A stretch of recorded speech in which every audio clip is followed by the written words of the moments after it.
the quarterbacks have often moved to the head of the class. But rarely has there been a class like this one. They're young, mobile, and rocket armed, ready to take dead aim at the upper half of the first round, where all 5 are sure to be snagged. Can the class of 99 be the class of 83 with Dan Marino, with Jim Kelly, and with John Elway?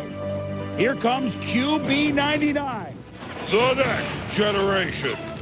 Now set, throws for the end zone. Touchdown, Kentucky! I don't believe what you saw. He's off the races. It's the Syracuse touchdown.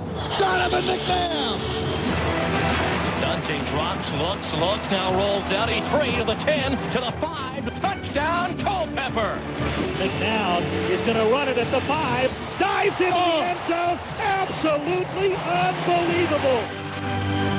And now he's going to throw to the end zone. It is caught. Touchdown. What a play by Achilles Smith. And what a beautiful pass. Quarterback, the greatest names in the game, playing the toughest position in all of sports. When the doors open to the 21st century, will the last draft of the 20th century forever make its mark? They have gathered in the Big Apple, the biggest of the players, all the NFL teams and fans of all 31, to join us here at the Cited. And the quarterbacks, 5 of them, may go before halfway through the first round. We've never had that before. And the running back, after the QBs, the other issue, Ricky Williams, the 6,000-yard Heisman Trophy winner. Where does he go?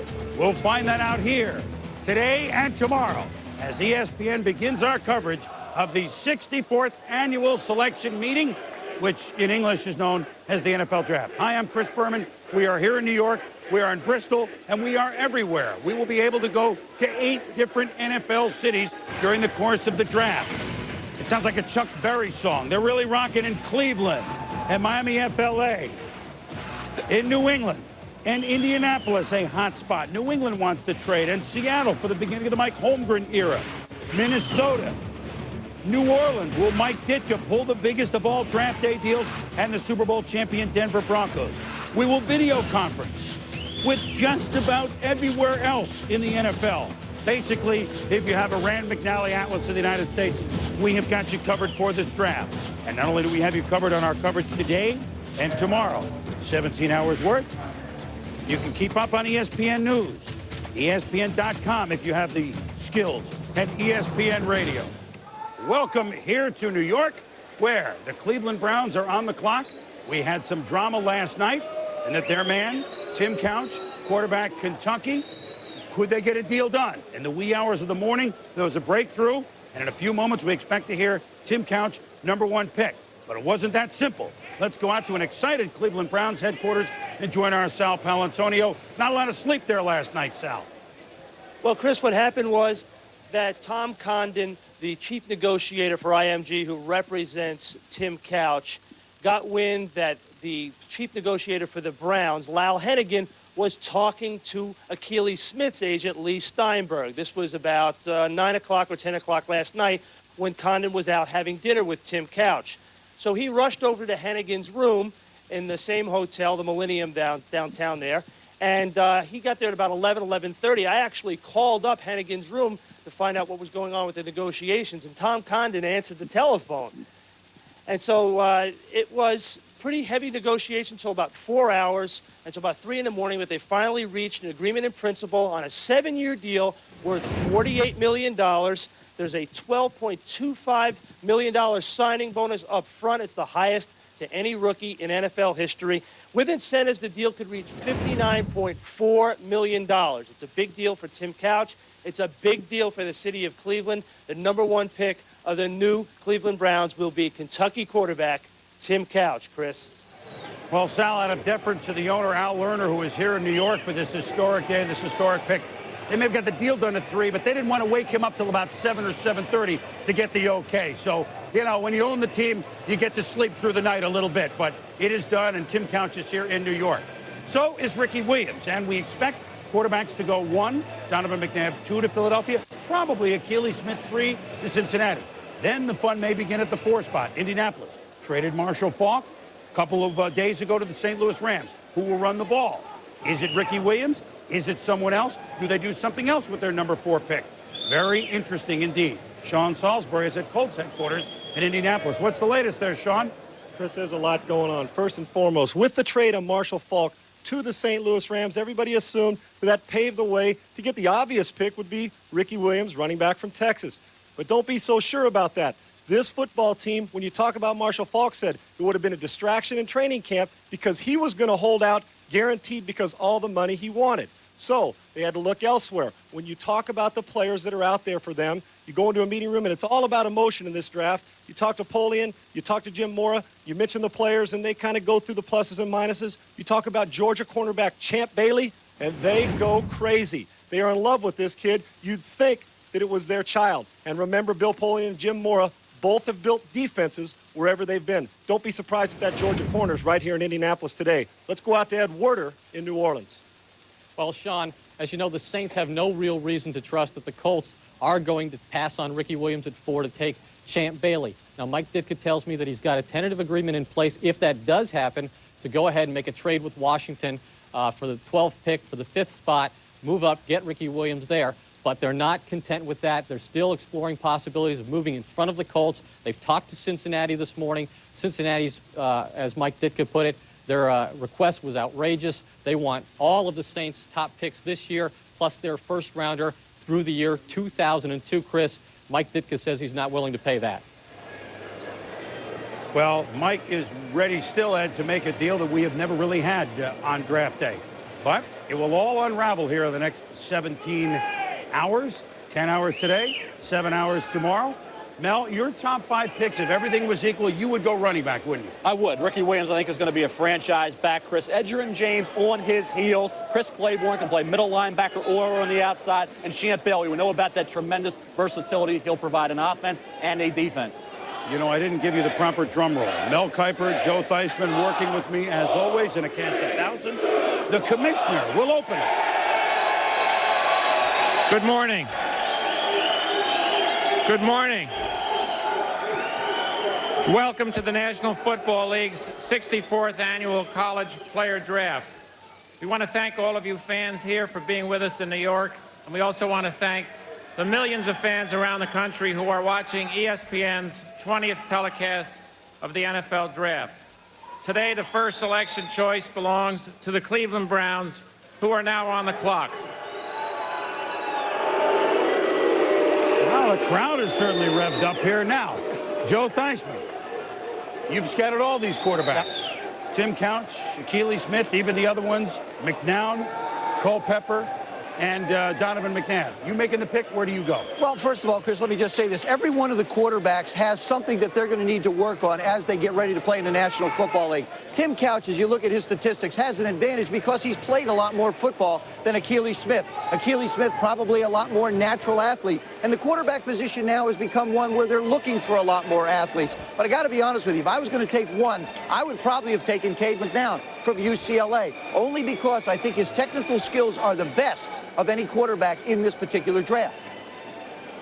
Mel, that's because he likes the short quarterback, see?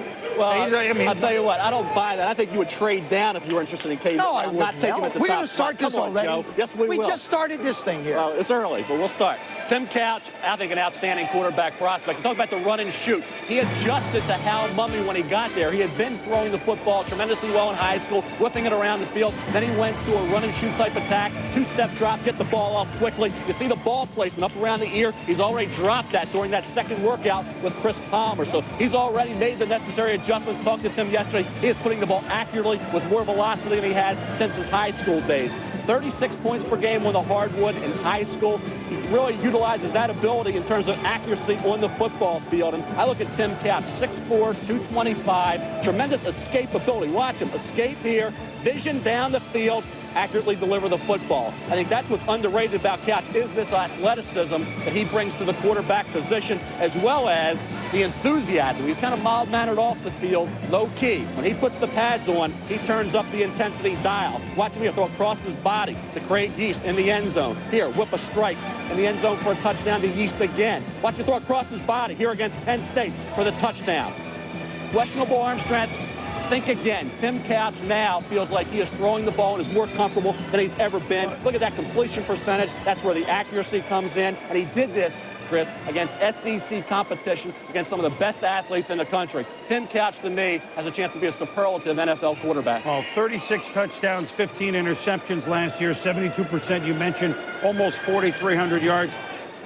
Joe, there was a little question on the way he throws, but when you look at these guys over and over, are we being nitpickers? Yeah, we certainly are, Chris. And if I'm going to spend $27 million on somebody, I'm going to nitpick. I'm going to nitpick by nitpicking. You have to look at him very closely. The reason I looked at Tim Couch as close as I did is I was uncomfortable with his grip.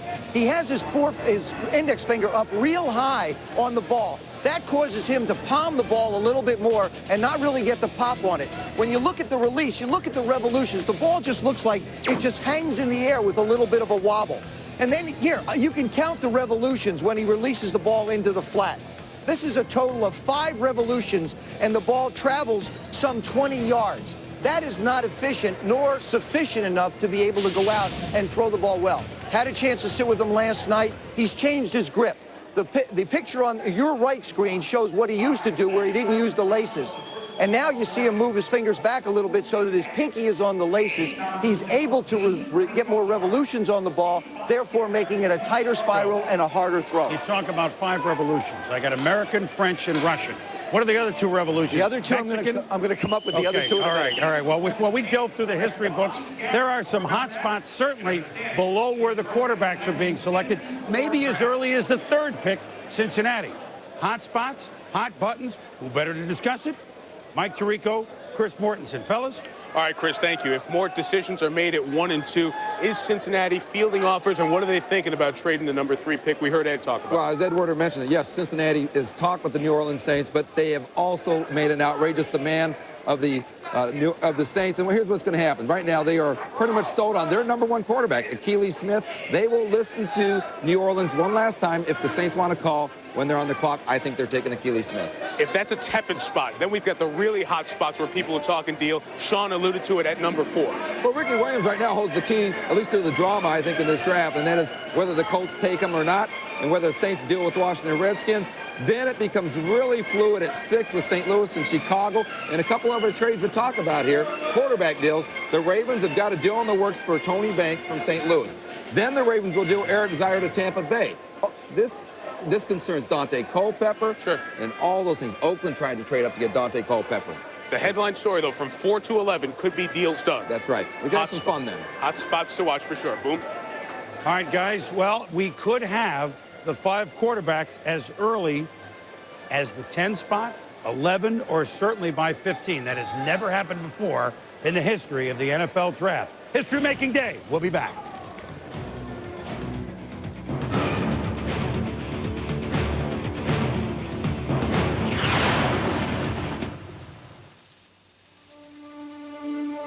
The new Acura RL has distinctive styling to appeal to your elegant side.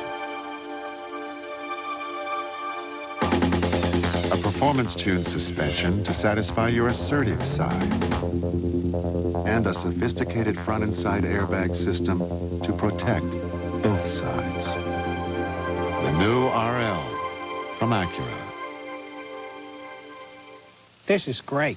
I get fired on national TV. Oh, that could be worse. How could it possibly be worse, Frank? I think it just got worse. And now, Budweiser's replacement for Louis the Lizard. No. The Ferret!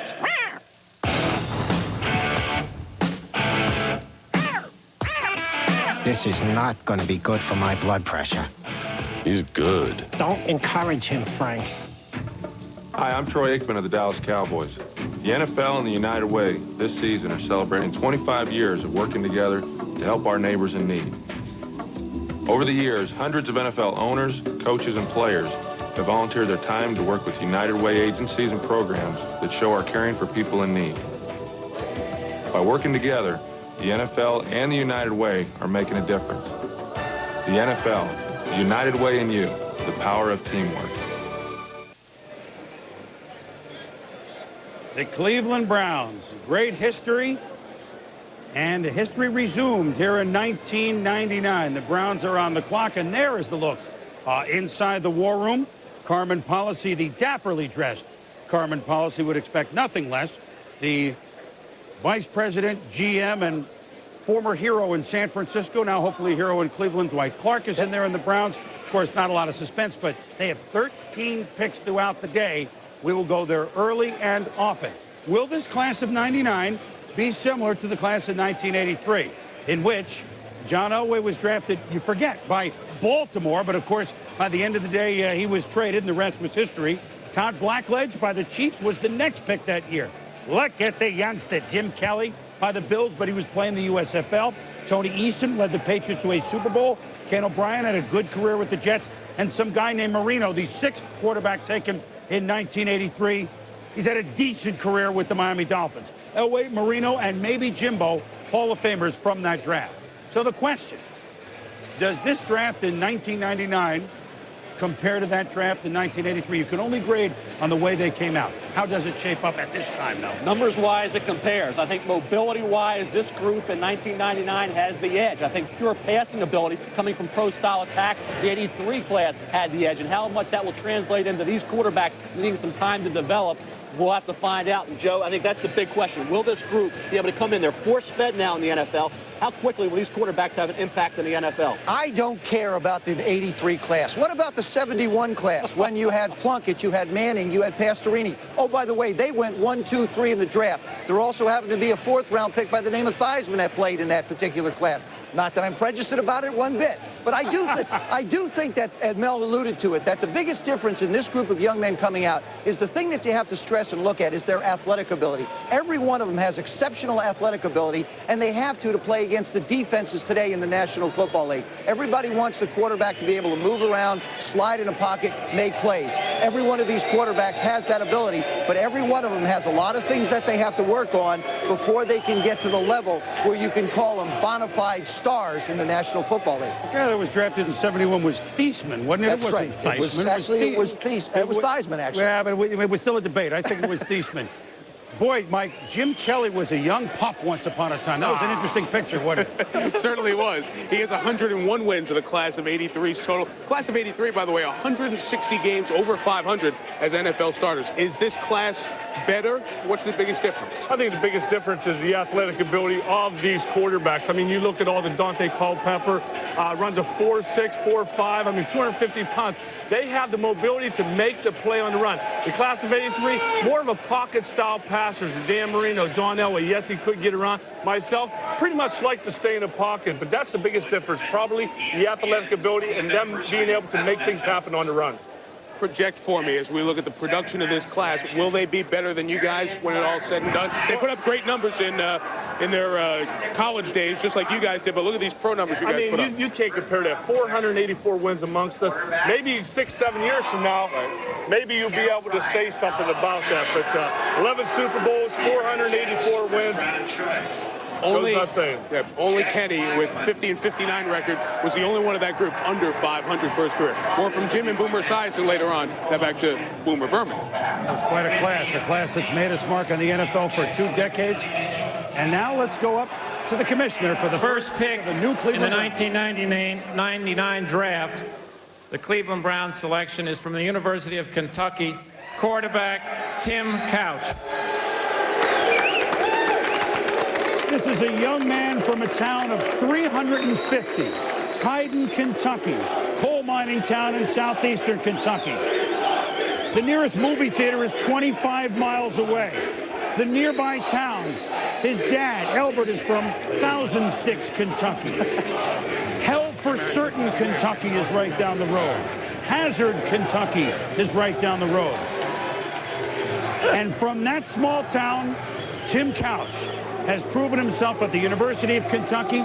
He's made everyone in the community and the state proud, and now he is the first player selected ever by the Cleveland Browns. It's a wild ride, but you know, I think he has his feet on the ground. We spoke with him a little bit last night.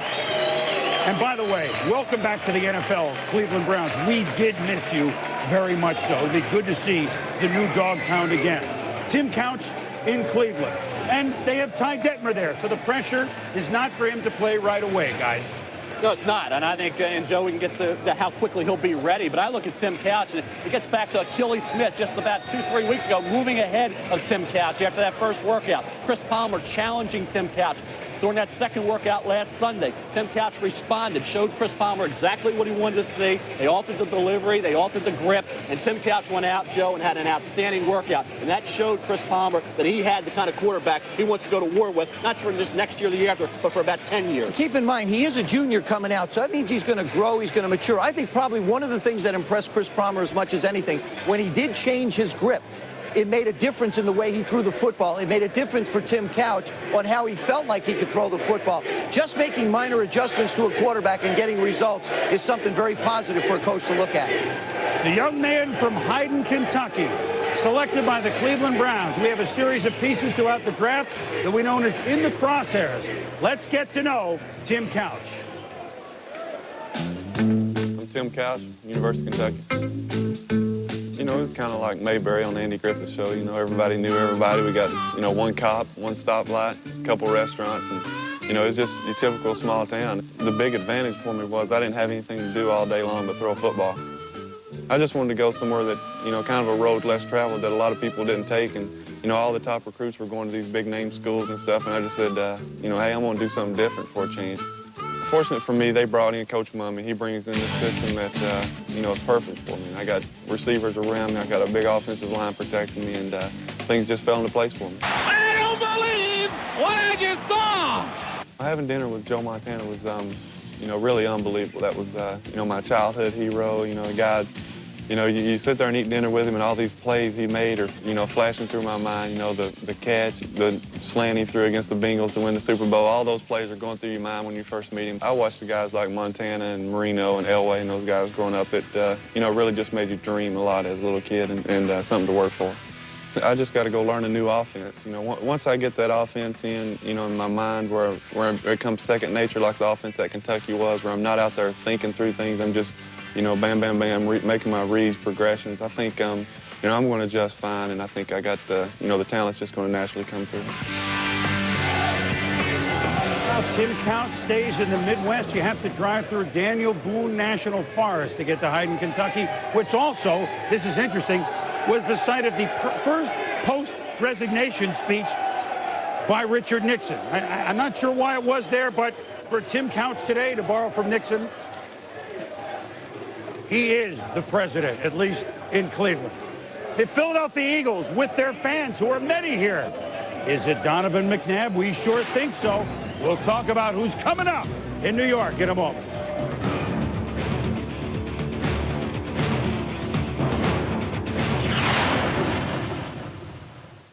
I'm on ESPN Insider. For me, it's like the inside connection. You know, one of my big interests is baseball. You know, because I played baseball when I was in high school. Played JV. I was a senior on the JV.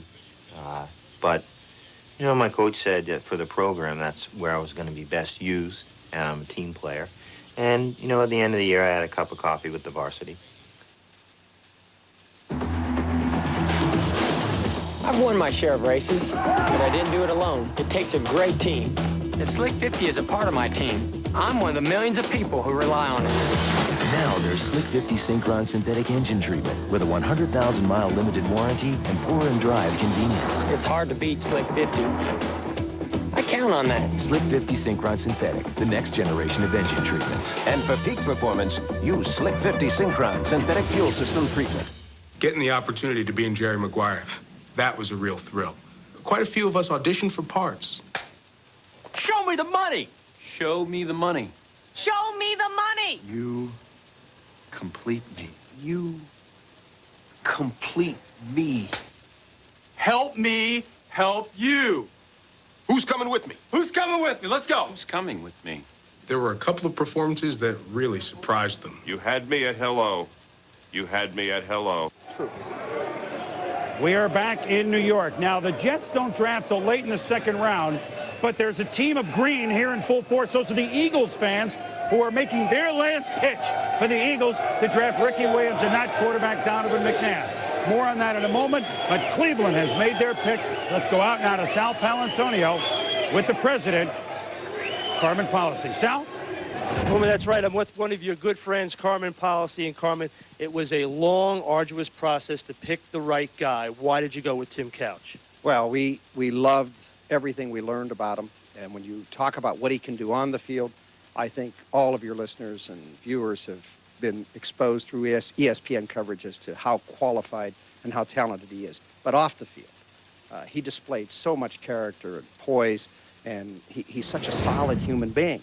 And when we saw how coachable he was, especially during that workout in Lexington, Kentucky, at the University of Kentucky, I mean, all of us got blown away by that. And I think that's what really pushed Chris Palmer over the line. You took great pains to get him to come to an agreement before you decided to put in the selection. Why was that important to you? It's important because we needed our leader on the field committed to the Browns the moment he became a Brown. We could not tolerate, even for 20 seconds, any kind of an interruption or disruption of his focus, and God forbid that there would even be a one-day holdout. We needed this commitment to this organization to send a message to everyone else who's going to be part of this team. Thanks a lot, Carmen. Looks like they've got their guy, Tim Couch, the Kentucky quarterback, the new pick of the Cleveland Browns. Chris? And there's the official reaction a few moments ago by the Cleveland Browns and Coach Chris Palmer. There's Carmen right there, so you can uncork the wine. Carmen, who knows his way around a wine list, certainly at the end of this draft will have 13 picks, but he knows now number 1, Tim Couch.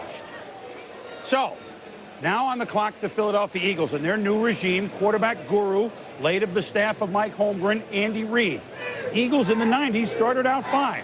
Randall Cunningham, they were contenders, of course, at least playoff team a couple of times. Never quite got over the hump to get going in the playoffs. Remember, the Fog Bowl is one of them.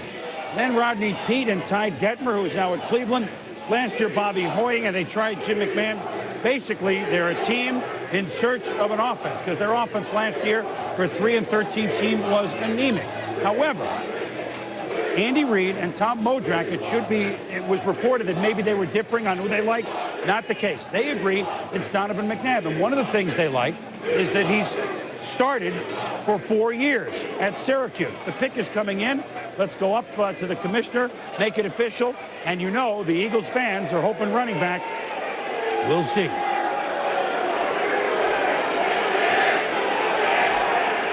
With the second pick, the Philadelphia Eagles select Donovan McNabb, quarterback, Syracuse University.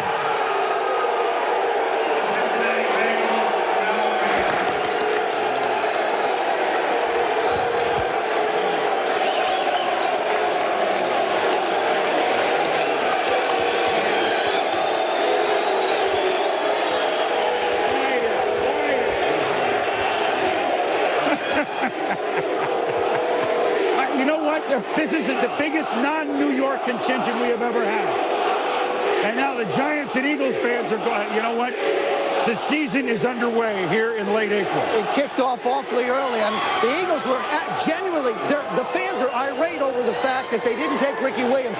But you have to, I hope the fans don't take it out on Donovan McNabb. No, they better not. They really better not, because he's a young man who has the opportunity to be able to come in and I think really make an impact on the Eagles on offense. He has the athletic ability of a Randall Cunningham. He has the size and poise in the pocket of a Rodney Peete. I think you take a combination like that and give him a chance to grow under Andy Reid, you're going to have yourself a fine young quarterback. His athletic ability is the thing that stands out the most in my mind. We're going to show these highlights in a minute, but Mel, let me just say this. In talking with Andy Reid yesterday, he says, hey, I know a Veer offense, there's some things different than the pros, but a lot of the reads and a lot of the turns that he makes on throwing are similar to the West Coast offense that they will run, and that helps sell them on him. A lot of progressions, Chris. I think when you look at Donovan McNabb, as Joe said, the athleticism, you watch him run the option and play against some top teams along the way. Look at those career passing yards, touchdown passes. Very productive player. He makes plays on the football. Here against Tennessee early in the year, running the option for the touchdown. So he has that ability to create.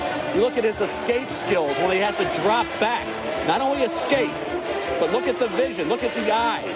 He's looking down the field, spots that third, fourth option, and accurately delivers the football. This is against Michigan. Watch the scramble again. Avoid, create. There you go. I mean, that is special, and I think that's the difference between the Donovan McNabb and some of the other pocket passers that come along. Look at the deep arm strength. There's Kevin Johnson. He could be a late first, early second-round pick. Here again, throwing back, Stephen Brominski. This won the football game against Virginia Tech. This is the difference between Donovan McNabb. The escapability, Chris. And I think when you look at Tom Modrak coming over to the Philadelphia Eagles along with Andy Reid. Tom Modrak, a tremendous history of success with Tom Donahoe in Pittsburgh, helped orchestrate a lot of those key drafts when they were losing free agents. They made up for it. Philadelphia Eagles had some terrible drafts along the way. I think that's going to change with Tom Modrak and Andy Reid in control of the Philadelphia Eagles organization. Last year, 22 touchdowns, only 5 interceptions. This is... Boy, I tell you what, the mayor came out a few days ago. This is today's Philadelphia Daily News. The mayor came out a couple of days ago and said, you know, we should draft Ricky Williams, the running back, call the Eagles and tell them, and it blew out the phones at the Eagles headquarters for about 3 or 4 hours. But, Joe, you said something that's most accurate. Fans, Donovan McNabb is a 4-year starter in college. One of the reasons Brett Favre was able to play so well so quickly was that he had 4 years of starting at Southern Miss. And that experience will go in a big way to help Donovan McNabb be a major contributor for a long time at the Eagles. And don't take it out on him. He's an exciting player, a great athlete. You're absolutely right, Chris. There's one thing I want to talk about as far as him working in Syracuse. In Syracuse, the type of offense they ran, it forced people to play a lot of man-to-man coverage against them. In doing so, he threw a lot of man-to-man routes. I got to be perfectly honest with you. If I got a young quarterback coming out of college who's worked against man-to-man coverage, I think that's a big plus. I think anybody can come out of college and throw the ball for 500 yards a game against zones. That's easy to teach. Throwing the ball against man-to-man coverage is something more difficult. But I like the way Donovan McNabb has been able to put his package together as a quarterback and do the things that he needs to do. First of all, he has excellent ball position. You see the ball up high right there. That's excellent position for a ball, standing nice and tall in the pocket. Now, as he moves around and scrambles around, he shows the athletic ability. Here he is on the move, resets the ball to the same identical position, which allows him to throw the ball with accuracy. He's a little stiff in his drop back. I'd like to see him work the ball a little bit more, and he takes that hand off the ball. That he has to learn to do. Hang on to the ball a little bit long for protection. He makes himself small when he gets back in the pocket. What I mean is he drops down so low, you're going to get down where you're going to lose sight of defensive backs. Those are some of the things that are very easily correctable by a quarterback. It's the athletic ability, the arm strength, the intangibles that I really believe is going to make him exceptional. I think he has a terrific upside, Chris. I really do. For the 3rd time in the 90s, this year, last year, of course, with Manning and Leaf, and in 93 with Bledsoe and Meyer, quarterbacks 1-2. Mortimer, Donovan McNabb, certainly a lot of experience as a starter. Well, and that's right. And here's what went into some of the thought process as it pertains to Donovan McNabb with the Andy Reid, the new Philadelphia coach. Remember, this is a quarterback-driven offense. And Andy Reid really sees some of Brett Favre and Donovan McNabb. That's credentials enough. He thinks he's by far the best athlete in the draft, even better than Champ Bailey. He thinks he can play 4 skill positions in the NFL. And not only that, but the offense, this West Coast offense, the #1 pass play, hey, we talk about the option, is the play action. It's the sprint, draw, fake, blast, and that's exactly what he thinks McNabb will do. And he's also going to make this very much a character draft, and McNabb, Chris, falls right in line with that. Well, Donovan McNabb, as you mentioned, an outstanding athlete. And they have Doug Peterson there, who's almost like a quarterback, but also kind of like a coach in this offense. Will McNabb start right away? Probably not. Will he start at all this year? They'll have to wait and see. But they're going to be patient with him, give him a chance to look, and then give him a chance to contribute. Solomon Wilcots, former Bengal, our colleague, is in New England right now for a hot spot, but your former team, Solomon, on the clock, Cincinnati. Do they take Akili Smith? Are they fielding offers? What do you think? Well, Chris, they are listening to everyone. They're sitting idly by, and they're taking all the calls. But I just got off the phone, and I talked with people with the Cincinnati Bengals, and they told me that they would prefer to stay put and use that 3rd pick. Now, with Donovan McNabb gone, with Tim Couch gone, I look for the Bengals to take Akili Smith. They like his strong arm and his accuracy, Chris. Well, there's no question, Solomon, that he has a major league arm. The question on Akili, he hasn't played that much. It's one of the most meteoric rises in the history of the NFL draft. Akili's on the phone. Is Mike Brown at the other end? We'll be back. Know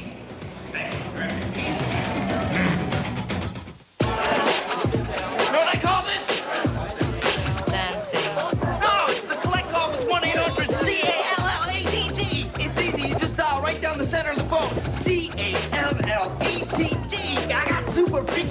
dance to it, just don't quit. Move that body, girl. You be the ultimate. Put your hands in the sky and do that dance. Show it. Strong. Excuse me? Dial 1-800-CALL-ATT for guaranteed cheap collect calls. That's right, feel it in your center. Some people call it retirement planning. I think of this as future construction. Year by year, block by block, until... It's our dream house. Beautiful. But I was hoping we could afford to travel. This plan can help make it happen.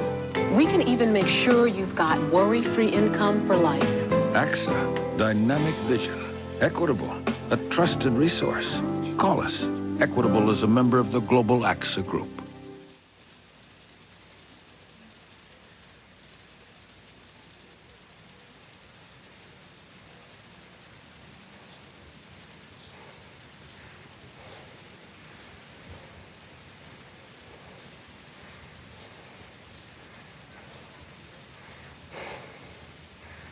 Sports Century's 50 Greatest Athletes, a year-long celebration. Number 39, Walter Payton. Friday at 10:30 on ESPN. Presented by General Motors. The Bengals will not entertain trade offers. The pick is in. Let's go to the podium. With the third choice, the Cincinnati Bengals select Akili Smith, quarterback, University of Oregon. The Indianapolis Colts are now on the clock.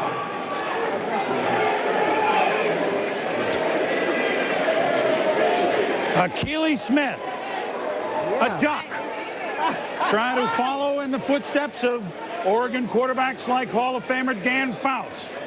A rocket arm who skyrocketed up the charts in the NFL draft like not only no quarterback, but maybe like no player we have seen in 1 year, Mel. No question about it, Chris. He was basically an undrafted free agent when the season started, moved way up the draft board into the second round, then into the first round, then into the mid-first round. Then he was even being discussed a couple weeks ago as maybe the #1 pick overall. You watch Akili Smith, the tight spiral, the RPM, and the productivity this year. Remember, they call him a one-year wonder. He put it all together this season. Watch the fall. Look at that release. Look at that tight spiral and the zipple in the football. Unbelievable arm strength.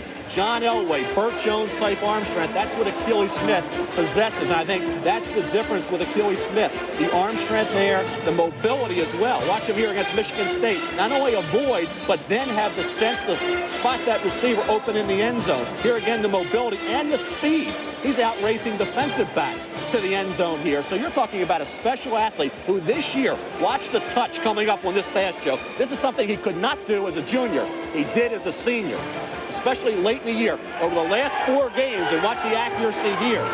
Over the last 4 games, after Reuben Drones, their fine running back, was injured, Akili Smith threw 13 touchdown passes, only 1 interception. He carried that team on his shoulder. He matured a great deal, put those off-the-field problems behind him. Remember, he played 3 years in baseball in the minor league organization with the Pittsburgh Pirates. I think when you look at Akili Smith, I talked to him last night, seems like he's really excited. Yes. He feels like he came out of nowhere. He just wants the opportunity to compete for a starting job in the NFL. And I tell you, what a meteoric rise from an undrafted free agent at the beginning of the year to maybe, you know, you're talking about even a #1 pick, now the #3 pick to Cincinnati. Well, we talked about the Oregon pedigree with Fouts, and he's now the 12th quarterback to go to the NFL.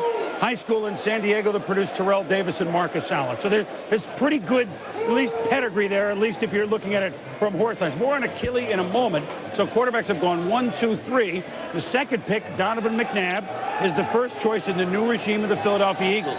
Joining us now on the Sprint video conference from Philadelphia is the new head coach, and we'd like to introduce him to everybody, Andy Reid, who is a key part of the Packers' success under Mike Holmgren and the tutelage of Brett Favre. Well, Andy, welcome. You've got your man, and this is a guy that a lot of people said you'd have to scratch your head. Who would you pick? You were very much decided on why Donovan McNabb, correct? I sure was. Yes, Boomer. I felt very strong about him.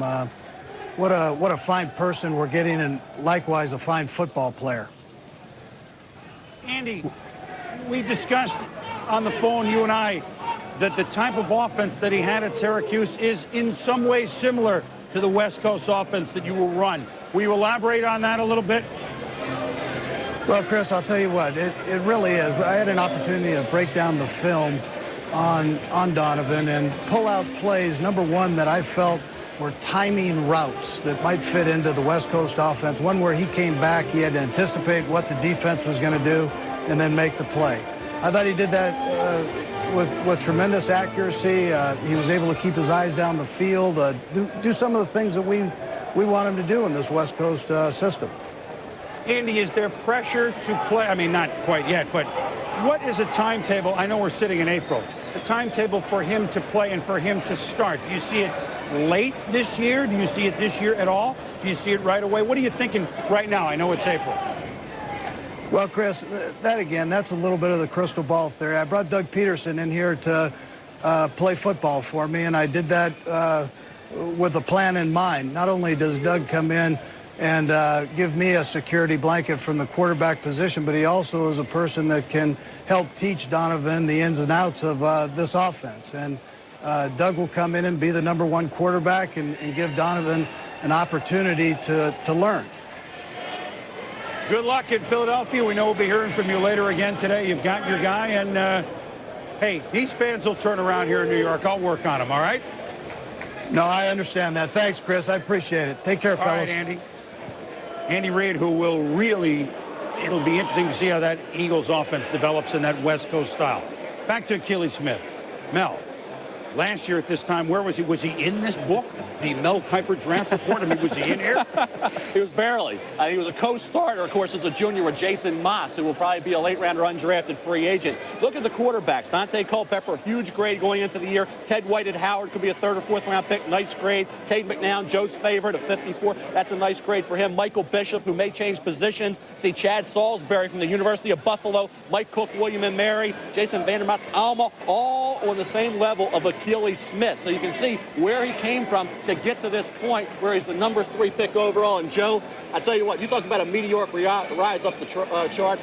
None other than Achilles Smith, probably in the history of the NFL draft. It really was. And I had a chance to talk to Jeff Tedford, his offensive coordinator and his quarterback coach at Oregon. The thing that impressed me about him is Jeff said we worked real hard on his pocket skills, and you could see him respond to that. They work real hard on him studying and learning and understanding what it takes to be a quarterback, more than just the athletic part of it. He understood that. Having a chance to sit and visit with him last night, I asked him about Peyton Manning and Ryan Leaf. I said, what did you learn from last year? He said, I heard Peyton put those tapes in his car right away, started studying. Those are the things that I'm going to need to do to get everybody's confidence on this football team. So the lessons of last year's quarterbacks have carried over to this year's quarterbacks. They know how hard they're going to have to study and work. And he's a young man who proved he can dedicate himself to becoming a better football player. You always like to see a guy, Chris, continue to improve and improve. This is a kid who made up his mind and has done it. The quarterbacks have gone, and now, as Paul Harvey would say, we begin to have the rest of the story. This, you would think, with Indianapolis, may be the spot for a running back. You would think it would be Ricky Williams. And Sean Salisbury, as we got to Indianapolis, you told us at the beginning of the draft, maybe Ricky, maybe Edgerrin James, maybe Champ Bailey. If I'm the Colts, I got to think about a back, but it may not be the back that everybody's thinking of. It might be Edgerrin James. What are you hearing?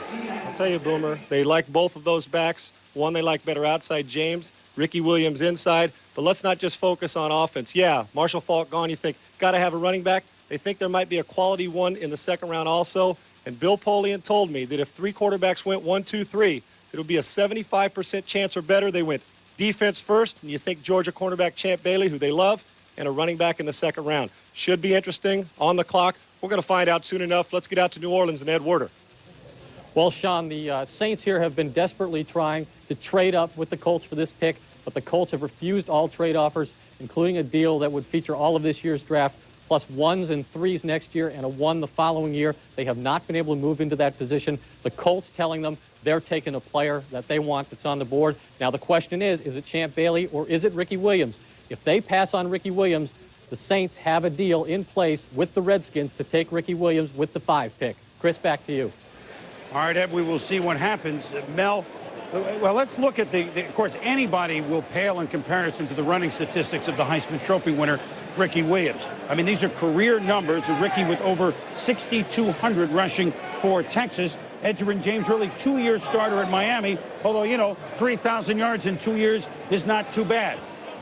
If you compare and contrast these two, Mel, what would edge you one way, no pun intended, what would edge you another way? Gave a slight edge, certainly, to Ricky Williams. I think staying around for 4 years. Remember, he would have been the 6th pick overall last year had he come out, went back, broke all those records, really put up big numbers, worked on his pass receiving, cut down on the fumbles, although he did have one late against Texas A&M. I think Ricky Williams gives a slight edge to Edgerrin James. Did it over this season late in the year against UCLA and their big upset win over the Bruins and against NC State. But when he was on this year, he was unstoppable. Eric Dickerson-type size and breakaway speed in the best hands of any backup graded in a long, long time. So Edgerrin James almost caught Ricky Williams, but you have to give the edge to Williams because he did it over the long haul.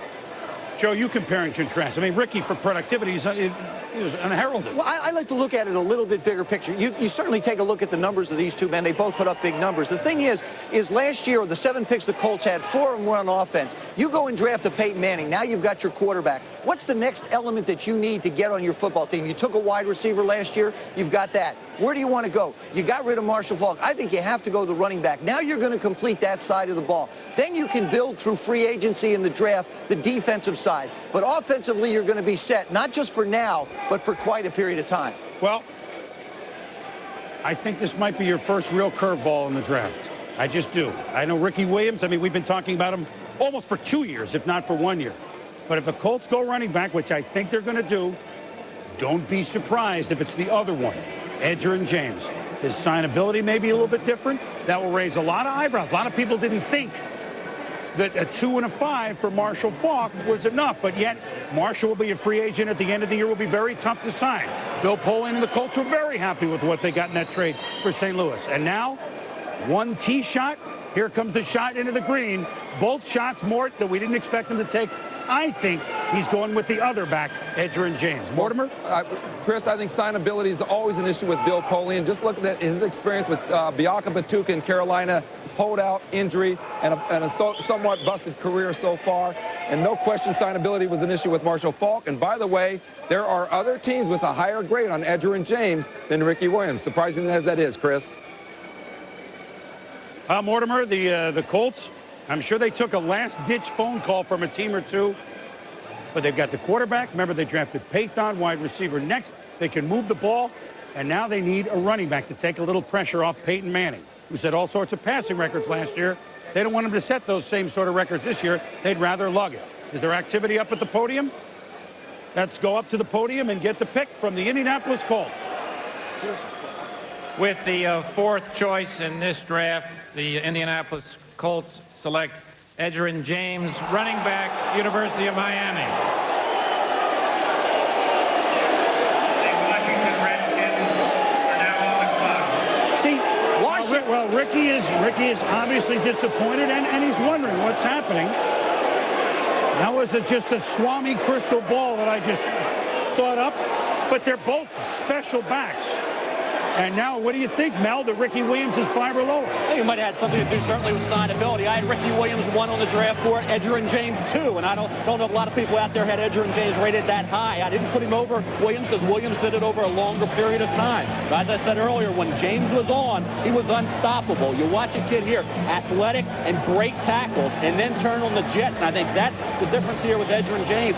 Big back who has size, has speed, and has toughness. Very fluid runner. Also, the outstanding hands coming out of the backfield. Then the moves in the broken field. That ability after the catch for a kid who's strong and powerful. Has kind of a gliding style, Joe. Sets up his blockers, slips the tackle, continues on down the field. 17 touchdown runs this past season. This kid smells the end zone, and he made a lot of big plays out of the running game, Joe, late in the year, particularly against UCLA in their big upset win, and also against NC State in the bowl game. But is that enough, Joe, to overtake Ricky Williams? I don't think so. I think you really know a little bit more of what you get with Ricky Williams. I'll tell you right now, Ricky Williams is pissed.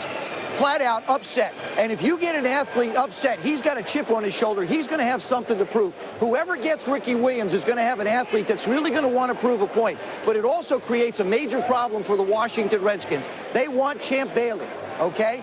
Now you got Ricky Williams sitting there. They certainly need a running back. It not only muddles the water as far as what the trade will be possibly with New Orleans, but now Charlie Casserly and Norv Turner have to sit there and say, wow, we never expected both of these athletes to be here. Now we have to make a choice. Which way do we go? Joe, they had Skip Hicks. You know, they drafted Skip Hicks last year out of UCLA. They had Stephen Davis. They have a back in Skip Hicks that they really think has a chance to be a great back. Do they go with Skip Hicks and roll the dice and keep him in the fold, or do they go with the back here and still stick with Champ Bailey? Well, we know that, and we heard from Ed Werder in New Orleans earlier, that Washington and New Orleans were mixing up a little cocktail there. Is it still on the bar, Ed? Well, Chris, you know, they're very excited about the possibility of getting Ricky Williams with this pick. The problem is the deal they had worked out with the Redskins for this pick was contingent upon the player the Redskins wanted being gone. And the guy they wanted is still on the board, Champ Bailey. So now it looks like the Saints may have to not only negotiate with the Redskins, but if that deal falls through and the Redskins take Bailey, they're going to have to get on the phone and talk to the Rams, Chris. Well, now, let me give you another scenario, Ed. They're going to get on the phone. Mike Ditka's going to get on the phone and talk with the Chicago Bears at the 7th spot. That will be an interesting phone call all unto itself. Ed, let's any other deals that may be happening in New Orleans? I mean, they probably have talked 5 Washington, 6 St. Louis, 7 Chicago, as far down as 8 Arizona. Well, Chris, they've already had discussions with the Bears at the 7th spot, but they didn't think it was to get Ricky Williams. It was to get possibly David Boston with that pick, assuming, of course, at that point that Ricky Williams was already going to be off the board. So even if Williams goes 5 or 6 here, I still think you might see the Saints trade up to try to get Boston. So this pick should take the limit of 15 rounds. If you've never watched an NFL draft before, hope the refrigerator is stocked. Each first-round pick, and there are 31 of them, there's 15 minutes, and the second round is 10 minutes. But thus far, Ricky Williams, a wonderful player. Ricky, thus far, has lost that number. We'll be back.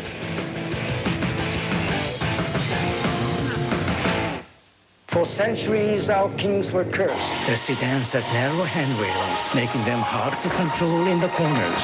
Sadly, many kings lost their thrones. Eventually, it was learned, wider is better. With its speed-sensitive steering technology, the White Track Grand Prix gives you precise control of the corners. Ancient scriptures still read, your young bull, Taquito. Wider is better. The White Track Grand Prix by Pontiac.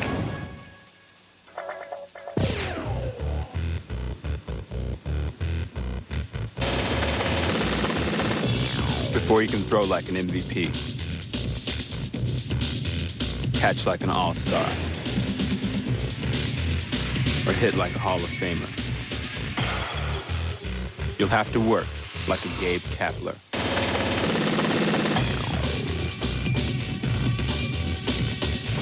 K-Swiss.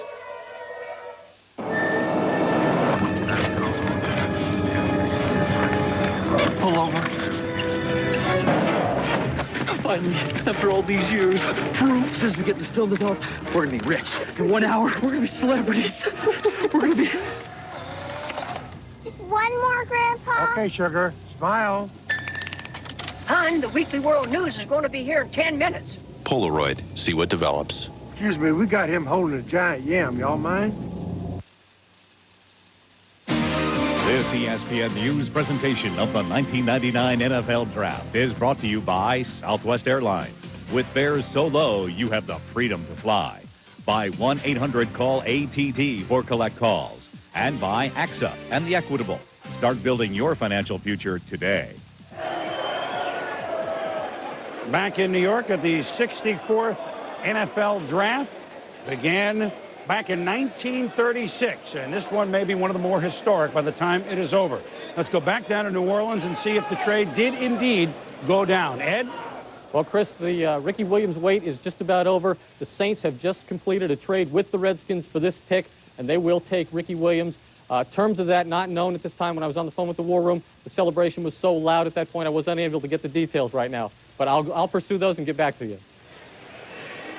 So a party already underway in New Orleans, and that's a town that doesn't really need an excuse for a party. Boy, Mike Ditka was so outspoken with what he wanted to trade for Ricky Williams, and you know what? He's got his man. Let's go up to the podium and join the commissioner. Yep.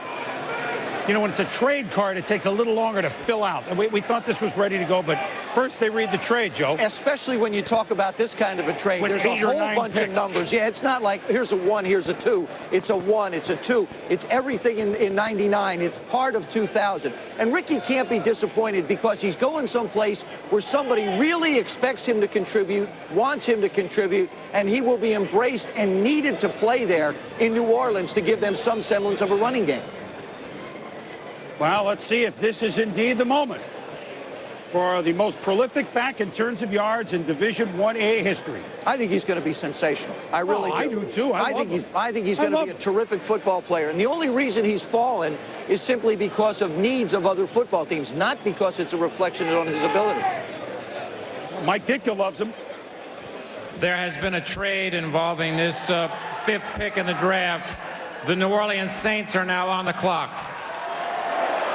Well, they won't be on the clock for long. So the Saints have moved up, and now Ricky knows.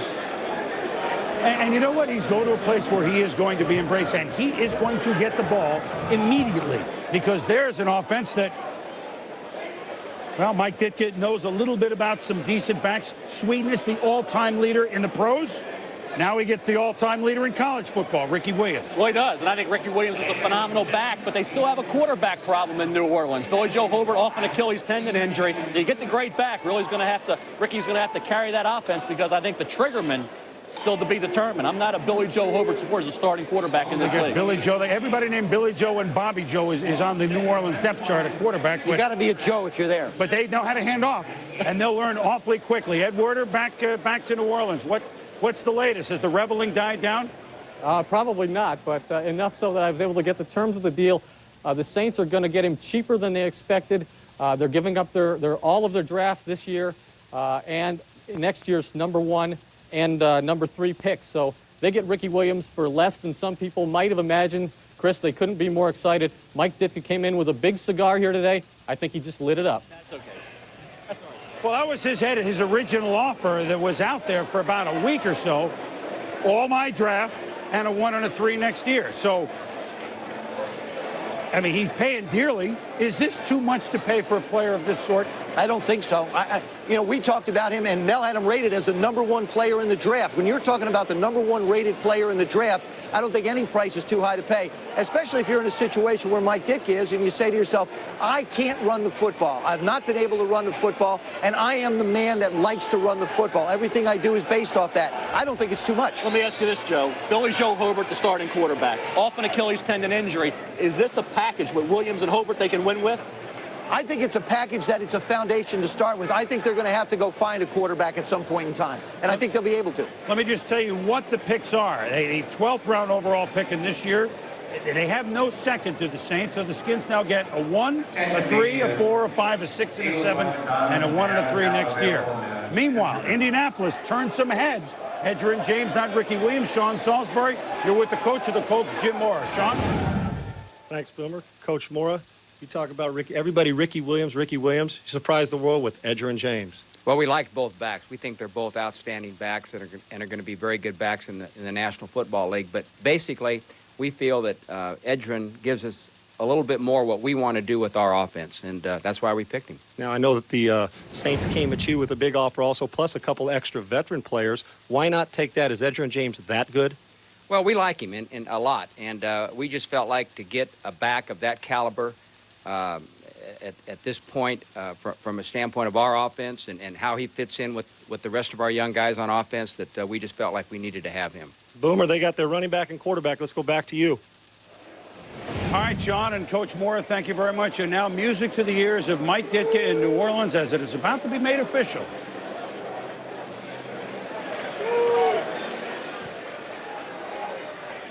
With the 5th pick in the draft, the New Orleans Saints select Ricky Williams, running back, University of Texas. St. Louis Rams are now on the clock. You know what? A couple of years from now, even later on this year, nobody will care that you didn't go 1, 2, 3, 4, or 5. You know, and you went 5 instead of 1. If you gain what we think Ricky Williams is going to gain, 13. I mean, I don't want to put a number on it. You gain that. who will care that you weren't the first overall pick in the draft? It doesn't mean anything. And from an economic standpoint, Yeah, I mean, I don't think there, but no, so what? I don't think it will. I think you have to treat him like the #1 pick in the draft from an economic standpoint as well.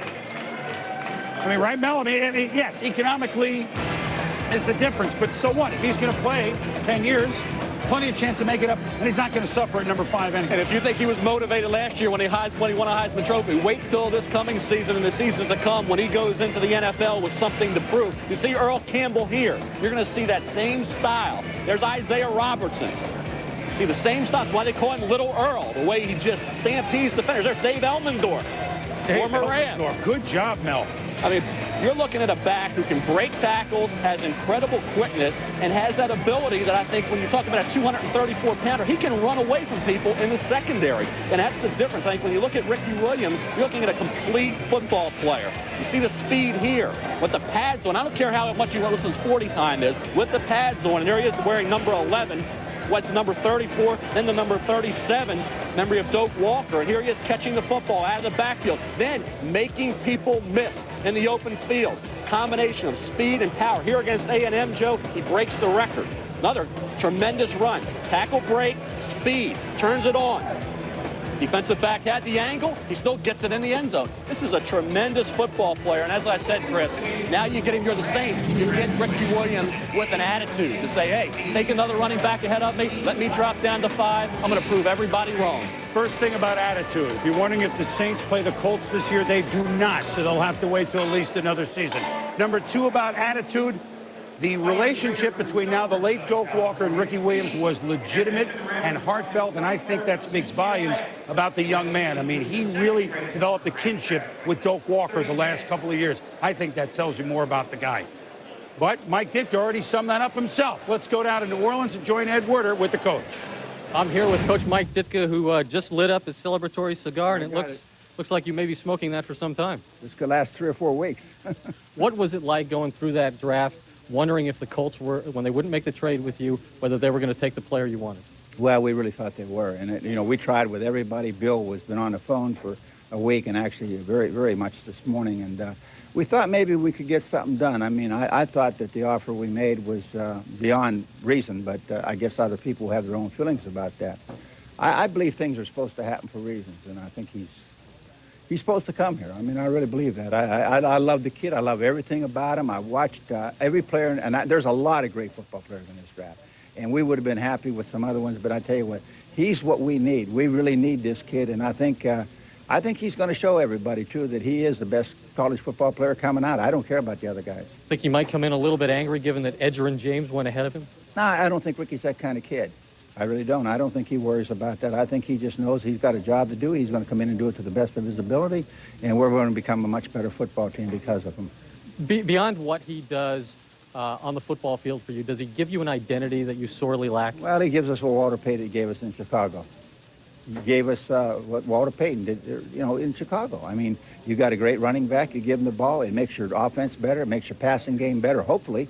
And it makes your defense better because they're not on the field as much. And if they want to put 8 or 9 men up front to stop them, we'll find a way to combat that because we think we can. And he's also a pretty good receiver now when you take him out of the backfield, but I don't think that's what you want to do with him too much. Well, you have no more picks now. You look like you're dressed for an evening out. What will you do with the rest of the day? Gone golfing. You want me to sing? If you'd like. What? On a shady Sunday day, or Saturday, whatever it is. What was the reaction in your room when James was passed and you knew you had the deal in place with the Redskins? It was pretty calm except for me and Danny and Tom and Bill and everybody else because he's the player. I guess maybe you make a mistake when you make a commitment like I made early, and I said this, I'd give up my draft for him and this and that, but I would, and I meant it. I wasn't kidding. I don't believe in playing the games that some of these teams play. I mean, everything is so much intrigue, it kind of tickles me to death. I mean, if every people were that smart, what the hell, they ought to know who they want. Okay, Mike Ditka gets the only player he wants and the rest of the day off. Boomer, back to you. All right, Ed and Coach, thank you. You know what I love? There are 30 other coaches and GMs, et cetera, that are sweating this thing out for 2 days. And Mike is now going to work on his handicap for the weekend. I think it's great. Here is the trade, as we spoke to you before, to swap. And Washington, remember, only drops down 7 slots now. It's not like they dropped out of the first round. So they swap first-round picks, and then Washington gets a 3, a 4, a 5, a 6, and a 7. this year and a 1 and a 3 in the year 2000. Y2K, if everything works. So that's what Washington gets out of it. And the Saints get their guy, and the coach goes golfing. Again, Mel, I want to ask, is this too steep a price, or if a guy is going to be this good, do you agree with what Mike did, or do you agree with Washington? Who got the better of this? I think it's a lot to give up. I really do. Like I said, Ricky Williams was the #1 player in the draft. The only problem is he dropped to 5, and to go up to 5 to get the #1 player, you know, if you're talking about a Saint team that was 1 player away, maybe you would agree. I still think they have to get that quarterback. Billy Joe Hobart off the injury. Billy Joe Tolliver, a career backup. They need the quarterback to get the job done. And I think when you look at it from the Redskin perspective, a lot of needs. They need those hole fillers. I've always been an advocate of moving down. Now they're set for next year's draft. They can utilize that 12th pick to help out the offensive line. But they do lose out on Champ Bailey and Chris McAllister, who would have been tremendous additions to that Redskin secondary. Heisman Trophy winners were running backs in the NFL. Some of them have made their mark for all time. A guy named Barry Sanders, who was drafted 10 years ago in the #3 slot. Tony Dorsett, Hall of Fame. Marcus Allen will be Hall of Fame. The Juice, Earl Campbell, Herschel Walker. These are some of the Heisman trophies who have really made their mark. Now, of course, it's not 100%. It's not even 90%. But if Little Earl can become Big Earl, Mike Ditka will have a deal well worth it. We'll be back with St. Louis on the clock.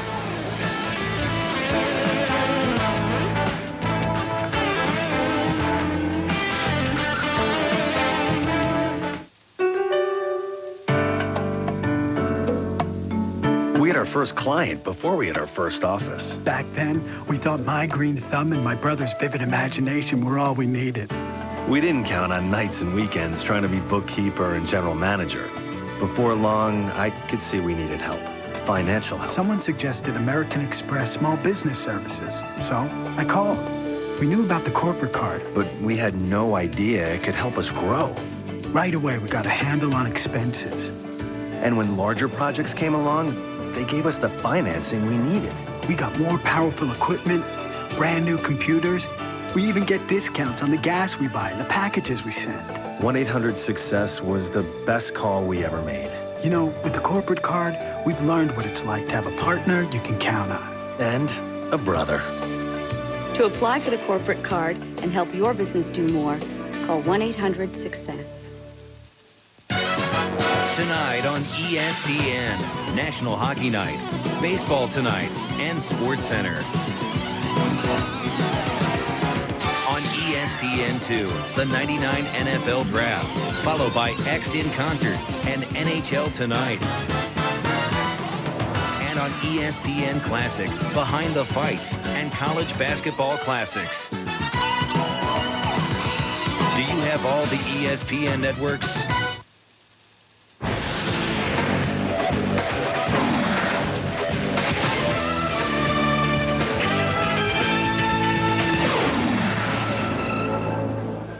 The St. Louis Rams, who've been a busy week and a major factor in this draft before they even stepped up to the plate, which they are on the clock right now, by making a trade 2 days ago for Marshall Faulk, get a running back that they covet, get a running back who was a former #2 draft pick in the entire draft, in exchange for a high 2, and a 5. So the Rams are on the clock, who now have a choice in either defensive back, the Deion Sanders, if you will, Champ Bailey, or Chris McAllister, if you will. Some compare him to Ronnie Lott. That's coming up. Ricky Williams, though, has a home, and his home right now is with Mike Tirico. Michael? All right, Chris, thank you. Ricky, I was watching you as you were standing backstage. In 10 minutes, you went from being passed over for another running back to being traded for, and in return, the other team got 7 future players. Right. What was your range of emotions in those 10 minutes? Well, I think I expected Indy to take me because in talking to them, they sounded very interesting. So I was kind of surprised that they passed on me, but excited I'm going somewhere where I'm really wanted. Were you mad? Mad? No, I wasn't mad at all. When you look ahead now, do you have something to prove to people because you were the second back taken in this draft? I don't think so. I'm just going to go out there and play football the way I always do. I'm not worried about proving anything to anyone. Some people talked about some things that have gone on since the Heisman period in the banquet circuit and your weight. Did you think that showed people that you weren't disciplined enough to do what you needed to do to be ready for the most important day of your professional life, which is up to now, today? Well, I'm sure they could have taken it that way, but I know what I can do, and I've done it for 4 years, so hopefully I can keep on doing it. Signability. Some people thought that may be a question. Your agent, Master P, who is a multi-millionaire and a very successful businessman, but not experienced in the world of football and negotiating. Do you think that was something seen by some people as a negative? I don't know. I'm sure it could have been, but it's their first contract. We'll see how that goes, and in the future they won't have this problem. I don't know if you got a chance to see Coach Ditka. Big Hawaiian shirt, huge cigar. He's going off to celebrate because he's done for the rest of the day. Yeah. He said he wanted you, and he got you. What does that make you feel like? It feels great. I was down there last week, and they were talking about all the coaches were saying, if we draft you, we can just go home and hit the golf course and get home early instead of being there all weekend. So I think all the coaches are excited, and I'm also excited about being the Saint. That's the good news, but you follow football. You know people talk about the Herschel Walker trade and all those picks. People are going to talk about the Ricky Williams trade down the line. You've carried a lot of burdens all the way through here. Are you ready to carry that burden into the pros? I'm not too worried. I'm just going to go out there and do all I can do, and if it's not good enough, I try my best. And if it is, then great. You handled this like they've handled every step along the way. Class, good luck. Thank you. All right, Ricky. All right. Boom, back to you.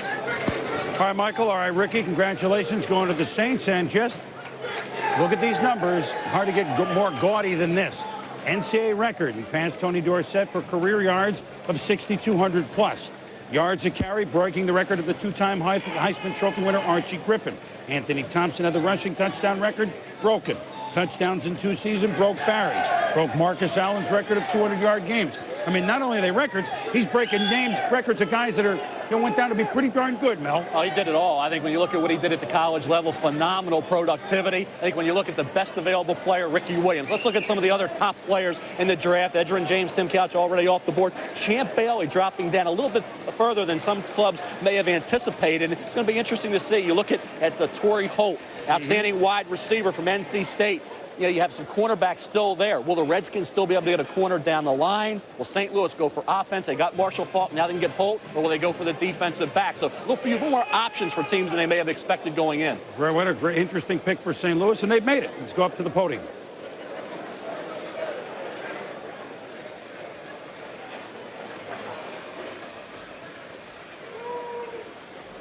With the 6th pick in the draft, the St. Louis Rams select Torrey Holt, wide receiver, North Carolina. Well, even with Champ Bailey there, they stuck to their plan late last night, which was Holt, Mel. Very polished receiver, Chris. He went back for his senior year, worked all summer on his route running. Watch him set up the cornerback, catch the deep ball here. You see the route running, you see the polish, the hands, everything very effortless for Torrey Holt. That came this year. Like I say, he studied hard during the summer, worked on his route running, and here, the vision, the eyes, watching the quarterback, working with the quarterback, making the tough reception. Watch the concentration here.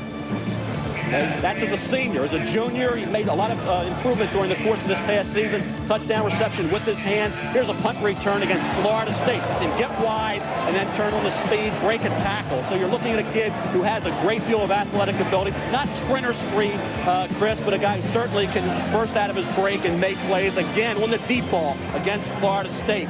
Also the knee injury. Sustained a minor knee injury Tuesday prior to the Senior Bowl. Of the minor surgery, you're looking at Torrey Holt during his individual workout, run between 4.36 and 4.44, caught everything thrown in his direction. That solidified a position for Torrey Holt in the top 10 overall and allowed him to remain ahead of David Boston as the #1 wide receiver in this draft. We've had 6 offensive players, 3 quarterbacks, 2 running backs, and a wide receiver go thus far. And now on the clock on the 7th pick was Chicago. But before we could even say this was a hot spot, it got red hot because the Chicago Bears and Washington Redskins have worked a trade. Washington doesn't have an owner, but they've been on the clock twice already. Mort, what do we have? Well, I think what you have here is now the Redskins' best case scenario. They get all the picks with New Orleans, and now they go up to get Champ Bailey, the player they coveted all along. And all I can tell you is I had a good conversation with Charlie Casserly this week about protecting the integrity of this draft, knowing that he and Norv Turner could be on very short-term contracts. And he said, Mort, you just don't worry about those things. You just draft like you would normally draft as if you're going to be there for 5 more years. So right now, this is a great scenario for the Redskins with Champ Bailey. And the Bears move back, I think, at 12, looking at Cade McNown, the UCLA quarterback, Chris. Yeah, he should be there, but may not be. But that's a risk they'll take. And Washington, you're right.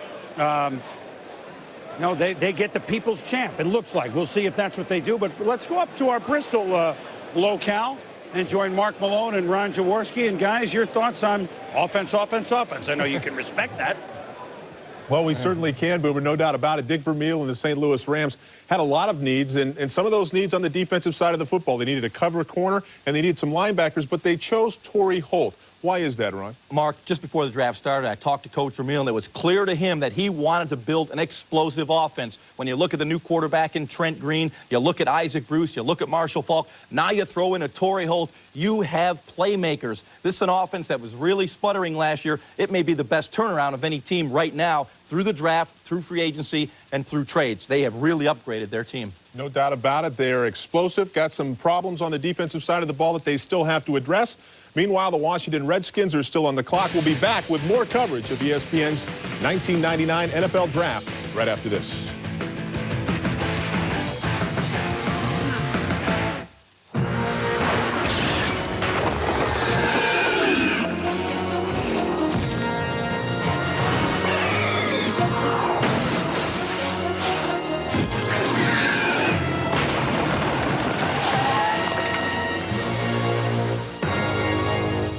Chris Worth, animator, knows good, knows evil, knows that having a formidable partner is definitely good.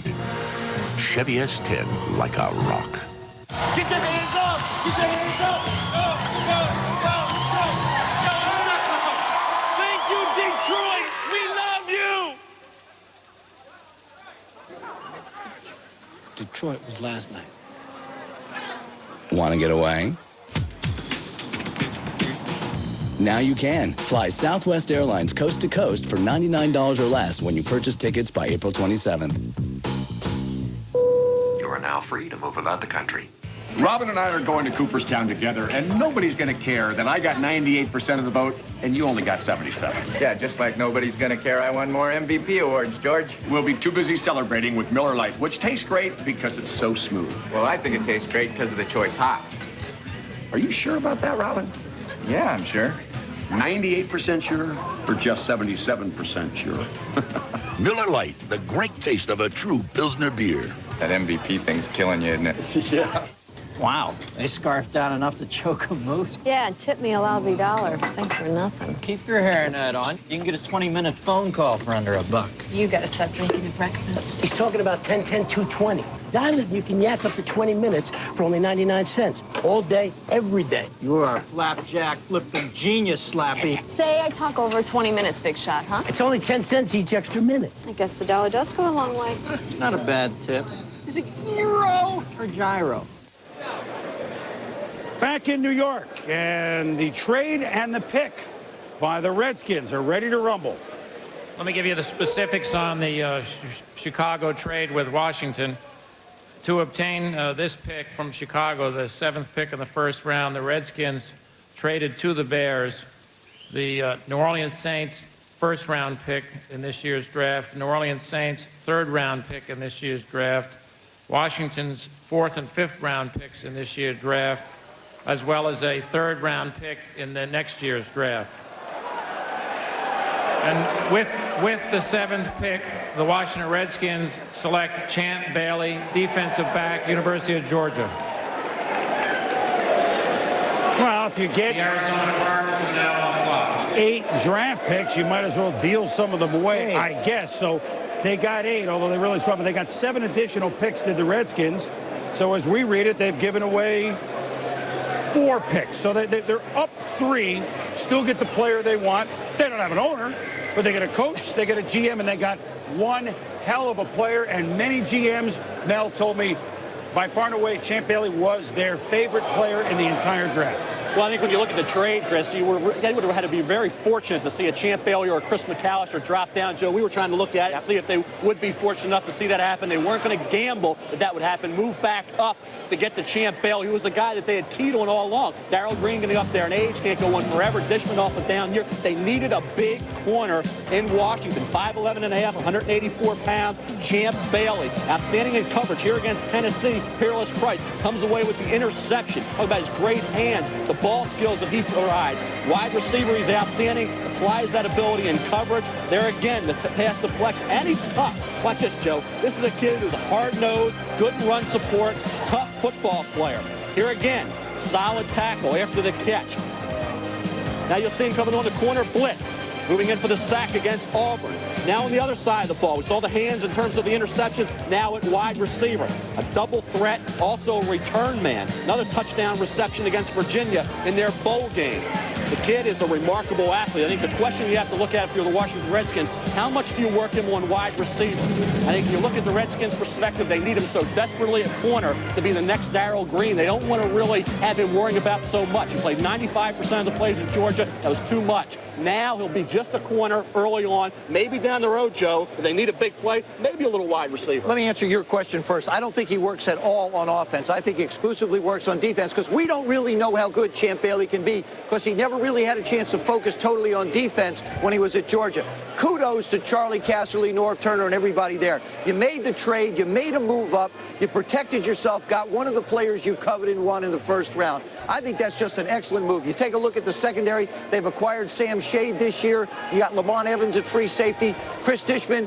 Chris is getting a little bit older, can be a great tutor for Champ Bailey. Darrell Green continues to play at a very high level. It helps this secondary out tremendously, and it's going to really help the side of the ball that needs an awful lot of help, and that's the defense of the Washington Redskins. The deals for the tackles last year, now you get a corner, you make a deal for a safety. The pieces are starting to come together. An opportunity maybe, just maybe, for whoever winds up owning this football team to say, hey, these guys are doing a pretty good job. I think I'll keep them around. Well, maybe so. You're going to start singing? Well, you like the pick, I know, because if it can be anywhere close to Darrell Green, 16 years and still going strong, he's going to be a heck of a player. The importance of having a top-notch cornerback in the NFL, you ask around the league, cannot be understated. First of all, the most important thing on defense is pressure on the passer. Now, how does that relate to the corner? If you have great cover corners, you can send more people to the quarterback. It's that simple. It's so important today with the changing offenses, from a defensive standpoint, to be able to take a side away or a particular player away. And I think that's why there is a sudden move in the direction of the cornerback position. When you look at a team that you consider a championship caliber team, that's one of the areas you look at immediately, because that's one of the areas that if you are subpar out there and you give up some plays, it's going to cost you games. You've got athletes at receiver nowadays that can make an awful lot of big plays and make them real fast. You've got defenses that are becoming more zone blitz oriented, more blitz oriented, putting more pressure on the corner and requiring a better player at the position. The more and more empty sets we see with 5 wide receivers, the 4 wides, the 3 wides now is standard. Third cornerback is a starting position anymore in the National Football League.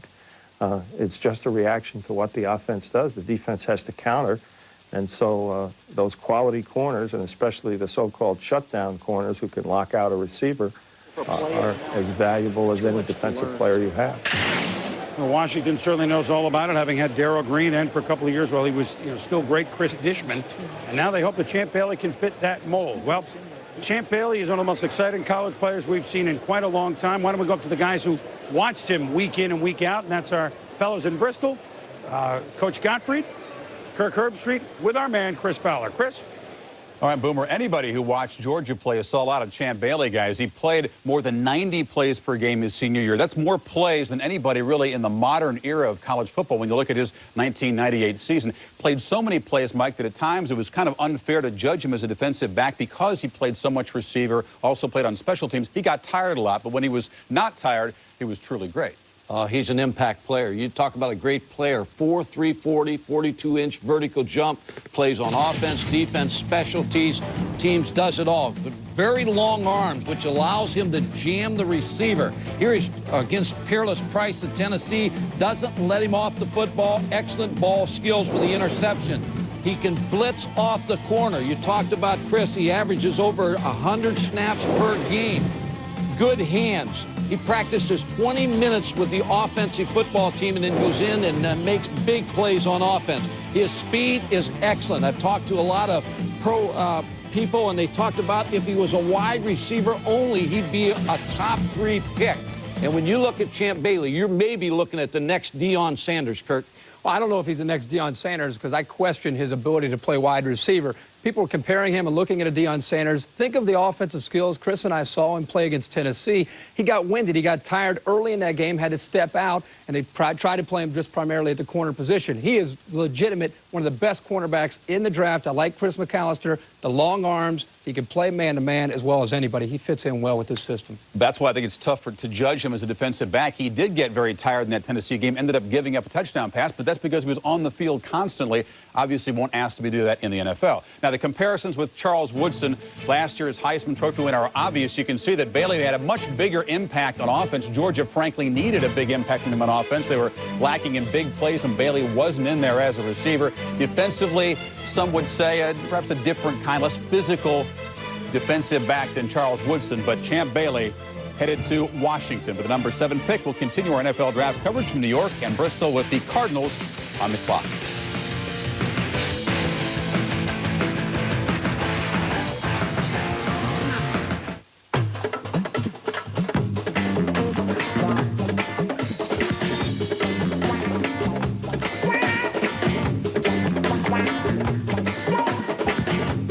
Buy any Tacoma truck, and you can get packages of our most popular options discounted up to $2,400. Joe and Phil both know an important call can come at any time. Because he's a courteous guy, Joe's turning his cell phone off. Phil's leaving his on, which isn't going to win him any popularity contests.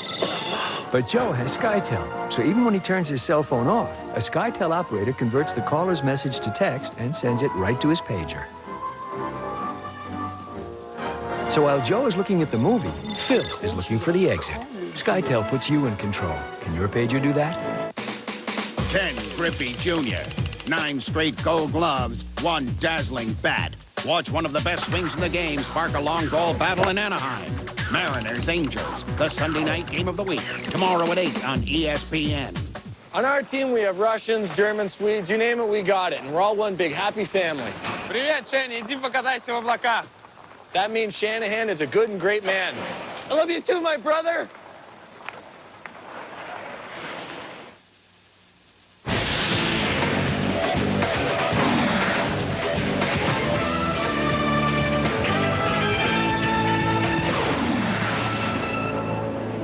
Back in New York, and last year at this draft, the Arizona Cardinals, the woe-begotten, the Arizona Cardinals, who hadn't seemingly made a good move since they became a state, had perhaps the best draft of any team in the league. One of the moves they made by swapping spots 2-3 with San Diego, allowing the Chargers to get Ryan Leaf. They moved down 1, picked Wadsworth at that spot. Then later on got Corey Chavis and Eric Metcalf and Patrick Sapp in that deal. But here's the last part of it. Number 1 pick of the Chargers in '99, which turned out to be the number 8 pick overall, meaning Arizona is one of 3 teams that has 2 first-round picks, and so this is a real bonus for Arizona. So while they might have wanted Holt, they still have a player as we go to your board. Who might they be looking at? I think the offensive tackle, the left tackle, John Tate. Critical because of Jake Plummer. He's your franchise quarterback. You have to keep him in one piece. John Tate would be key to that equation. He'll be 24 years of age, very mature young man coming out of a pro-style offense at BYU. I think you look at the other tackles, John Jansen, a right tackle. L.J. Shelton, very interesting because he's your dominant left tackle and had a heck of a year at Eastern Michigan. Even as a junior, protected the blind side of Charlie Batch. Aaron Gibson, a right tackle, could move inside the guard as well. But I think for Arizona, they have another first-round pick where they can look at that wide receiver spot, the 3rd wide receiver spot, also help out in the return game at that point. But I think John Tate, critical because he's an outstanding left tackle, the best left tackle in this draft, Chris. Well, they lose Lomas Brown, and they want to give Jake Plummer help somehow. 3rd wide, as you mentioned, extra blocking. They were thinking about a back, but the backs were gone at this time. So we will debate what Arizona's going to do because they'll be a very interesting player, a team that not only made the playoffs this year, but won their opening round playoff game against Dallas. Let's go around the league. We're about an hour and a half in. Start with Cleveland, where it all began. Sal Paolantonio. In Cleveland, the Browns made Tim Couch, the Kentucky quarterback, the first pick of the draft. All night long, they negotiated with his agent, reached an agreement this morning, and they've got Couch now to be Maybe a legend just like Bernie Kosar was in Cleveland many years ago. Bernie, in the war room, looks very happy about the pick. Now let's go to Sean Salisbury. Here in Indianapolis, the Colts have passed and pulled a shocker by not getting Ricky Williams. They go for Edgerrin James, the Miami Hurricane running back, who they say is magic. Now they've got to convince their fans of that, many who've called already, to voice their displeasure. Let's go to Andrea Kramer. Here in Minnesota, it's new owner Red McComb's first draft, and head coach Denny Green is keeping him apprised of what they'll do with their 10 picks today, including 2 number 1s, 11 and 29. They lost 4 starters on defense, so they'll need to replenish depth. But keep in mind that the quarterback they like best is still on the board, Dante Culpepper. Now let's head to Ed Werder. Here in New Orleans, Mike Ditka's talking about putting his hair in dreadlocks. He pulls off a huge trade, moves up to the 5th spot from the Redskins, and gets Ricky Williams, the Heisman Trophy winner. He says this is going to be a great match. We're going to give him the football. He's going to give us an identity. Let's go to Solomon Wilcott. In Foxborough, after losing their featured running back for the 2nd straight year, the Patriots now find themselves back in the hunt for a primetime runner. With Ricky Williams and Edgerrin James off the board, the Patriots Brain Trust are now looking to fulfill their need for speed with 2 picks coming up later in the 1st round. Now let's send it out to Hank Goldberg. In Miami, the Dolphins tried to trade up to get Edgerrin James, but holding only 5 picks in the draft, as Jimmy Johnson said, he was handcuffed. Why is Jimmy looking so glum? Normally at this time the phone's ringing off the hook for him, but no callers. Who wants to go to 24? The Dolphins might trade out of 24, figuring 3 or 4 backs they would be interested in would be there early in the 2nd round, and Cecil Collins could be one of them. Let's go to Tom Jackson in Denver.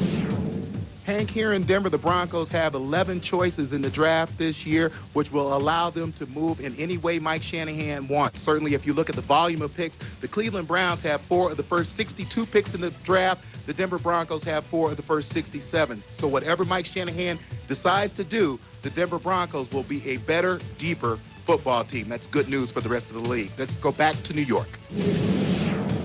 You know, I feel good now. I finally saw Tom Jackson. It took an hour and a half. It's good to see Tommy. Now let's see what the Cardinals do with their first of 2 first-round picks.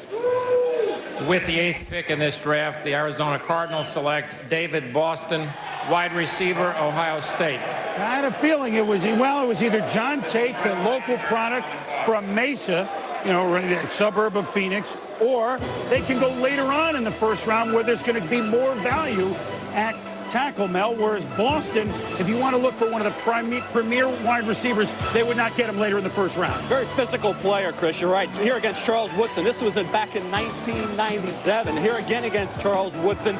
Beats him on the deep route. Watch the concentration here on the football. And you're looking at a big wide receiver, a very physical performer who certainly can shield that cornerback and then make something happen after the catch in the broken field. A little taunting there. Put that to rest in the NFL. Here, downfield blocking against Penn State. Here again, you'll see the physical presence of a big receiver with deep speed and good hands. If there's a question with David Boston, it's route running, precision there. Also in terms of concentration, not hands, but he has to concentrate on every pass that comes his way. Probably could have used another year at Ohio State to round off his game a bit. But in terms of a physical presence at wide receiver, he really provides that for an Arizona Cardinal team that needs that 3rd wide receiver behind Sanders and certainly behind Rob Moore. Although they still need, in my opinion, that left tackle to protect Jake Plummer's but they're going to get him later on in the first round, I think. Well, I mean, you won't get a Tate or a Shelton, though. No, but they know that. But they're going to get better value at tackle, I think, late in the first round than they're going to get at wide receiver. And they're all at now. Ohio State, you still have this image of Woody Hayes, 3 yards in a cloud of dust. But look at these guys, Ohio State receivers that we're going to put Boston up against. All he does is catch touchdowns. Chris Carter, get better numbers than Krell, very similar. Joey Galloway, of course, is a star, still in the making in Seattle. And Terry Glenn with the New England Patriots. So these are their numbers. Ohio State and Boston had the best numbers there. How will that, translate into the pros? Well, let's look at the depth chart, Joe, of Arizona, who has Jake Plummer, a guy that can buy time and run around and look for extra time to spot receivers running second and third routes. Well, the good thing when you get a third wide receiver, which David Boston will be for them, is you don't have to run around an awful lot. Jake Plummer threw a lot of interceptions last year. Frank Sanders is there with 89 receptions. Rob Moore's the franchise player. Ronnie Anderson, Chad Carpenter, and Andy McCullough. Now, you've got some guys who can absolutely move down the field, but Jake Plummer is going to have to become a more disciplined pocket quarterback.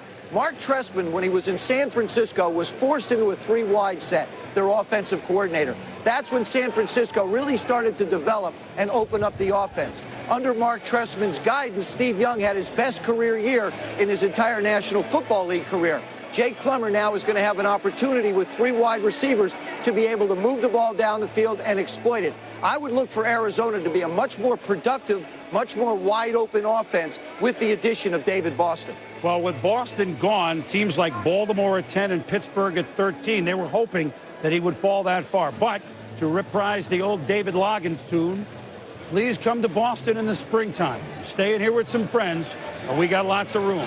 There's room for him in Arizona with Jake Plummer at quarterback throwing to any of those three wideouts.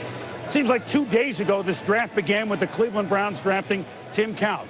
But he's with our Mike Tirico with our other set. And Mike, you know what? I guess last night, a little sleepless for Tim. Probably worth the wait. Yeah, as his deal was being negotiated, finally done at 3:30 in the morning, were they keeping you up to date, a little move by move, or did you just get the wake-up call with the good news? I just got the wake-up call with the great news. I think Tom let me sleep on it, and I woke up about 9 o'clock this morning, and he gave me the great news.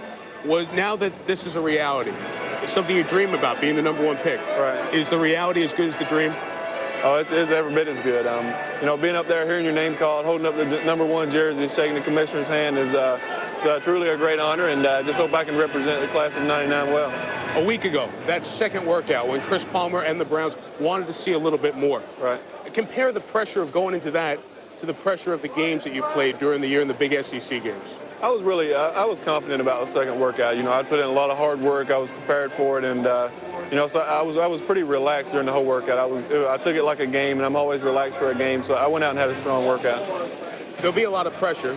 People are going to want to know, when are we going to see the #1 pick, the franchise guy of the future? When do you think you'd be ready to play? Talking to Peyton, who's been very close with you in this whole year process. I'm not real sure. It's just according to how quick I can pick up the offense. I'm going to go in and give my best effort. I want to be in there. I want to be playing. But really, in the end, the decision will come down to Coach Palmer to decide when I'm ready. Thanks for waiting. Congratulations. All right. Thank you, Mike. He's got a plane to catch with his boss, the owner. They're going back to Cleveland, and we're going back to Chris. Well, I'm going to take the ball. If I'm the secondary toss, I'm going to take it and make a first down, Mike, and I know Tim can complete the pass to me. Well, the Washington Redskins, congratulations once again to Tim Couch. We look forward to him playing in the NFL. So does everybody in the dog pound. But now, thanks to our Sprint video conferencing, let's bring in the general manager of the Washington Redskins, Charlie Casserly, who, Charlie, are you starring as Monty Hall today in Let's Make a Deal? You went up, down, all around, got some picks, and got your man. Was this all orchestrated, or was this one of the fastest half hours you've ever had? Well, it was a semi-orchestrated, semi-fast half hour. We had talked to New Orleans for some time about the potential of doing this deal if Ricky Williams was there. This morning, when it appeared that it could happen, we firmed up a deal with New Orleans before the draft ever started. We then called Chicago and a number of other teams up ahead of us, but Chicago was the one we felt we could make a deal with. When we were on the clock, before we made the deal with New Orleans, we had the deal done with Chicago. So, in effect, we knew that we were going to be at 7, get a 1 next year, and get a player that we wanted. As it turned out, it was the same player we were taking at 5. Charlie, it's Joe. When you draft Champ Bailey, do you now envision him as coming in and being one of your starting corners as a rookie like Darrell Green did for you a number of years ago back when I played? Well, back when you played, Joe, by the way, you're right. The class of 71 is far better than the class of 83 or 99 or whatever we're in. So don't you take any crap from Kuiper or Boomer. You were right. As far as him starting, okay. As far as him starting, it's you're right. It's going to be the coach's decision on what to do with him. But obviously, when you take a player this high, you envision him playing quickly in your program. Would you entertain at all, with Champ Bailey's ability to play both sides of the ball, would you entertain at all the fact that he might play some offense this year? Well, I think, Norv and I have talked about that, and the feeling here is this, is get him in one position, get him good at one position, make him learn one position. One of the things in college, which is an advantage, I think, for him coming into the pros, is he played both positions, but yet he never concentrated on one, so he has a lot of potential to get better at the corner position. So our feeling is put him at corner, keep him at corner, and that's where he's going to play right now. Charlie, this is Chris again. You and Norv and everybody on the Redskins staff are under a very interesting cloud, if you will say, right now. Can you put into words what you have been going through, what you think you will be going through, and I mean, do you have any feel for, after this year, or once new ownership is in place, how long you might stay? And in the meantime, doing deals like this, can you put all this into words? I'll tell you what, we could do a mini-series on what's happened in the last few weeks, okay?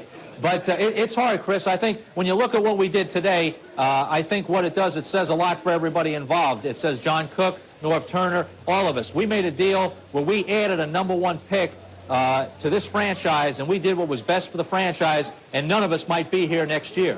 And all through this, we've thought of one thing: what's best for the franchise? And you're right. When we went to the March meeting, frankly, I had no idea whether I'd be sitting here talking to you today. I obviously have no idea if I'll be sitting here talking to you next year. I know you're going to be where you are next year, but whether we're here or not, we don't know that. Well, thank you for talking to my boss about that, Charlie, and ensuring that. And you make moves like this, I think you should be there for a long time. Congratulations on what's doing right. Thanks for joining us. Thank you. Charlie Casserly, business as usual. That's what he had to do. Culpepper, McNown, McAllister, names we shall be hearing very quickly.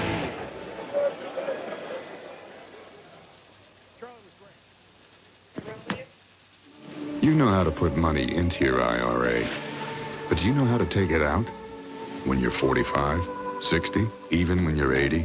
Without the right strategies, thousands, even tens of thousands, your retirement dollars could end up going to the government. That's why Solomon Smith Barney created this retirement distribution kit. It's yours free when you call 1-800-EARNS-IT, extension 5600.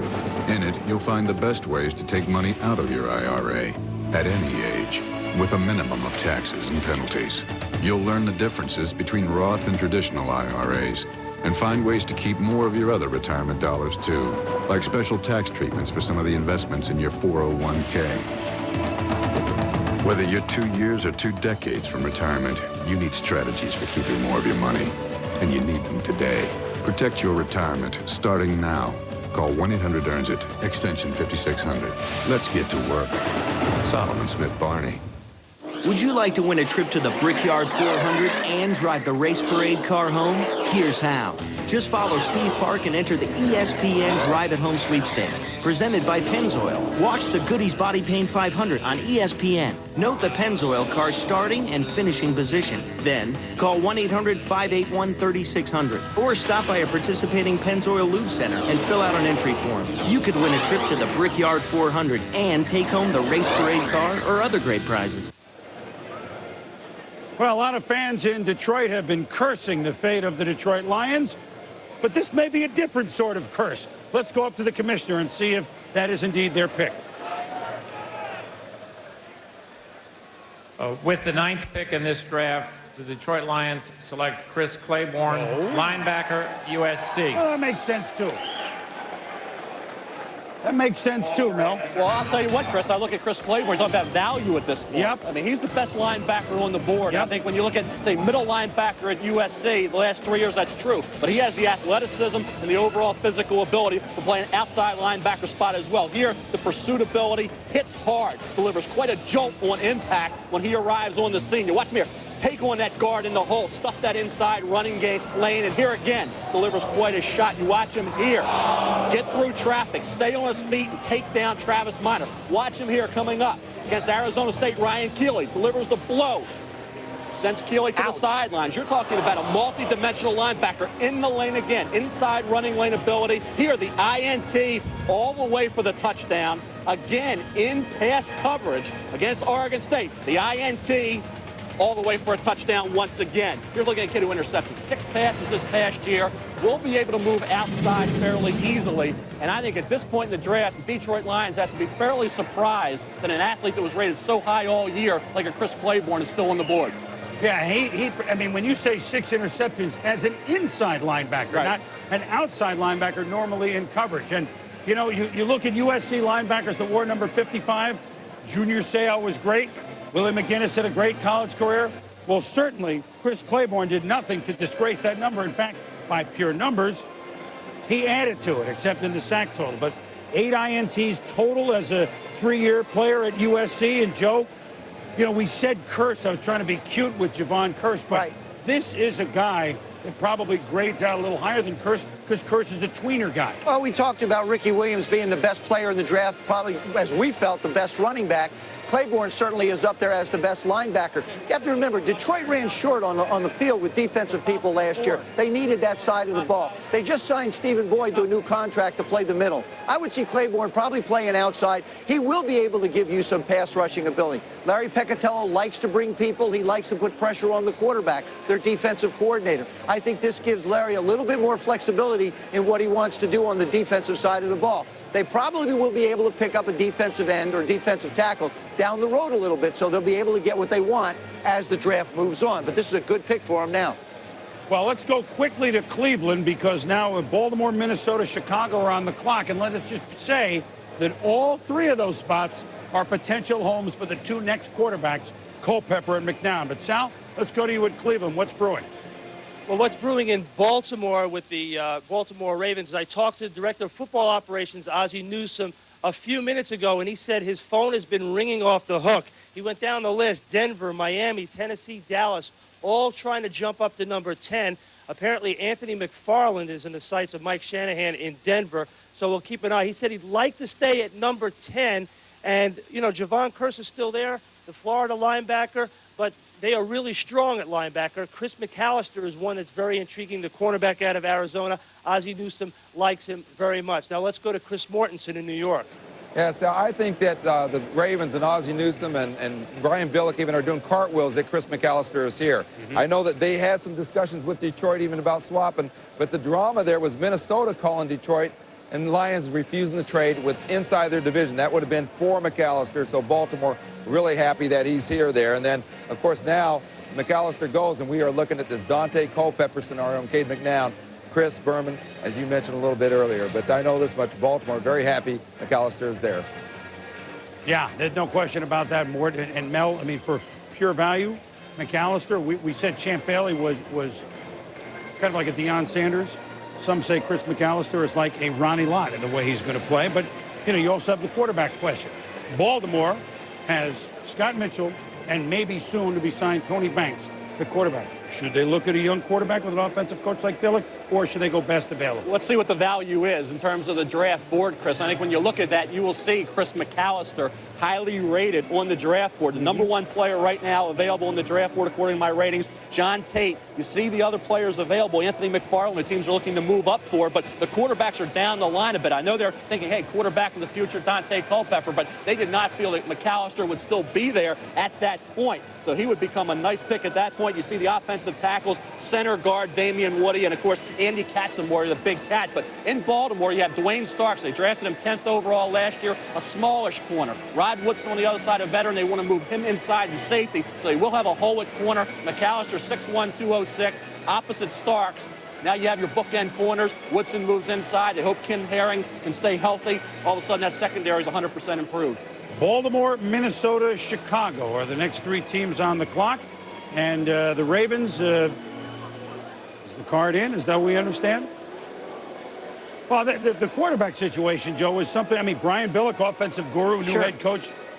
Should he look QB here for the future? I don't think he has to look QB. If he wants to look QB, you're going to get a guy who's gone through the mill in Tony Banks, who he's entertained the last week or so. You've got Eric Zier, who's talked about being traded, Wally Richardson, Kendrick Nord. You know, the guys you don't know, really. Scott Mitchell, who is sort of recycled and looking for an opportunity to play again, and probably will be given the chance to start there. If they do sign a Tony Banks, you get this guy who has really struggled in St. Louis only because he's been through a lot of coordinators, a lot of offensive changes. I think you don't need to go shop for a quarterback here. I think quarterbacks are just as valuable at this spot. Let's go up to the podium now and join the commissioner so he can quote the Ravens. With the 10th pick in the draft, the Baltimore Ravens select Chris McAllister, defensive back, Arizona. Minnesota Vikings are now on the clock. Hard hitter, Mel. And what? He just glides, Chris. He's so effortless in his motion, and he's 6'1", 206 pounds. Watch him here. The way he breaks up the play, closes on the football again. Effortless in his glide, senses what's going on, and has that burst and that anticipation in coverage. Here on the deep play, interception on the deep ball against Nebraska. Here, a kick return. This is in the season opener on ESPN against Hawaii. And he's going to take it all the way. Opening kickoff, he goes 100 yards. Here's a punt returner. Again, showing his athleticism. Look at this kid. He's 6'1", 206 with tremendous speed. Another anticipation, interception, reacts to the football, and makes the big play. Great players make the great plays. Chris McAllister had all those interceptions.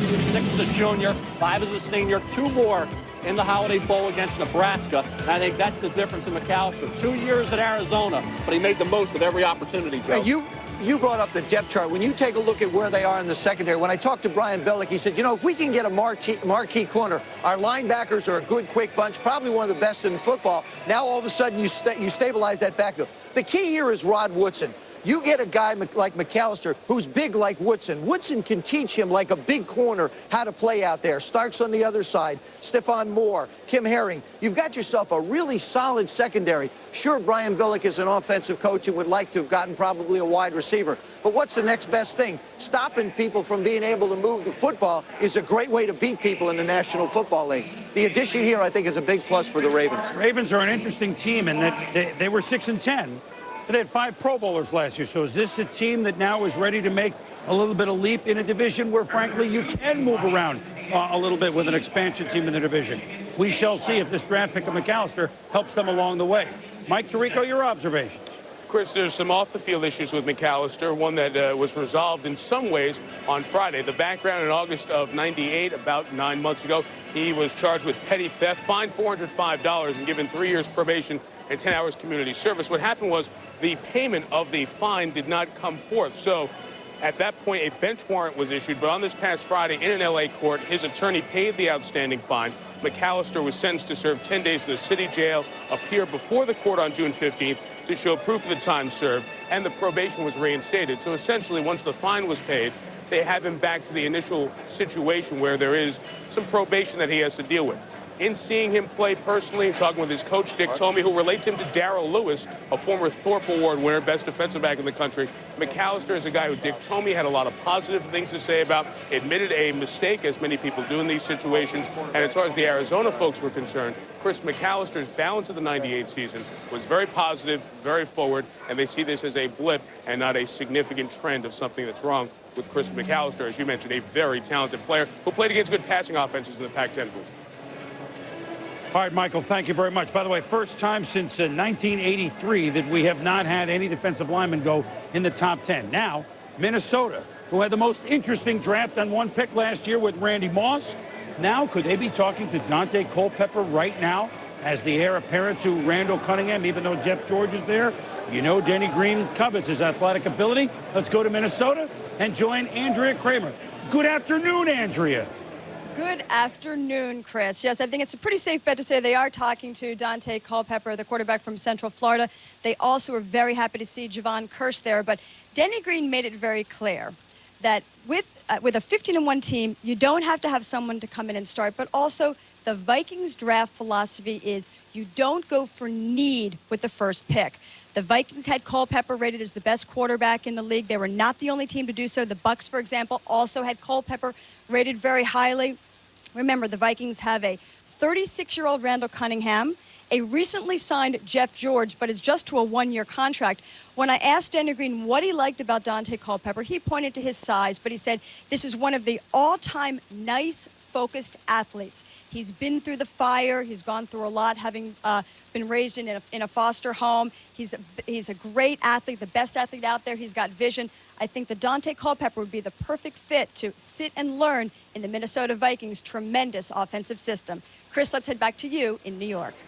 All right, Andrea Kramer, thank you very much. If indeed it's going to be Dante Culpepper, it would be the first time the Vikings have used a first-round pick on a quarterback since Tommy Kramer in 1977. You see, we send our reporters to places for reasons that you're not even aware of at home. Kramer versus Kramer. Here's the depth chart with Jeff George, a great backup. So if Culpepper comes in, there is no pressure on him at all. Well, I think this is a fabulous place, first of all, for Jeff George to be able to go in and back up. I think Randall Cunningham can repeat in the year that he's had. But why should we have this suspense? Why should we wait anymore? Let's just go to the commissioner and see who Minnesota really decided they wanted to take. Good segue, Joe. You're learning in this role. I'm trying. I have a great teacher. Who's that? With the 11th pick in the draft, the Minnesota Vikings select Dante Culpepper, quarterback, University of Central Florida.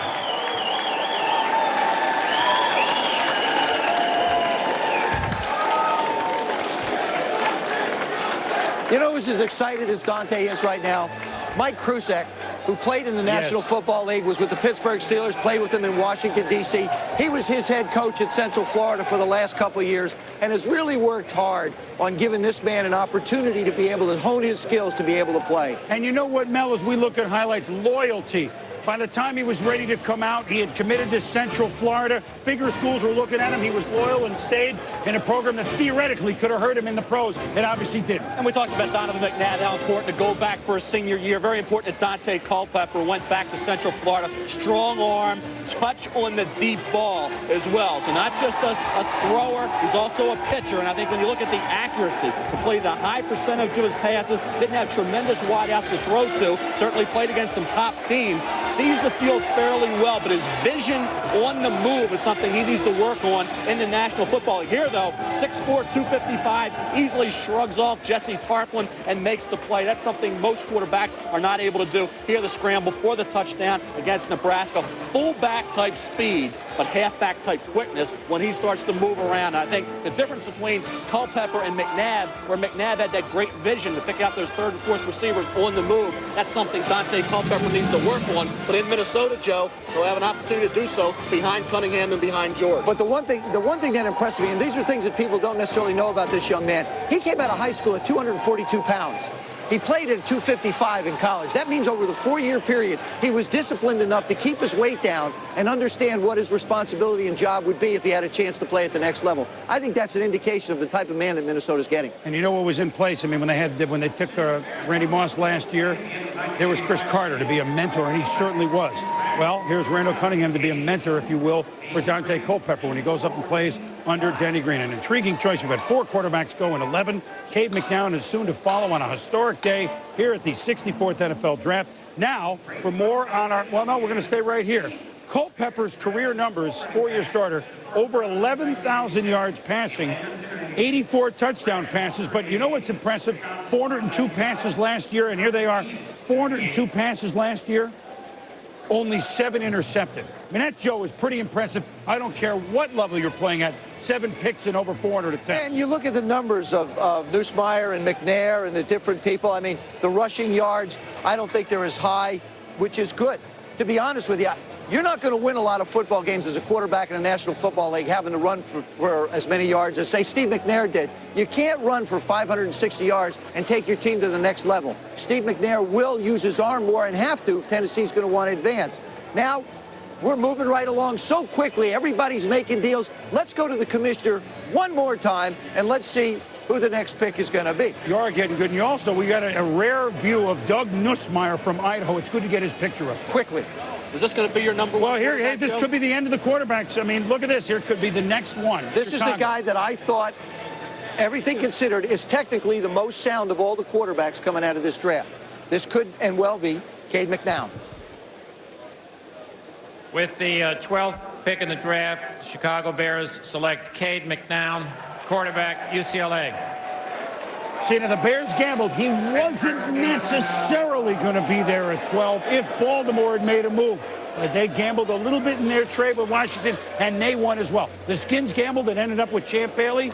And now the Bears have gotten extra picks, and they end up with Cade McNown. Both teams gambled. Washington gambled. Chicago gambled. They both got the players they wanted. It worked out perfectly. Mike Ditka's on the golf course. Everybody's having a great Saturday You're not so implying far. he's gambling on the golf course? Absolutely not. He's just out having a good time on the golf course. I like the ability of Cade McNown, not just to be able to run the football, but he sees the field well. I compare him to Jake Plummer. He's a playmaker. He has the ability to move around the field. Everybody questions his arm strength. There you see him throw the ball down the field. I don't question his arm strength at all. It isn't how far you have to throw the ball. It's how accurately and how quickly you can get it there. There he shows his versatility as a receiver. Again, steps up in the pocket and lets it fly. I like everything about Cade McNown. I think dealing with the weather conditions in Chicago. We talked about his arm strength. You say it's more than satisfactory. I'd say it's slightly above average, so we differ there. I think it's overrated. I think dealing with weather conditions is overrated. Chicago and dealing with the weather and the wind will not be a factor with Cade McNown. I think he'll be fine. I don't think the weather, the wind, the weather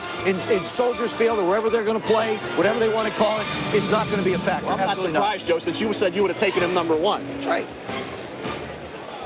A lefty.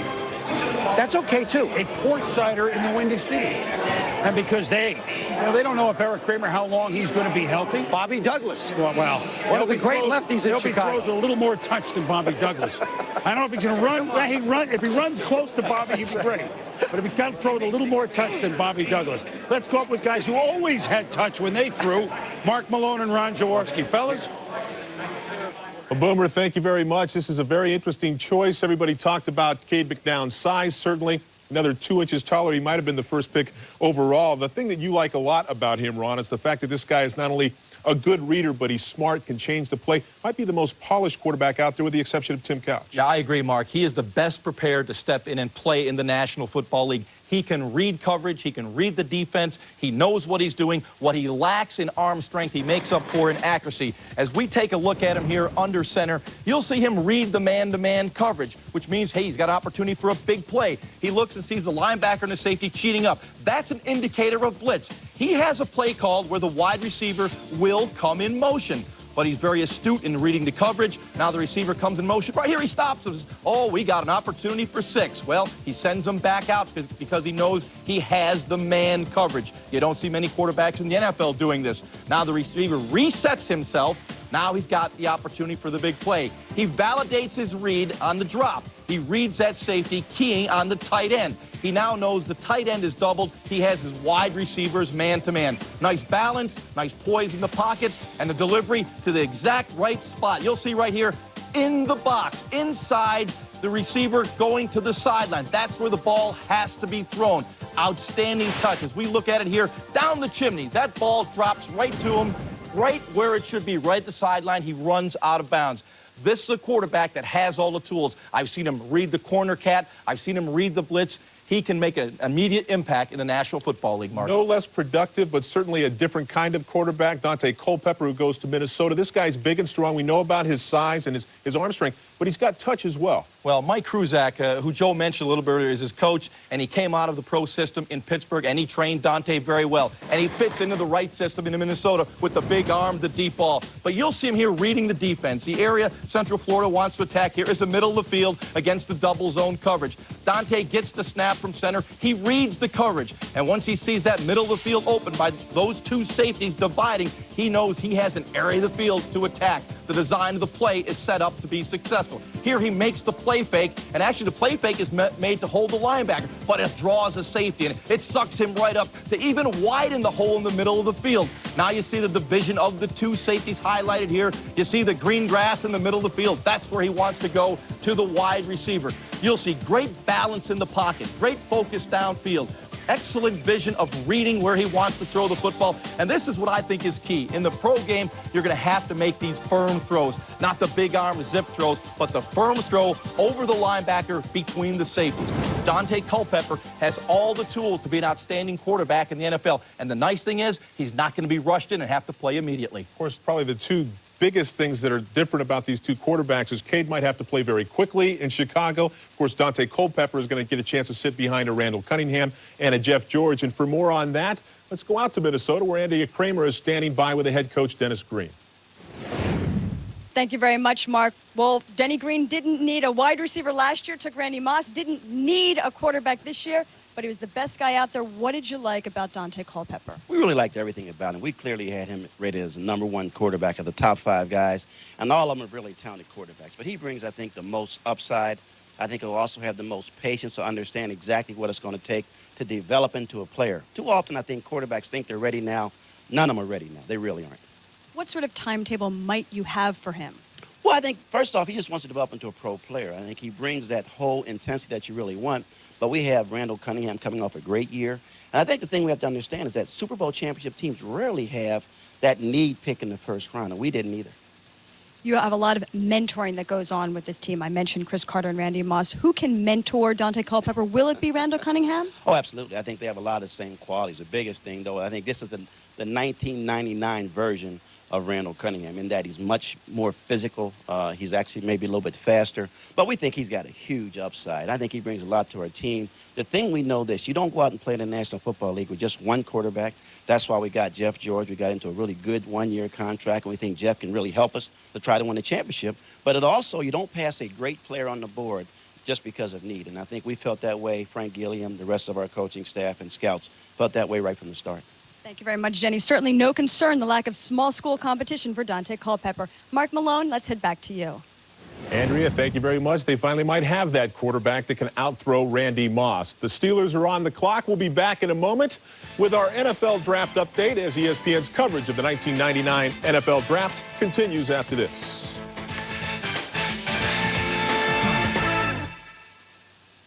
Get your hands up! Get your hands up! Go, go, go, go!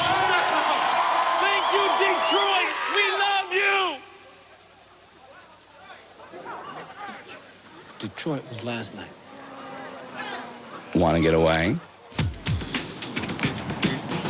Now you can. Fly Southwest Airlines coast to coast for $99 or less when you purchase tickets by April 27th. You are now free to move about the country. You know what I call this? Dancing. No, it's the collect call with 1-800-CALLATT. Just dial right down the center of the phone. CALLATT for guaranteed cheap collect calls. Dial 1-800-CALL-ATT. Let's see, what's your favorite day? It's Friday, and these are Friday's Chop House platters. Thick, juicy Chicago-style cuts of all your favorites, still sizzling from the grill. I love Chicago. The Chop House platters at Fridays. That was good. Do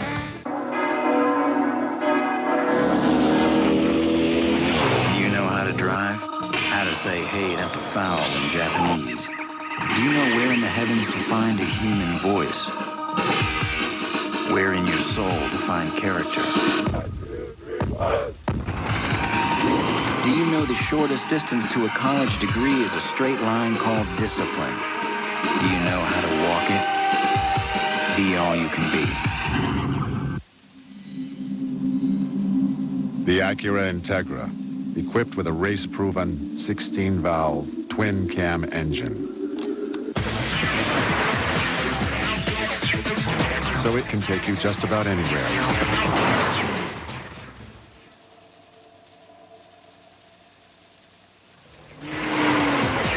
Quickly. The 1999 Integra from Acura.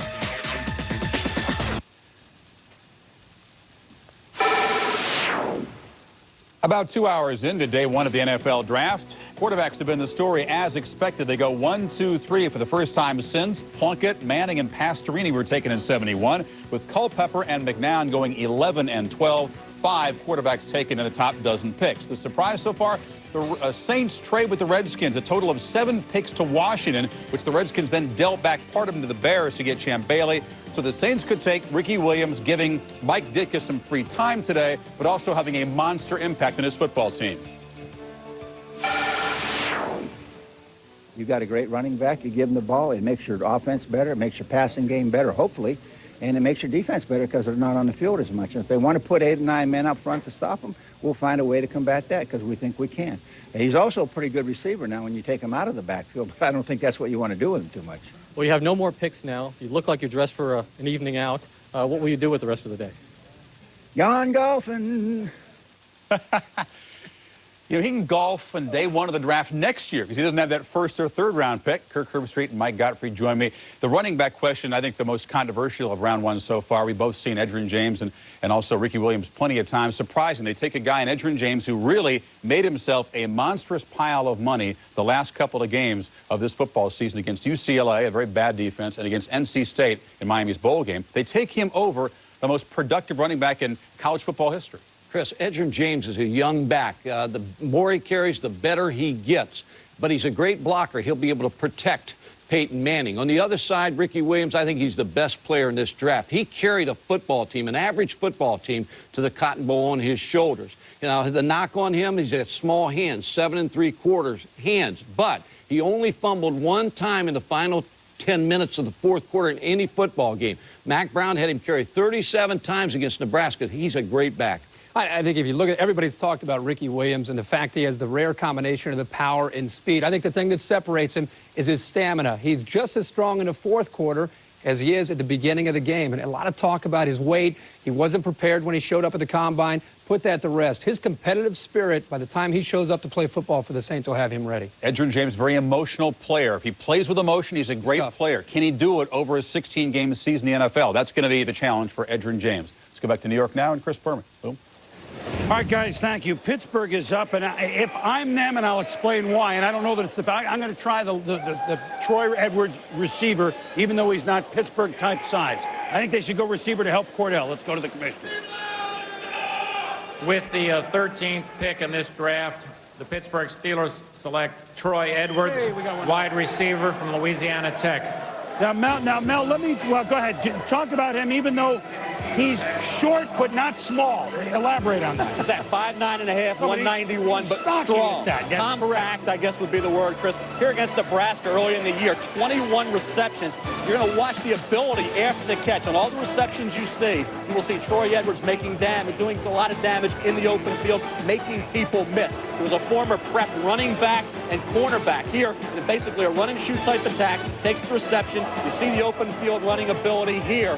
And as well on the deep ball. I think when you see him adjust, Joe, and you'll see that coming up, I think that's something he can do as well. So he can run after the catch. He's tough. He has a passion for the game. This is the Nebraska game as well. So not just short passes.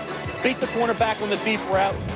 Make it to the end zone. I think when you look at Troy Edwards, the key is getting off the line of scrimmage, and he will be okay. He's quick, he's compact, and he's tough, and you have to love his enthusiasm for the game. Troy Edwards down in Mobile for Senior Bowl week, and he caught the attention of everybody with the way he worked, the way he hustled, and the passion for the game he brings to the table, Joe. I think need is really what you have to talk about here. You have to say, what have the Pittsburgh Steelers lost over the last 3 years at the wide receiver position? Andre Hastings went to New Orleans in '97, Ernie Mills to Carolina in '97, and Yancey Thigpen in '98. Charles Johnson this year goes on and joins Torrance Small in Philadelphia. So what's happened to the Pittsburgh Steelers, they've done a fabulous job of being able to win football games with constant depletion, both on the defensive side and at the wide receiver position. Certainly Edwards is a good choice for him. It also gives a young man to work with Cordell Stewart, who's going to continue to try and improve his game under Kevin Gilbride, who's the now offensive coordinator there in Pittsburgh. You look at 50 touchdowns, 280 catches for this young man. Plus, there's something else that Bill Cowher has never had in his run there, which is why I like this pick. A return man. He's never had a real bona fide return man.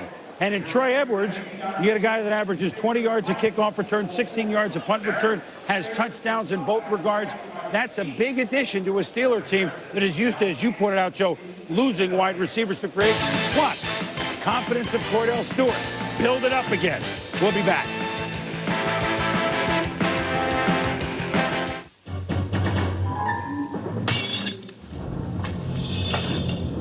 They lost pretty much everything. And we were thinking, are we next? I wanted security I could really feel. Protect your home and family with Security Link from Ameritech. Complete peace of mind. 24 hours a day. It cost a lot less than we thought. Call now and pay only $99 for installation of our advanced wireless security system. That's a 50% savings. Plus, you'll get this convenient remote control absolutely free. So easy to use. Security Link, a complete home security system you can trust. That's 24-hour monitored protection for less than $1 a day. Plus, for a limited time, a free remote control. A $69 value. Now everything's protected, whether I'm home or not. Security Link from Ameritech. Call 1-800-698-1939 to save $100 on installation and get a free remote control. Hurry, offer ends soon. The hair is big, the tube socks are high, and the action is down and dirty. Can you dig it? All the moves are on ESPN Classic. Roller derby style. Ouch. Right on. The forces of good versus some bad. Shut your mouth. So join the pack for a crash course in old school. I'm talking roller superstar. You said it. Friday and Saturday late nights only on ESPN Classic. To get ESPN Classic, call 1-800-CLASSIC today. 5 quarterbacks taken in this 1999 draft in the first 12 picks. To put it in perspective, only once have we had more quarterbacks go in the entire first round. That was 1983 when we had 6. But through 12 picks in that draft, only 2 had gone. John Elway, Todd Blackledge. So we have never had this many quarterbacks go this high, and the record all-time is 6. One quarterback who was the 3rd pick overall with the Cincinnati Bengals, Keely Smith, came from seemingly nowhere.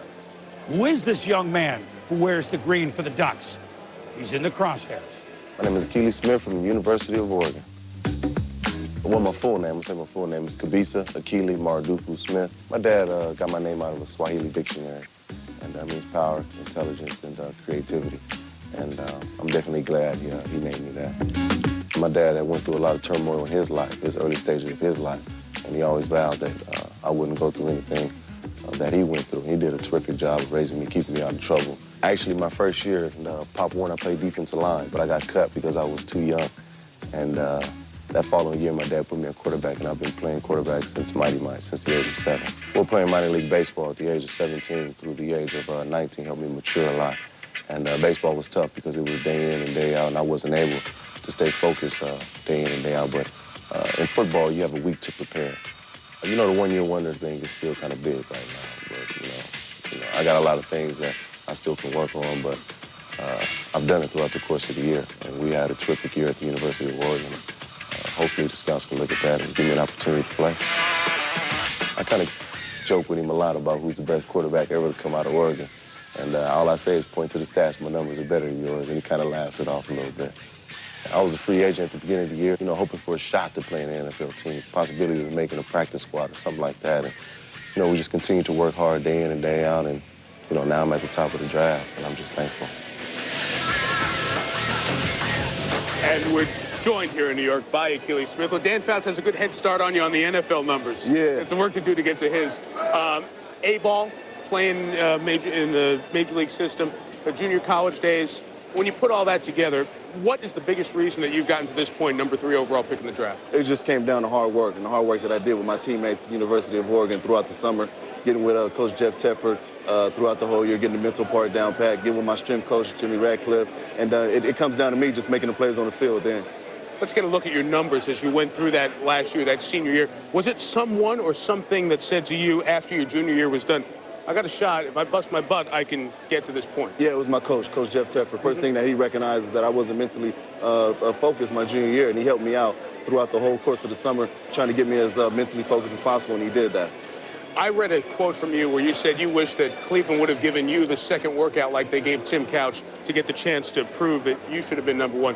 You know, Cleveland and Cincinnati are in the same state and the same division, so you get to see them a couple times. I know it's going to be more, you want to beat anybody you play against. Is it a little bit of extra motivation for yourself to watch what Tim does as you guys go along? To be honest, it is, because it came down to either me and him, and it is motivation. So, you know, I'm not going to really worry about it. The things I need to worry about is getting the offensive playbook down pat, getting the speed of the game down pat, and get ready to play. 5 seconds. Message to Carl Pickens, who wants a trade.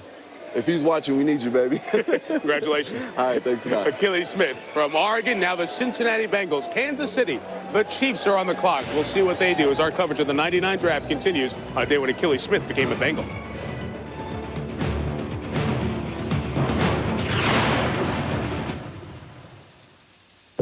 It's Saturday night. Do you know what your money's doing? Janice does. Janice is working the phones, checking up on an investment in a new restaurant chain. Every Saturday night, Janice calls 20 or 30 of them in different states to make sure they're as busy as they projected. Janice keeps the heat on a company even after the money's invested. Is your money pushing the right buttons? Get there. Janus Mutual Funds.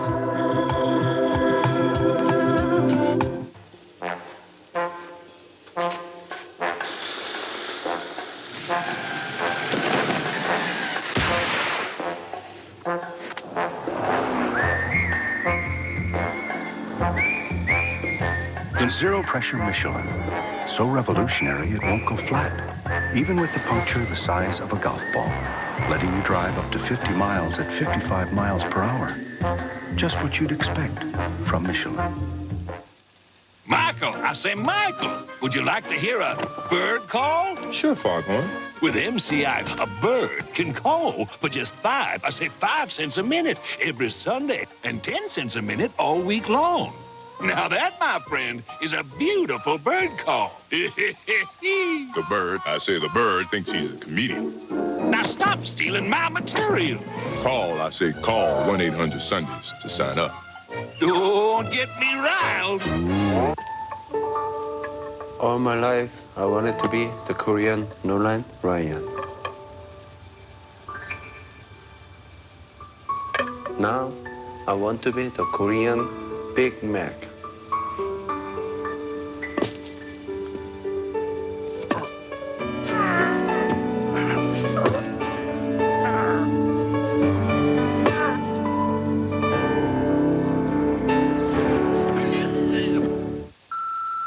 Rick, this is Jim Hopkinson, a producer with ESPN Fantasy Games. Rick, you're a fantasy baseball owner. You going on strike is not going to bring Mo Vaughn back to the Red Sox. Take that up with their management. This is a business line. Listen to the brothers. They predicted it all. Max attack on the home run record. Roger Clemens, 5th Cy Young Award. Immerse yourself in the last season of the century. Watch Baseball Tonight on ESPN. Speak to me, O prophets. Speak to me.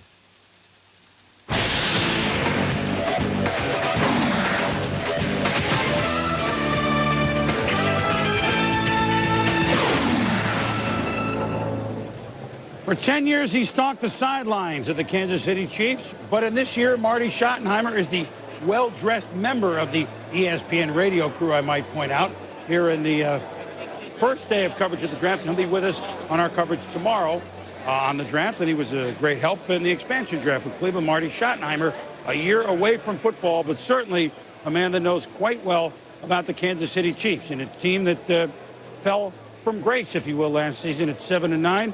Their offense was way off the chart. Their rush defense was way off the chart. So, values here at pick number 14, Mel?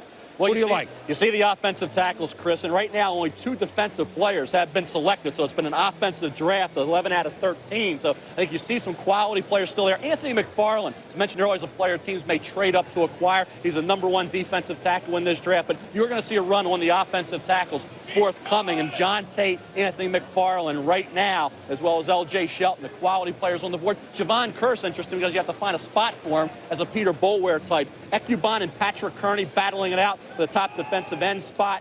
And Andy Katzenmoyer, where does he figure in as a middle linebacker who did not play as well this past year as he had as a freshman and even as a sophomore?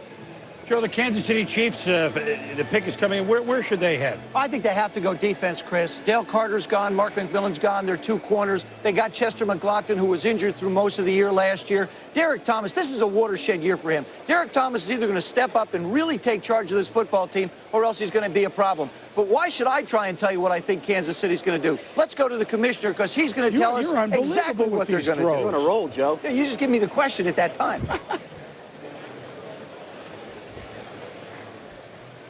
With the 14th pick in the draft, the Kansas City Chiefs select John Tate, offensive tackle, Brigham Young University.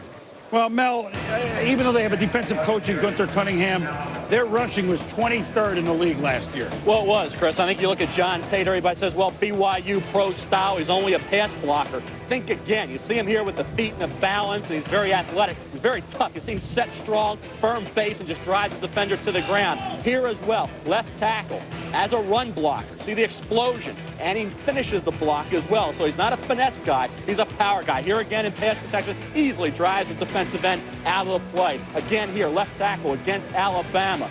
Pass protection, no problem. This quarterback plenty of time to throw and a nice lane to throw the football as well. Here against San Diego State, in pass protection, no problem as well. Now, I like the mean streak. You see it here. He finishes. He's always looking to move down the field and make a block. And I think John Tate, certainly the best left tackle in this draft. Nice value for the Chiefs, Joe. Well, you know what? And you hate to say, I don't mean it this way. He's, by the scouts I talked to, remember, he's 24 years of age, so he's a man already. He is nastier than some of the other Brigham Young linemen that have come out. You know what I'm saying? And that's good if you're looking to run block. But who knows more about offensive tackles than our own Hall of Famer, Anthony Munoz, who broke down John Tate? First thing I like about John Tate is his age. He's 24 years old. It's rare for a rookie entering the NFL, and I see him being a little more mature than most of the guys going in. Also, as I was watching tape on Tate, he reminds me a lot of Paul Gruber, the outstanding left tackle of the Tampa Bay Buccaneers for a lot of years. And I see John Tate with the ability to enter the NFL and have an excellent career, just as Paul Gruber has. Take a look at John Tate in action. The first thing you look at is leverage and power. And to me, when you have leverage and power, that means he's keeping his pad level down. He's getting his helmet under the defensive lineman.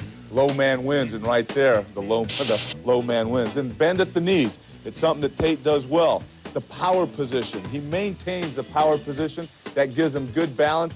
The spin by the defensive lineman, no problem for John Tate. He's right there to clean him up. Then again, the hands in separation. Keep that defensive lineman away from you, because the defensive lineman likes to close the gap, which he doesn't have here.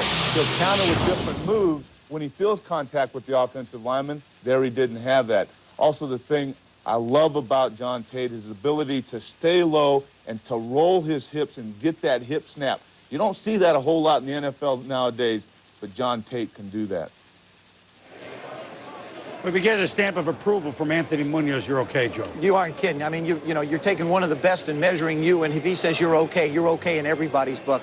But first of all, you have to take a look at the Kansas City Chiefs and where they are in the offensive line. Their left tackle position is manned by Glenn Parker. They got Zott, you got Grunnert in the middle, Shields, and Victor Riley, who was a high draft choice, and Criswell as the reserve. Both Criswell and Parker are left tackles. To me, Tate's a good choice here because both of those guys are getting a little long in the tooth. You don't know how many more years they're going to play. You've had some physical problems with them. But the first thing you have to do is not focus on this offensive line when you talk about the running inefficiency the Kansas City Chiefs have had. You have to take a look at the lack of a true halfback. Donnell Bennett was moved over from fullback. Van Morris joined him late last year. Just as an example, Bennett rushed for 527 yards.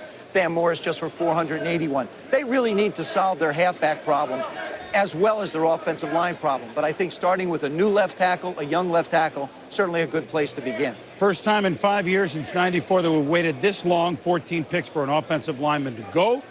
Now on the clock, the very intriguing Tampa Bay Buccaneers. Speaking of O-line, with the quarterbacks gone, this is where I think Tony and company are looking. We'll be back.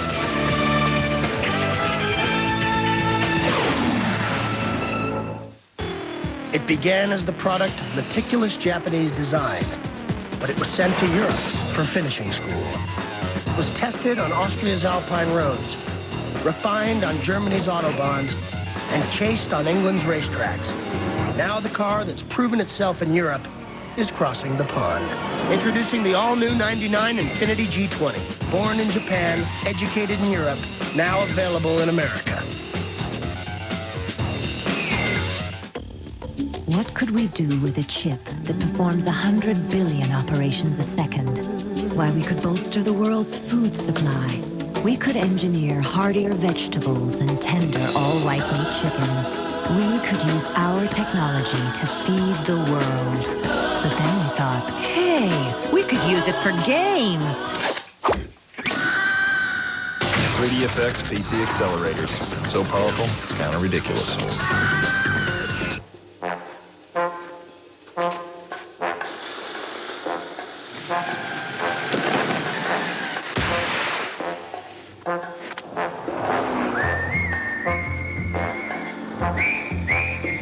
The zero-pressure Michelin. So revolutionary it won't go flat, even with the puncture the size of a golf ball, letting you drive up to 50 miles at 55 miles per hour. Just what you'd expect from Michelin. Getting the opportunity to be in Jerry Maguire, that was a real thrill. Quite a few of us auditioned for parts. Show me the money! Show me the money. Show me the money! You complete me. You complete me. Help me help you. Who's coming with me? Who's coming with me? Let's go. Who's coming with me? There were a couple of performances that really surprised them. You had me at hello. You had me at hello. Polaroid presents ESPN's 20th anniversary draft snapshots. I believe in the second round, the Indianapolis Colts picked ahead of us, and they picked a guy named Eric Malum. And we were all set to pick Eric Rett. We were basing the whole draft on being able to pick him in the second round, even though our coaches really wanted us to pick him in the first. And we got there, and of course, whoever it was, whether it was Gene Washington or Neil Austrian, whoever it was announcing picks, said the name Eric. Eric Malum, center from California. And I kind of leaned over in my chair, and my chair then toppled. And that was used that day 3 or 4 times on your show, and that would say that was my low point. Yeah, but he can bounce back after an injury. That's what we know about Rich McKay. As the Buccaneers have bounced, that was pretty funny. We've had 20 years of some intriguing moments, have we not? We began the day in Cleveland. We'll be there often with their 13 picks overall in the draft. They had the very first one with Tim Couch. We whip around the league, starting with Sal Paolantonio. Cleveland Browns head coach Chris Palmer has got his trigger man, Kentucky quarterback Tim Couch, the first pick. And as you can see, he's very, very happy about the pick. But now he's got to get some wide receivers for Couch to throw to. Will he package those 2 picks in the second round and move up to the first round to get one? We'll have to wait and see. Now let's go to Sean Salisbury. Here in Indianapolis, the Colts make the somewhat controversial decision to pass on running back Ricky Williams and take Miami Hurricane running back Edgerrin James. The focus now shifts to the second round and defense. Look for them to go for corner or linebacker. Now to Andrea Kramer. In Minnesota, when you're 15-1, you can afford to draft the best player regardless of need or position. And for the Minnesota Vikings at number 11, that was Central Florida quarterback Dante Culpepper. He'll sit and learn and develop behind Randall Cunningham and Jeff George. And at the 29th pick, look for the Vikings to turn to defense, looking for a cornerback or defensive lineman. Now let's head to Ed Werder. Well, here in New Orleans, Mike Ditka gets the guy he wants, and he gets him cheaper than he expected. The Saints offered the Colts 3 number 1 picks to get in position to take Ricky Williams. They only give 2 of those number 1 picks to the Washington Redskins to move up and get him with the 5th spot. Now, Mike Ditka's out of picks for the rest of this draft, so look for the Saints to scour what's left in the free agent market to try and build a team now around Ricky Williams on offense. Let's go to Solomon Wilcox. In Foxborough, the loss of Robert Edwards has left a huge void in the Patriots' backfield. And now with Ricky Williams and Edgerrin James now gone, the Patriots general manager Bobby Greer and head coach Pete Carroll must decide if they'll use one of their 2 first-round picks to take a running back, or will they take one in the second round. Now let's send it out to Hank Goldberg. In Miami, in reviewing the Dolphins roster with Jimmy Johnson, it was apparent that there were very few openings. But one area where they could upgrade is still at the running back position. And while they tried hard to work their way up to get Edgerrin James and failed, and they will have to face him twice next year, at least Jimmy is checking his list to see where he can get an edge at running back. One consolation, the Patriots didn't get him. Now let's go to Denver, Tommy Jackson. Here in Denver, the Denver Broncos have watched 14 players taken off the board, only 3 on the defensive side of the field, 2 of those cornerbacks. So Mike Shanahan, who would certainly like to upgrade his defensive front in terms of speed and depth, has some options available to him with the 11 choices he has in the draft. He can use some of that and go to an upgrade or stay where he is at 31. Now let's go to Chris Mortensen in New York. The NFL quarterback shuffle is not over. The Baltimore Ravens are acquiring Tony Banks from St. Louis for 5th and 7th draft picks next season, and they are sending backup quarterback Eric Zeier to the Tampa Bay Buccaneers for a 6th-round pick. Where does that leave Warren Moon? That was 2 out of his 3 options. Probably the Kansas City Chiefs or even retirement. Chris? All right, Mort, well, the Buccaneers making the move after neither Dante Culpepper or Cade McNown were available for Tony Dungy in the 15th spot. Now, we should elaborate on it a little bit. Trent Dilfer is still the man. He's a year removed from the Pro Bowl season that he had. But last year, of course, the quarterback, as you know, Joe, gets more of the credit and perhaps more of the blame than he deserves. But the Bucs, the hardest thing they experienced last year was great expectations. They toppled out of the playoff hunt. Fingers pointed at Dilfer. So So Zaire is not really there to push him, but he's there just in case. That's why Tony Dungy, Rich McKay might have looked at a young quarterback to push just in case things go wrong. But now they have their backup quarterback.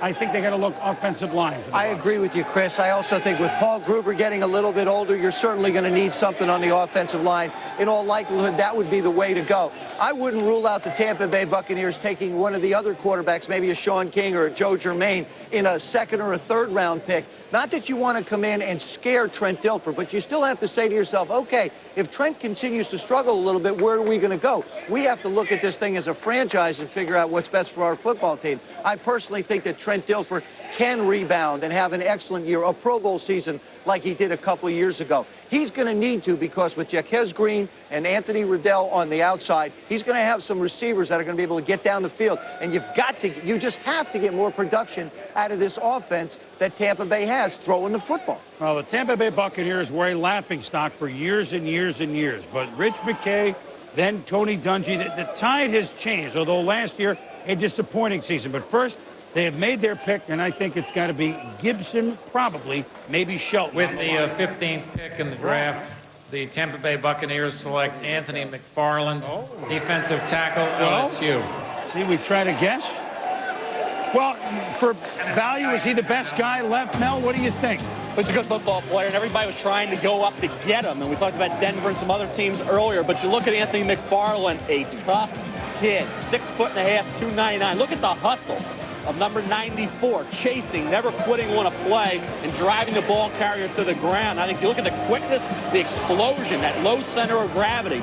6'1", 299, but long arm. Watch the quickness there. First into the backfield before the quarterback from Florida, Doug Johnson, can even hand the ball off. Here against Auburn, moving in for the sack, punishing football player. He catches a pass every now and then. You look at Anthony McFarland, Joe. First thing that comes to mind, first thing I see when I look at these highlights, first thing I think of Warren Sapp.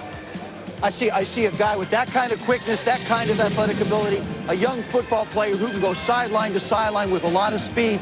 To me, as you look at that highlight, you've got to say to yourself, wow, there's another Warren Sapp. There's a guy who can get out, get across the field, make plays, and is an athlete. When you see him go out and catch a pass, he's more than just a guy that can just pound the ball in the middle of the football field. He's a nice kind of an athlete, so he's got an edge of athletic ability to him. You got to like what Tony Dungy has done here. Hey, they want to be tough on defense. This is a great addition. Well, 249 tackles as a four-year starter. And you know what he looks like as we go to Tom Jackson and study these defensive players? He looks like Michael Dean Perry. And you know what? Michael Dean Perry was a pretty good ball player, Tommy. Well, the thing about McFarland that stands out is he is like Warren Sapp. Joe is exactly right.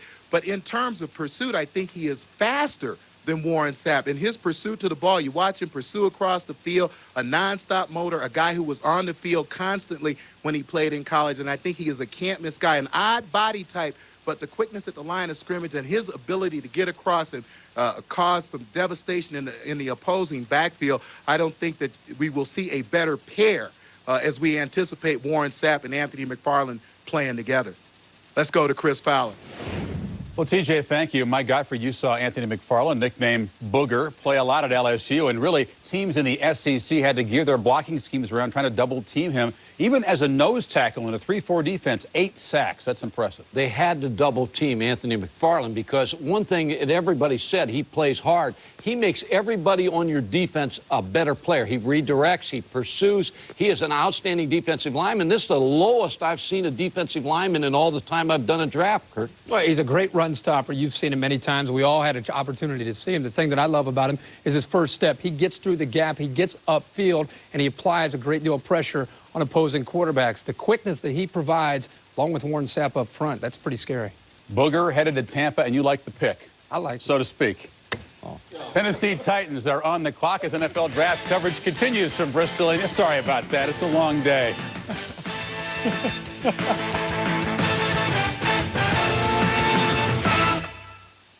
Presenting the first USA PGA Tour Titanium MasterCard with a 3.9% APR for the first 6 months, just 9.99% thereafter, and a credit limit from $5,000 to $100,000. Think what it could bring you. Greens fees, $116. Graphite shaft clubs, $877. Balls, tees, $36. Hole in one, And a witness? Priceless. There are some things money can't buy. For everything else, there's the First USA PGA Tour Titanium MasterCard. Call 1-800-371-0065 now.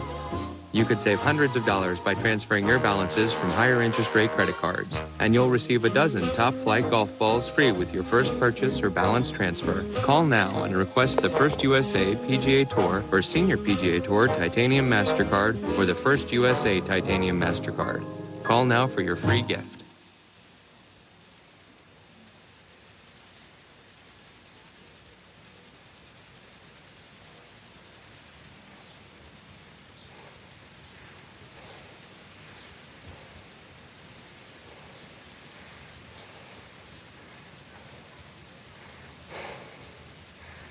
Sports Century's 50 Greatest Athletes, a year-long celebration. Number 39, Walter Payton. Friday at 10:30 on ESPN. Presented by General Motors. It began as the product of meticulous Japanese design, but it was sent to Europe for finishing school. It was tested on Austria's Alpine roads, refined on Germany's Autobahns, and chased on England's racetracks. Now the car that's proven itself in Europe is crossing the pond. Introducing the all-new 99 Infiniti G20. Born in Japan, educated in Europe, now available in America.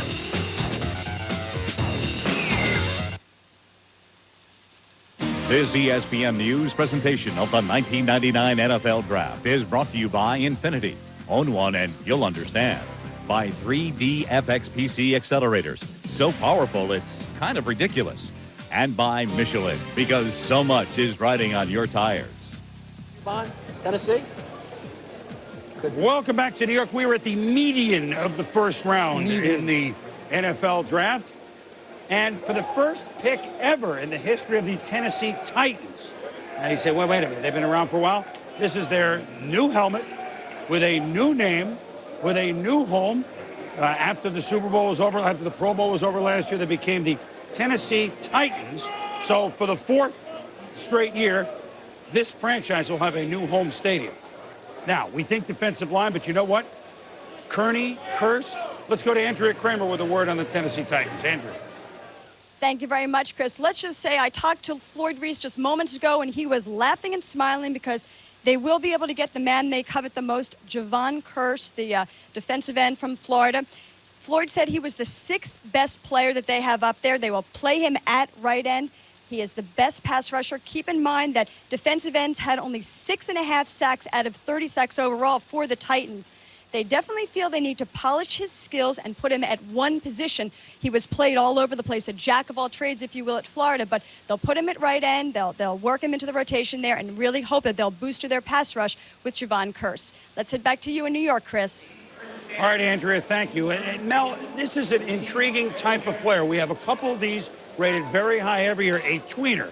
And by that we mean, do you line him up an outside linebacker? Do you line him up at a down lineman defensive end?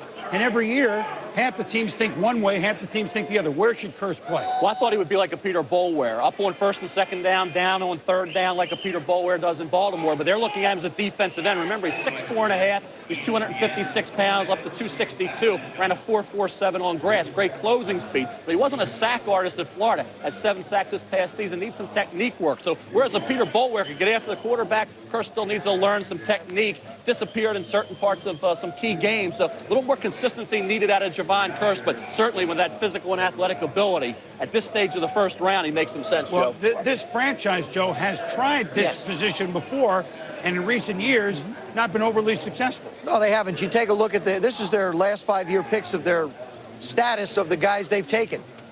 Salva, Lyons, Holmes, Burton, Mix. No wonder they're changing their name. They've just, I mean, really. And then there you see the last 5 years, again, more. 95 Walker, Anthony Cook, who now is a Washington Redskin, Nunley Ford.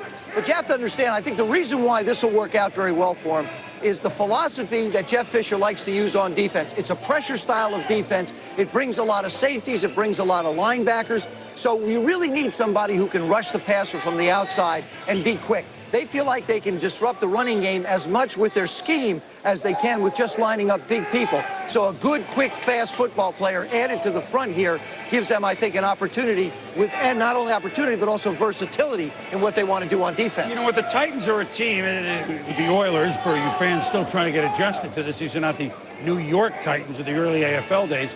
8-8, we wait for them to make a move, and I guess their move is involved with when Steve McNair takes a quantum leap. Is this the year? This has got to be the year, Chris. I think there are three quarterbacks. I think Trent Dilfer, Steve McNair, and Jeff Blake all have to go out and prove that they are the starters in the National Football League that everybody has expected them to be. And in the case of Trent and Jeff, they have been. I think Steve McNair now has an opportunity to move up the charts and become a much better quarterback. He's got people around him now, defensively. You just have to expect that the Titans are going to be better than an 8-8 football team. I don't think Jeff Fisher would be anything satisfied with less than 11 wins, and a lot of those three additional wins are going to have to come on the arm of Steve McNair, not on his legs. He doesn't need to rush for 600 or 700 yards. He just has to be able to throw the ball more efficiently and be more effective in the passing game. Javon Kearse, let's go back to where we think the Titans are going to go.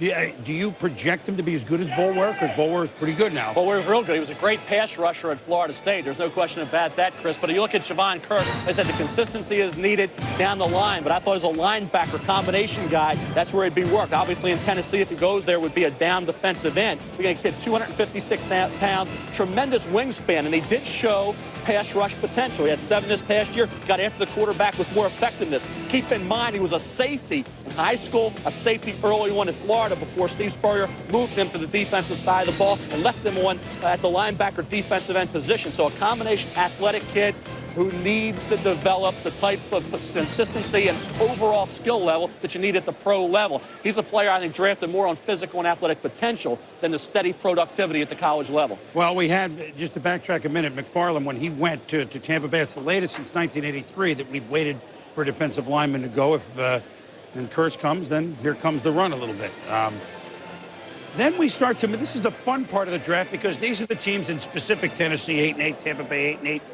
Some teams that are on the cusp of becoming good teams, and maybe a couple of draft picks here in the middle of round 1 and in the middle of round 2, an 8-8 team becomes 10-6, 11-5. Not only that, Chris, I think that both Tony Dungy and Jeff Fisher, we're talking about the Titans and, of course, the Tampa Bay Buccaneers, both of these coaches expect more out of their football teams. They've had them. They've put they've developed their system. They've brought people in they want. Now they've got the players they want. There's an expectation there, particularly in Tampa Bay, where we had them projected to possibly go and contend for a Super Bowl title a year ago. I would think anything short of 10 or 11 wins for either one of these football teams would be extremely disappointing, and they're going to need help from young players in this draft. In Tampa Bay's case in particular, Minnesota jumped over them and actually jumped over the Packers last year, so now they're the number 3 team in a very competitive division.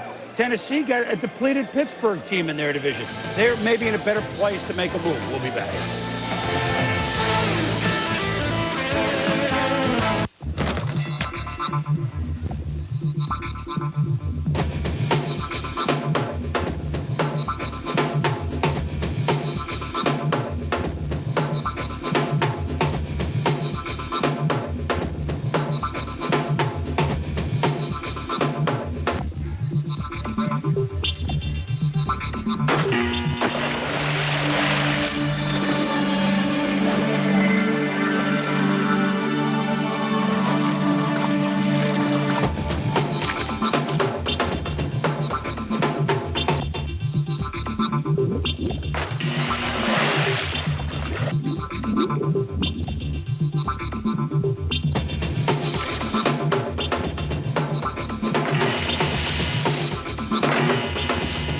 The durable, authentic khaki. It gets better with every wash. It began as the product of meticulous Japanese design, but it was sent to Europe for finishing school. It was tested on Austria's Alpine roads, refined on Germany's autobahns, and chased on England's racetracks. Now the car that's proven itself in Europe is crossing the pond. Introducing the all-new 99 Infiniti G20. Born in Japan, educated in Europe, now available in America. Last time you made money in your sleep, you believed in the tooth fairy. But now, check into any Red Roof Inn with our coupon from USA Today and get $5 cash back. Plus, you get to keep all your teeth. Ooh, beauties. Call 1-800-THE-ROOF and save money like you mean it. You know what I call this? Dancing. No, it's the collect call with 1-800-CALLATT. This dial right down the center of the phone. CALLATT for guaranteed cheap collect calls. Dial 1-800-CALL-ATT. Hey there, from Plank Road. We're down here side by each in my custom bomb shelter, which of course is stocked with plenty of canned goods, and I'm not talking about lima beans, okay? I'm talking about the beer with the never watered down taste. Ice house. Yes. Down here, we have the freedom to do whatever our hearts desire. This is awesome! What can we say? Out here, our world is beer. Back in New York at the 64th NFL Draft, the Tennessee Titans' first ever pick. With the 16th selection in the draft, the Tennessee Titans select Javon Kearse, linebacker, University of Florida. Wow. Well, we already gave him away, but I mean, it's a pick that, hey, nobody on their defensive line had more than 4 sacks last year. So obviously for Tennessee, it's a position of need. Maybe this is one that will click. Let's go up to Mark Malone and Ron Jaworski for their thoughts on a team that could be very interesting this year, guys. Well, Boomer, it could be very interesting. One of the things that often happens with these college players that come into the National Football League playing that rush end or linebacker is that they are tweeners, kind of underweight. Do you play him at defensive end or do you play him at linebacker? Well, with Jeff Fisher and his scheme, a disciple of Buddy Ryan, well, Jaws, they're going to put him in a situation in a couple of positions that are going to allow him to be very, very productive. Mark, you are correct. This really is a good fit for Jeff Fisher and Greg Williams, their defensive coordinator. They love the tweener kind of guy, so he can attack from either the linebacker position or the defensive end position. And they are a 4-3 team, under team. This is a defensive end, so he can play this position and in passing situations, attack the quarterback. In other words, get up the field and get in his face. Now, in normal situations, he would play this linebacker position right here. In other words, now he would have an end and a tackle in front of him to protect him, as well as he can buzz to take away the wide receiver routes and the inside routes by the tight end or the crossing patterns. And in the Jeff Fisher system, the linebackers have to have this ability because they love to take away the in-breaking routes from the wide receivers. And when you look at Javon Kearse's ability, he is a kind of a Lawrence Taylor type of football player. He can get after the quarterback, he can get back in pass coverage, and the people I spoke around the league, Mark, they love this guy's athleticism. Of course, Javon Kearse, a guy that's played both free and strong safety at one point or another. His coverage skills are second to none. He is going to be a good product for the new Tennessee Titans. Well, Seattle is on the clock. Mike Holmgren going to make his first pick. We'll be back with more after this.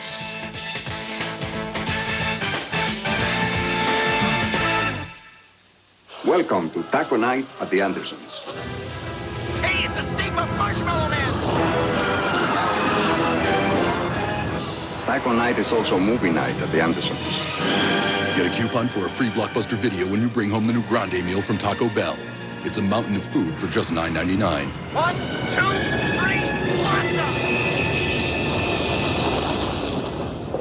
3, Wow, let's make s'mores. Until next time. Starting a small business takes a burning entrepreneurial spirit, a singular, bold vision, the courage to fight an endless uphill battle. But that's not all you need. Oh, no. We need some furniture. And some curtains would be nice. That's why you need the Visa business card, because Jules sells her furniture like millions of other places. Doesn't take any card from American Express. I love these chairs. And I'm really happy with these window treatments. What? Visa business card, it's everywhere you want to be. It began as the product of meticulous Japanese design, but it was sent to Europe for finishing school. It was tested on Austria's Alpine roads, refined on Germany's autobahns, and chased on England's racetracks. Now the car that's proven itself in Europe is crossing the pond. Introducing the all-new 99 Infiniti G20. Born in Japan, educated in Europe, now available in America.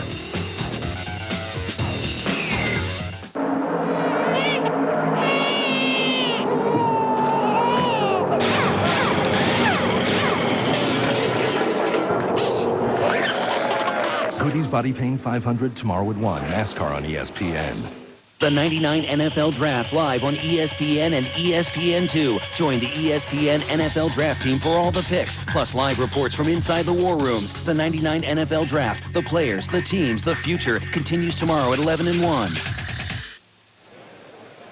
Back in New York as the Seattle Seahawks are on the clock, the most intriguing team going into this season. We'll elaborate that in a moment, but let's go back to the Tennessee Titans pick of Javon Curse with our Sprint video conference and the general manager of the newly named Titans, Floyd Reese. And Floyd, thank you for joining us. Javon Curse, do you put him at defensive end? And if so, what happens to who's, let's say, at right defensive end, Kenny Holmes? Where do you project Curse to play for you? Well, I think right now he'll come in and start as an outside rush guy. One of the unique things about our scheme, of course, is that he can move back and forth. That is, he can line up on the left and the right and stay in a single position, but play both sides. So we don't necessarily need to lock him down in one spot. The important thing is that he needs some pressure. He can give us some pressure and get to the quarterback. That's what we're looking for. Floyd, you've been the nomads, really, of the NFL, and I'm not looking for you to make an excuse, but now you have a new home, a new stadium where you're going to play all your games. Do you think that that will give the team kind of a little extra juice, a little make you finally play up to the potential that you and Jeff Fisher have for this ball club? I would really like to think so. It's been forever, as you well know. We've bounced around from place to place. We now have a brand new facility, brand new stadium, brand new uniforms, brand new names. I mean, everything is on the up and up. And I think for the first time in the last couple of years, the only thing we have to worry about is winning. Steve McNair, is this I don't want to say make or break year, Floyd, for him, but is it time? If you're going to make the move, he's got to be at the forefront. What do you expect out of him this year that you haven't seen yet? We expect to get the same improvement we got last year. He hasn't gone off the charts. He hasn't skyrocketed, but he hasn't dropped at all. Every year he's continued to improve, and as long as he continues to do that, we'll be in great shape. So from our standpoint, if he just continues doing what he did last year, pick up a few things, throw the deep ball a little bit better, things like that, we'll be in great shape. New home, new unis, new name, maybe playoff run. Good luck to you, Floyd. Thanks for joining us. Thank you. Now, new era in Tennessee, and we shall see if they're an 8-8 team that makes a move. I can tell you an 8-8 team that's going to make a move. It's the Seattle Seahawks. Starting with the top, new executive vice president / GM / coach of the Seattle Seahawks, Mike Holmgren. There is no question that Mike and many of his staff at Green Bay, remember when they took over the Packers, that was a franchise that hadn't been in the playoffs when they came there in '92 in about 10 years.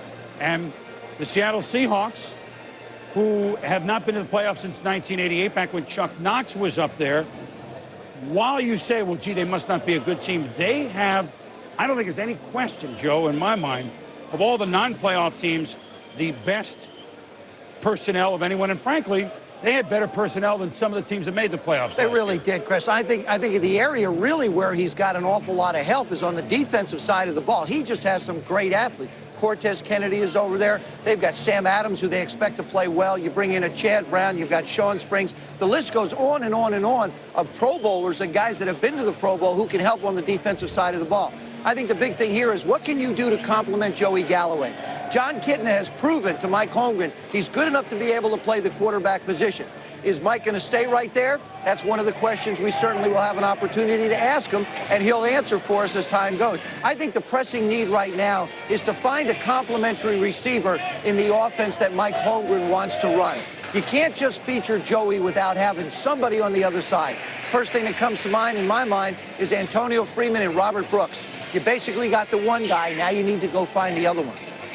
Yeah, he knows that, but he may not right now have a player for that value at this spot. So they're entertaining calls. I know Seattle was looking maybe to go down. This would be a spot for someone to move up.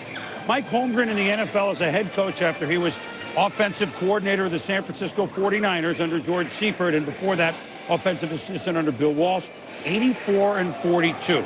They took over the Packers. They said a team that had not been in the playoffs for a long time, and until the last 2 years, every year they improved. First year, they just missed the playoffs. Next year, they made the playoffs. Next year, they hosted a home playoff game. Next year, they moved on. Upset San Francisco, lost in the championship game. Next year, Super Bowl. Then they came back a little bit and didn't get back to the Super Bowl last year. but he's a builder, but he's got more to deal with on this roster than he did when he took over Green Bay. Now, Mel, value only. Seattle keeps the pick. Which kind of guys are they looking at? You look at the value at this point, Chris, it's still the offensive tackles. L.J. Shelton, John Jansen, Aaron Gibson. There hasn't been that major run yet. Ebenezer Ecubon, Damian Woody, center guard, and Andy Katzenmoyer, of course. And, of course, Patrick Kearney on the heels of Ebenezer Ecubon, battling for that top defensive end spot all year. Cecil Collins will be interesting to see if Jimmy Johnson moves off of 24 into the early second round. Mike Peterson, a little more consistent than Javon Curse, but 6'1.5", 233. It will be an excellent outside linebacker, probably an early second rounder. Lamar King, an intriguing defensive end with great upside potential. I thought Marcellus Wiley at Columbia 2 years ago at Buffalo had that intriguing upside potential. Last year, Lorenzo Bromell ended up in the 4th round of Miami. This year, watch out for Lamar King out of Saginaw Valley State. I think it's King or Shelton are two of the guys that he's looking at now. And I know an offensive, remember, he and Ron Wolf drafted offensive line one a lot in Green Bay. House Ballard isn't getting any younger, and that might be a spot that, if he drafted an offensive lineman, that might be a spot. I think so, Chris. And, you know, when you mentioned House Ballard, that's what I was looking at. He's a right tackle. Gibson is a right tackle. He's a very big right tackle. And so there's an opportunity for Gibson maybe to play guard or tackle for him. But you look at Walter Jones, Peter Kendall, Kevin Glover, Brian Habib, fairly young across the offensive line. They've done a nice job of piecing in people. And, of course, House Ballard being the veteran there with Chris Gray as your reserve. I still think a big left tackle or right tackle for him in this case would be the right way to go. You mentioned Shelton. You mentioned, I think Gibson's a heck of an intriguing situation here. You say big? Huge. Anthony Gibson is 380. Anthony Gibson, if he's drafted on this team, will make House Ballard look like a shack. You know? The little shack. With the little shack. But you know why I kind of like Shelton as a player? His dad, Lonnie Shelton, NBA player, played on the championship Seattle Supersonics in 1979. You know, a generation later, his son would go play on a team they hope can win a championship. I like it. Well, he's a good one. He's 6'5.5", 341 pounds, Chris. When you look at L.J. Shelton as a junior, protected the blind side of Charlie Batch. And I think as a senior, made great strides, outstanding effort at the Senior Bowl as well. Well, this is all if Seattle keeps the pick. They may find these type of players a little bit farther down, especially if it's receiver. Go down 10 or 12, and you should still get your receiver. So, will they make a trade? That's why we call on the wisdom of Solomon. Solomon Wilcox. Thanks, Chris. And talking to those in the New England Patriots war room, we now understand that they have traded for this pick with the Seattle Seahawks. Look for the Patriots to take the center. The dominator, Damian Woody from Boston College, should be a tremendous pick for them. They look to upgrade their offensive line. Chris? Well, that'd be interesting if they made the move. And let's here is the commissioner with the official trade. So let's go up to the podium. Thanks, Solomon. There's been a trade, and the New England Patriots are now on the clock. Well, let's say a little bit why Seattle might have made a trade. They, along with Miami and Kansas City, have the fewest draft picks of anybody in this draft. 5. They have no second. Part of the reasons Seattle lost the pick to Green Bay is compensation for Mike Holmgren. So I'm sure a second will be involved. We'll get the details on that trade for a moment. Now, New England has 2 first-round picks.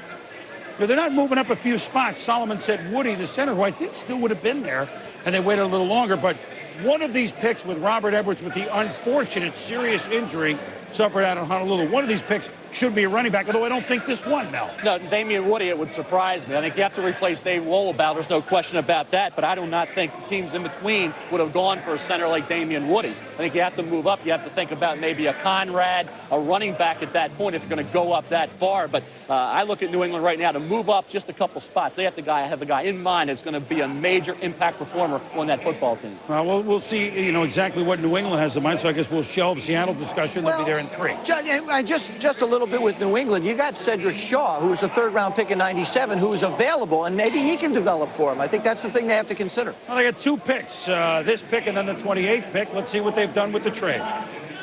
Now, see, I do a segue, and it doesn't work. You do one, and it works. He said it's timing. You've taught me timing, Boom. Well, timing is everything, Joe. That's correct, and I should learn. On the trade between Seattle and New England, Seattle traded its first pick, the 17th pick in this draft, to New England for the Patriots' first pick in this draft, Patriots' third and sixth round picks in this draft. With the 17th pick, the New England Patriots have selected Damian Woody, center, Boston College. Well, the first good thing about this pick for New England is they don't have to pay moving expenses. I mean, Boston College goes right to Foxborough. So, Mel, in short, the Patriots have a Woody. They have a heck of a player. The Dominator, they call him, Chris. He can play center guard. Obviously, center in New England with Dave Wollabow moving on. You see the explosion in the athleticism. Keeps his feet, maintains his balance, strong at the point. And I think when you look at Damian Woody, you're seeing a kid who did it over a period of years. Of course, came out after his junior year, but he's got plenty of starting experience in the Big East Conference. And at 328 pounds, has the size and the physical strength to hold up against those dominating defensive tackles in the National Football League. My question I have here, Joe, is to move up from 20 to 17 and give up a 3 and a 6 when it did not look like Damian Woody would have gone to one of those teams in between is kind of baffling at this point. You and I sit here constantly, quite often, and it usually doesn't take us to the 17th pick in the draft where we just scratch our head and go, why did he do this? I mean, so many picks to move up to get a guy who could probably be there 6 or 7 spaces down.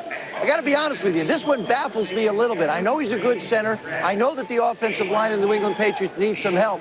But certainly you got to figure, they have to figure out they're going to get a running back somewhere, someplace else, or Cedric Shaw has been working real hard to impress upon them what they need. There's the offensive line. Bruce Armstrong. Well, see, they lost Wollabow center, Joe. I mean, and Woody's a good player now. No, I agree. But to give up 3 picks to move up that far to get it. Joe, they had to have a strong feeling that somebody, Oakland or the Giants, were going to take Damian Woody. I disagree with that.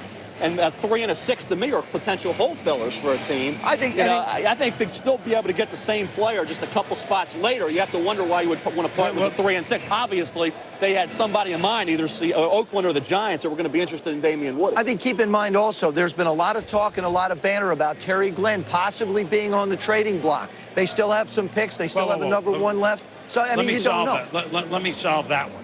You saw in a moment the War Room cam at Foxborough. That was the owner, Robert Kraft. There were words that in their efforts to get up to get the running back, that Terry Glenn was part of the trade. That did not happen. That was out there. They never dangled him in these particular trades. So let's settle that one. So this one never involved Terry Glenn. No, it did not. So Woody's a good player now, and it's certainly a position of need. And they lost Wollabow to Cleveland. They'll be back for probably running back later on. We'll be back in a moment.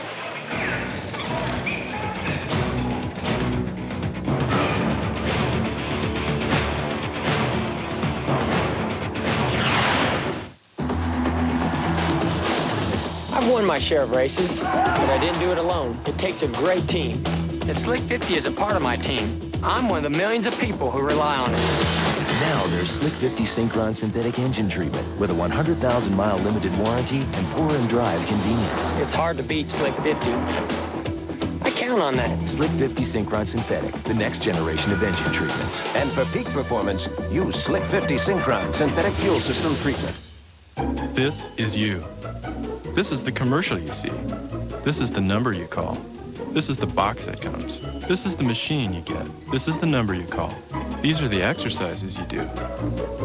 This is how long it takes. This is how often you do it. This is the number you call. This is how you'll feel when you're done. The SoloFlex Muscle Machine. Call now for a free brochure and video. This is the number you call. On our team, we have Russians, Germans, Swedes, you name it, we got it. And we're all one big happy family. Привет, Shanahan, иди покатайся в облаках. That means Shanahan is a good and great man. I love you too, my brother. Ken Griffey Jr., 9 straight gold gloves, 1 dazzling bat. Watch one of the best swings in the game spark a long ball battle in Anaheim. Mariners, Angels, the Sunday night game of the week. Tomorrow at 8 on ESPN. Dear Great Aunt Edith, camp is fun. But dear Uncle Lenny, camp is fun. But I need money for arts and crafts. I miss you. Love, Billy. P.S. I made this candle for you.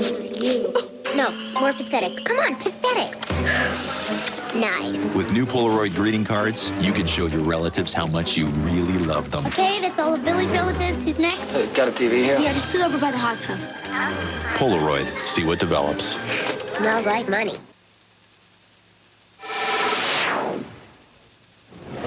And welcome back to our NFL Draft Update. If you're just joining us, quarterbacks, the story of the day. No surprise there. 5 quarterbacks taken in the first 12 picks. The Saints trade with the Redskins, select Ricky Williams, who slides to number 5 overall. It's been a very good day for quarterbacks, a very bad day for the big uglies. 5 quarterbacks taken in this draft before the first lineman taken at number 14. 4 linemen I know have now been selected. Kirk Herbstreit and Mike Godfrey join me. Your thoughts on the quarterback class of '99? You ask 10 different guys, you get 10 different opinions in the NFL. Chris, the 2 I like the best. I like Dante Culpepper the best. He's 6'4", 255, runs a 4.6 40. He's the most accurate quarterback passer in college football this year. He broke Steve Young's 15-year accuracy record, completing 73.6. Tim Couch, he broke all the records in high school. He broke all the records, 14 records in the SEC, so it just figures that he's going to do well in the pro football. I think one of the things to remember about these guys, all 5 are good character guys, so it's a good, safe pick for anybody that went out on a limb and decided to pick them.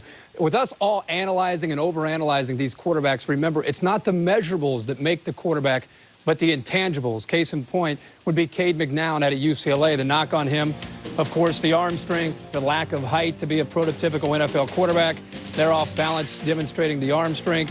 I think the system that UCLA has out there with Bob Toledo allows him to come into the NFL and probably have a shorter learning curve than some of the other quarterbacks. Donovan McNabb is a scrambler. Everybody's talking about how can he sit in the pocket. Don't forget that at Syracuse, he had opportunities to sit back there and demonstrate the big arm. And Achilles Smith is a great leader. The players out at Oregon love him. It's going to be interesting. In the black hole of quarterbacks down since Boomer Esiason in Cincinnati, what kind of leadership will he provide for a team that is desperately needing some leadership? You're right. That's a very tough situation for any young quarterback to have to step into. Achilles Smith's father, Ray, is a minister. May want to say a prayer for his son heading to the Bengals. Here is the top quarterbacks, guys coming into their own. Ron Jaworski says Achilles Smith is number 1. Jim Kelly, he likes Donovan McNabb. He's in the same camp as Marty Schottenheimer. Mike Godfrey just heard talk about Culpepper. Joe Theismann, of course, he has to be a contrarian. He goes with the short guy, the lefty Cade McNown from UCLA. Different quarterbacks, lots of different opinions. That's what makes draft day. Draft day. Mike Tirico.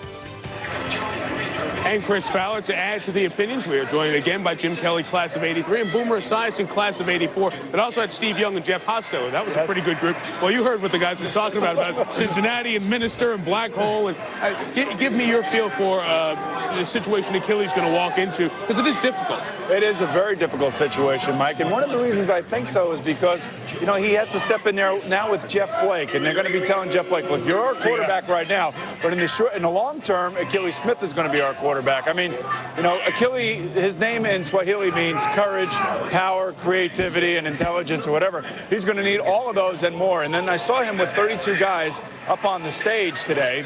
Okay, there's going to be plenty of seats in Cincinnati for all 32 of those people. So front rows, God help them right now. The entourage will fit without problem in synergy, even before they go to Paul Brown Stadium. Best situation, worst situation. Of the 5 quarterbacks taken, who do you think, Jim, is in the best fit? Probably Dante Culpepper, because he's with the Minnesota Vikings. He doesn't have to worry being thrown right into the fire. I mean, you look at the guys he's going to be thrown to, Randy Moss, Chris Carter, but more importantly, the quarterbacks.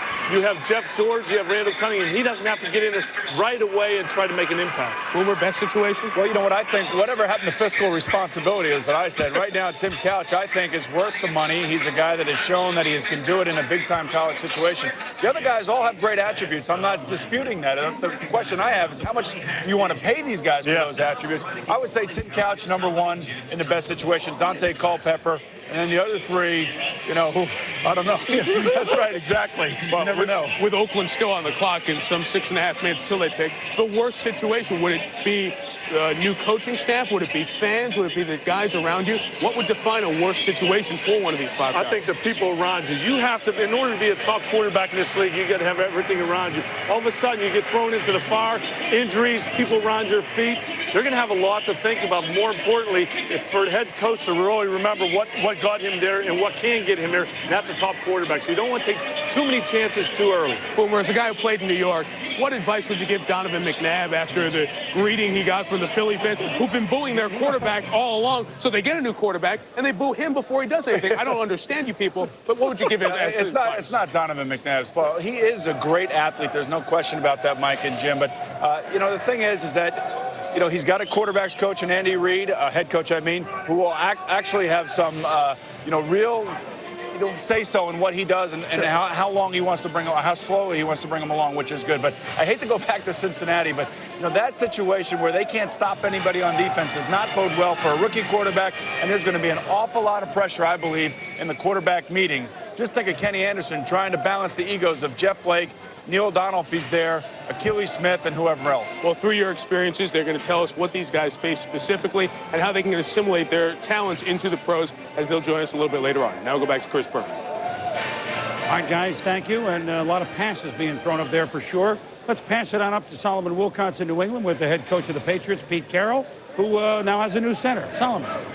Thanks, Chris. Pete, so many people thought that you probably could have took the center, Damian Woody, at the 20th spot, but you give up 2 picks to move up 3 spots. Why do you do that? Well, we really wanted to get Damian Woody, and we wanted to make sure that we did. We knew after the running back thing was over, we were dead set on getting this kid. And so when we had our chance, we wanted to ensure that we did, and it's very important to us. We had a big need. We got a very unique player that we think comes along very rarely, and so we were happy to do whatever it took to make sure that we got him on our club. You lose last year's center, Dave Wallabout, to free agency. You now bring in Damian Woody. Can you project him as next year's starter? Well, he's gonna come in here with the thought that he's going to be a starting player. That's why we drafted him. I think he's very unique, and we believe that that's what he'll be able to do. He's going to have to work real hard and earn his way, but we're sure counting on him to do that. Yeah, they're counting on Damian Woody. He was labeled the Dominator while at Boston College, a big favorite of a lot of the fans right here in the New England area. Let's send it back to you, Chris.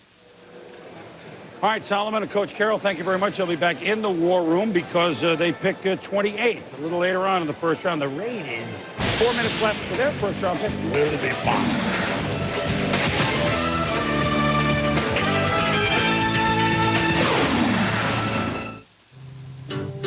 Farming, it's America's heritage. But every week, over 500 family farmers go out of business, losing their land and their livelihood. Here's a way you can help. Just dial 1010-220 when you make a long-distance call. All calls up to 20 minutes are only 99 cents.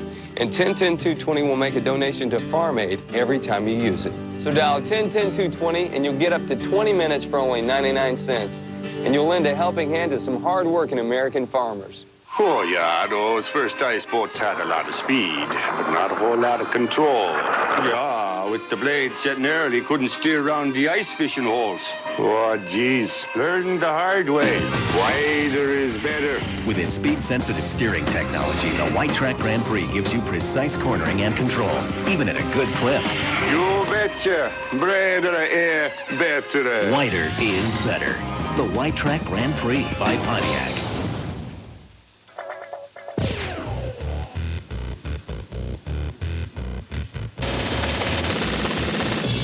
Before you can throw like an MVP, catch like an all-star, or hit like a Hall of Famer, you'll have to work like a Gabe Kapler.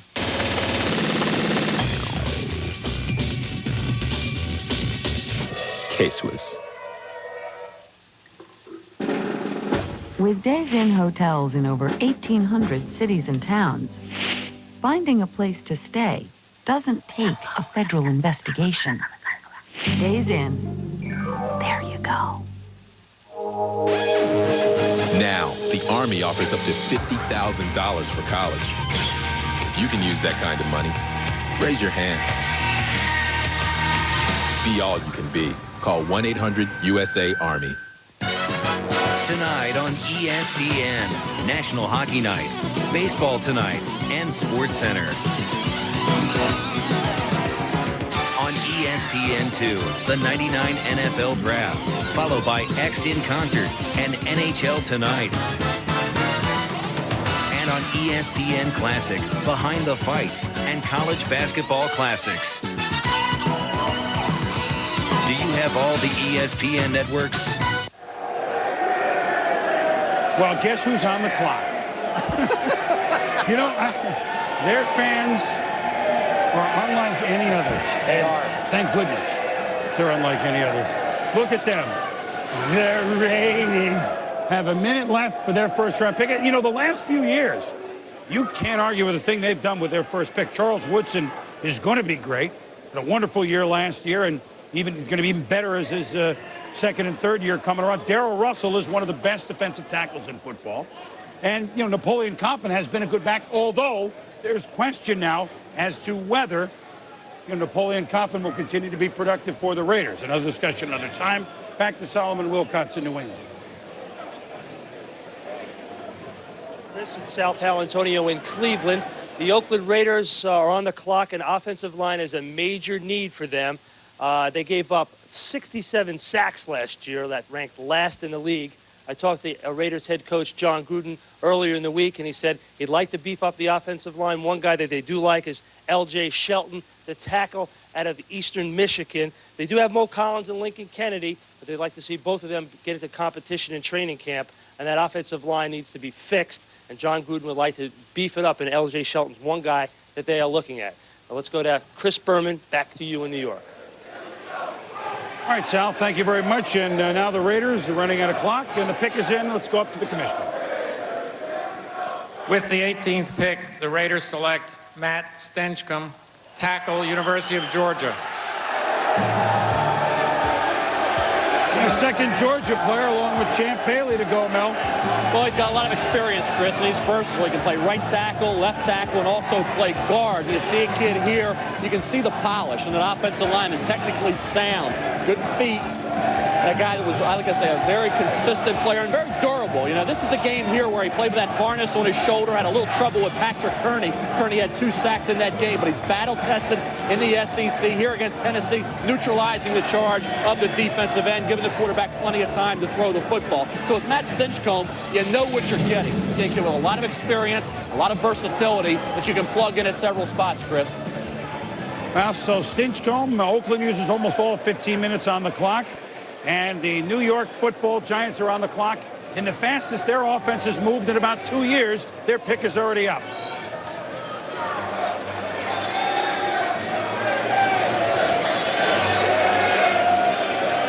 Lineman, Mel? They want an offensive tackle. They wanted Thanica last year. They want an offensive tackle that has some versatility. With the 19th pick, the Giants select Luke Pettigrew, tackle, Notre Dame. And not many Giant fans were expecting that, Mel.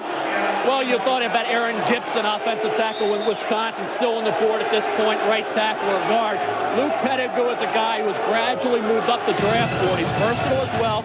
Play right tackle or left tackle, deep snapping ability. And you watch Luke Pettigrew, consistent football player. We talked about that with Matt Stenchcomb. I think the Giants know what they're getting. Left tackle here, number 54, drives the defensive end out of the play. Here at the right tackle spot against Arizona State, providing running room as well, again, in pass protection. Decent feet, very strong, did 30 reps at the combine. So a kid who's had a lot of game experience against quality opposition and provides some versatility, just like Matt Stenchcomb. Very similar type of players. Stenchcomb and Pettigrew, and everybody's upset about Aaron Gibson, but Gibson's a right tackle, maybe a guard. Pettigrew does for the Giants provide a little bit more versatility, and Robin Oben could be an unrestricted free agent after the 99 season. Yeah, very quickly, what's going on in the stands here is that the Giant fans gave the Eagles a hard time because they wanted Ricky Williams and they drafted Donovan McNabb. Well, the Eagles fans have just sent it back to the Giants going, Luke, who? The Giants stink. I mean, it's good. The season is underway. Let's go back to Oakland and their pick of Stenchcomb on the offensive line. I think you have to take a look at the depth on the offensive line and who lines up on the offensive line. Certainly, if John Gruden is going to want to run his offense with Rich Gannon there now, he's going to need some help. Mo Collins, a young guy, is going to play for him. They get Wisniewski there. Robbins is back. Ashmore, Kennedy. So what happens is you've got some experience and some youth. Now, all of a sudden, you have an opportunity to add Stenchcomb. You wind up with a young tackle who can come in and play for you. Offensive tackles are so valuable now, especially in the quick set offenses that you see in Green Bay, you will see in Philadelphia, and as you see now in Oakland. I think with Rich Gannon there, you can look for the Oakland Raiders to make a real move offensively to be a lot more productive and cut down tremendously on the sacks that they had last year. And team, it has to be smiling in the same division. Mike Holmgren and the Seattle Seahawks. Chris, you look at an offensive tackle in need area, they move down, and here's L.J. Shelton. Still there on the board. Or Gibson. And then Gibson, but Shelton and Gibson still on the board, particularly L.J. Shelton. You look at a kid who I thought had a great year at left tackle for Eastern Michigan, an outstanding junior year as well. And then in the Senior Bowl, showed that he belonged with those top players from the major conferences. Of course, Shelton played in the MAC, so I'm very surprised that L.J. Shelton drops all the way down to pick number 20, Joe. Well, we just took a look at what the Oakland Raiders look like on the offensive line. Now let's take a look at where the Giants are as far as their depth chart goes. Robin Omen, as Mel mentioned, getting a little longer. You're not sure whether he's going to be there. Greg, a gigantic guy. Engler, Stone, Miles, and Brian Williams is a backup, one injured reserve. But you've got yourself a fairly good offensive line. Certainly, when I had a chance to talk to Jim Fossil earlier this week, he said, we have to find an offensive lineman. We've done very well in the skill positions. We feel good from our skill standpoints, but we really haven't built the foundation we need. Now comes the beginning of the foundation of the offensive line, Boom. Well, let me ask you something, since the Giants got on the clock so quickly and got off the clock so quickly in a New York minute.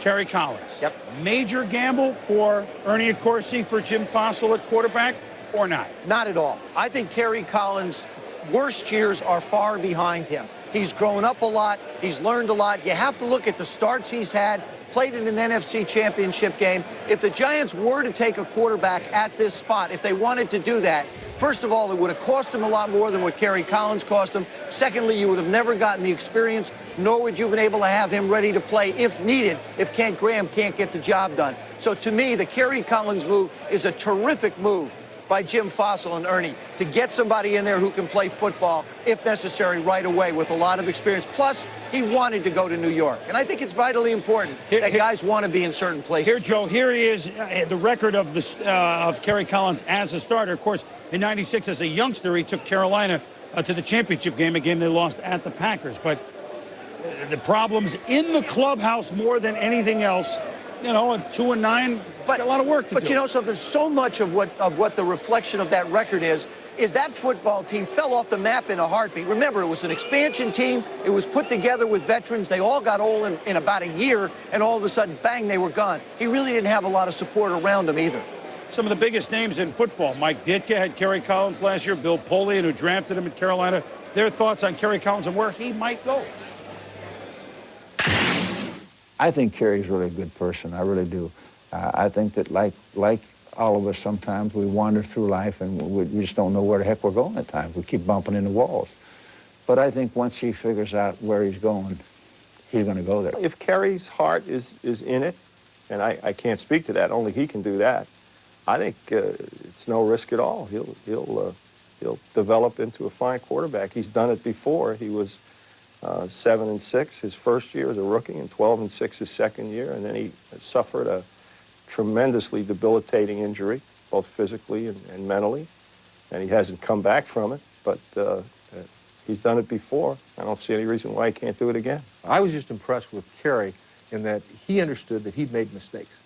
His approach to the game was one thing. He didn't think he worked at it, wasn't serious about it, and I think he is now. There's always risk in any player movement that you make. We did our homework. There's a lot of talent there. His roots are very similar to mine.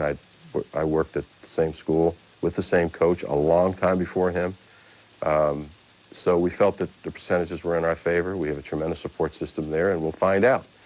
You never know. There's no certainty. Somebody said to me, "Are you absolutely sure?" I said, "You're not absolutely sure unless it's Willie Mays. Maybe then you're absolutely sure. Other than that, you can't be." Hey, look, Kerry Collins is a good kid. He's got a lot of skills, and everyone's rooting for him. But, I mean, Jim and Ernie are on the line a little bit here. And in New York, you're really on the line. We'll be back with Seattle's pick in a moment.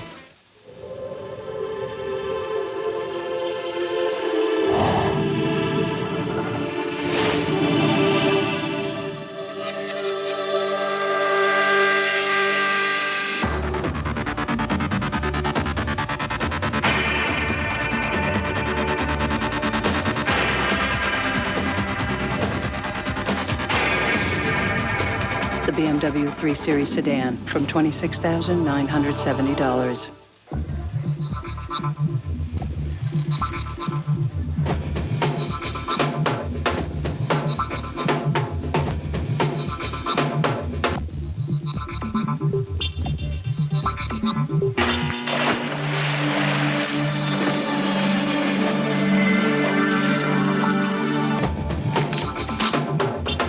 The durable, authentic khaki. It gets better with every wash. The biggest websites, from Amazon.com to Yahoo. And the biggest companies, from British Airways to General Motors, use Oracle for e-business. Do you? The internet is revolutionizing business, from Egghead.com to eBay, from E-Trade to Excite. The companies that know the internet best use Oracle for e-business. Do you? We process salt in California and the Caribbean. I'm on my way. Extract food and feed ingredients from Iowa corn and soybeans. Supply orange juice to New York, Moscow, and Tokyo. And market farm commodities from elevators across North America, where the flow of grain is, at times, briefly interrupted. Oh my gosh. Happy birthday, Jim. Cargill. It's not just what we do, it's how we do it. For 20 points, can you name the greatest, grooviest, swingin'est 70s sports quiz show ever? Would you like to try a guess? The answer is on ESPN Classic. For 20 points, how do you get ESPN Classic? You've got to call 1-800-CLASSIC to get Sports Challenge and the greatest old school boxing, baseball, football, basketball, hockey, and so much more.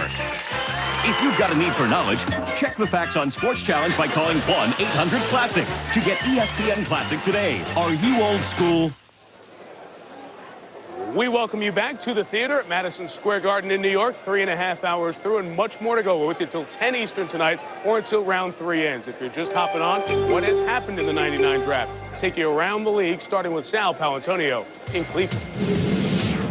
Head coach Chris Palmer told me that even though he acquired veteran quarterback Ty Detmer in a trade with San Francisco, #1 pick Tim Couch will have a legitimate chance to win the starting job.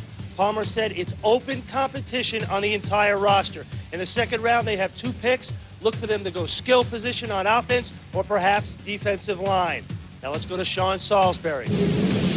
Here in Indianapolis, the Colts got exactly what they wanted with their first-round selection. Miami Hurricane running back Edgerrin James, who fills in now that Marshall Faulk's been traded. Head coach Jim Morris said he loves his versatility and that he can stay in on every down. Look for them in the second round to go defense, corner, or linebacker. Now to Andrea Kramer. Last year, the Minnesota Vikings quarterbacks had a gentleman's bet as to who could overthrow speedster Randy Moss. Well, they may have gotten the winner today when they selected Central Florida quarterback Dante Culpepper with their 11th pick. Now, keep in mind, though, the Vikings lost 4 starters on defense from a year ago, so with the 29th pick of the first round, they're going to look for help at cornerback and defensive line. Now let's head to Ed Werder. Well, here in New Orleans, earlier this week, owner Tom Benson infuriated the fandom with a $8 across-the-board ticket price increase. Today, they get a player who may be able to fill those seats, no matter the cost. Heisman Trophy winner Ricky Williams, Mike Ditka with nothing to do the rest of the day, planning to go out and meet Williams at the plane. Tom Benson's taking his private plane out there to charter Williams back here to New Orleans. He'll have dinner with staff members, including Mike Ditka tonight. Let's go to Solomon Wilcott. In Foxborough all week, the Patriots were trying to move up in the draft to take either running back Ricky Williams or Edgerrin James. Instead, the Patriots played let's make a deal, and they would jump 3 spots to take Boston College center Damian Woody with the 17th pick. Now let's send it out to Hank Goldberg. In Miami, I reminded Jimmy Johnson that at the end of last season, he told me his defense is set. The focus is now going to be on offense. And so he took his #4 pick, gave it up for restricted free agent Hunter Goodwin, a tight end from Minnesota. Traded his 5th pick to San Francisco for the big guard Kevin Gogan, and one of his 7th picks to the Giants for running back Tyrone Wheatley. So Jimmy's draft started long before today. More offense to come. Let's go to Tom Jackson. Here in Denver, Mike Shanahan still has 11 picks on the board, and certainly front 7 personnel on the defensive side starting to run low. So if there's going to be a deal, it will probably happen soon. If not, with the 31st pick, we can start thinking about Mike Shanahan moving down and into the second round. Let's go back to Mike Tirico in New York. Tom, thank you. We've had a trade at pick 20. You see Seattle's on the clock. We can change that now. The Cowboys are on the clock. Mort, why would they make a move up here? Well, everybody knows that Leon Lett status is hanging in there because of his pending suspension over another positive drug test. They're desperate for defensive linemen. They want a McFarland. McFarland's off the board. So they got to be looking at somebody like Mike, like Reggie McGrew, the tackle from University of Florida. Now, there's Ekubon, there's Lamar King, players like that, but I think they're desperate for a defensive tackle. McGrew would be a logical pick right here. We'll go backwards 1/2 second. The Giants took Pettigrew, the offensive tackle out of Notre Dame. We should look at the Giants' new assistant coach as part of the influence of that pick. Yeah, Jim McNally is their new line coach, and I think the Giants hired him because they want their offensive linemen to have an identity. A very tenacious coach, good technician. Jim McNally obviously liked Pettigrew, although some people thought they'd take an Aaron Gibson, who's a very physical guy. But I know this much, McNally is going to have an influence there. And still on the board, Ed Werder. We're going to bring him in now from New Orleans, where the Saints' work is done. But Ed does have news on the trade that the Cowboys pulled. Ed? Right, the Cowboys have moved up in a trade with Seattle, moved up 2 picks. They're going to take North Carolina defensive lineman for the 2nd year in a row, Ebenezer Ekubon. Now, even though there's some question about Leon Lett's eligibility because of a failed drug test, they've always felt like their bigger problem was a defensive end rather than defensive tackle. If necessary, they feel they can move Michael Myers or last year's #1 pick, Greg Ellis, inside. They need a pass rusher. The last 2 years, their leading sackers only had 6. So that's the move that they're making here with this pick. And they've also signed Quentin Coriat, the outside linebacker, and Daryl Johnson. They've restructured his contract, Mike. Daryl Johnson was a player they left on the unprotected list for the expansion draft. There was a bit of a surprise there. But Greg Ellis last year, maybe another Tar Heel defensive lineman in a moment. Back to Boomer at the main set.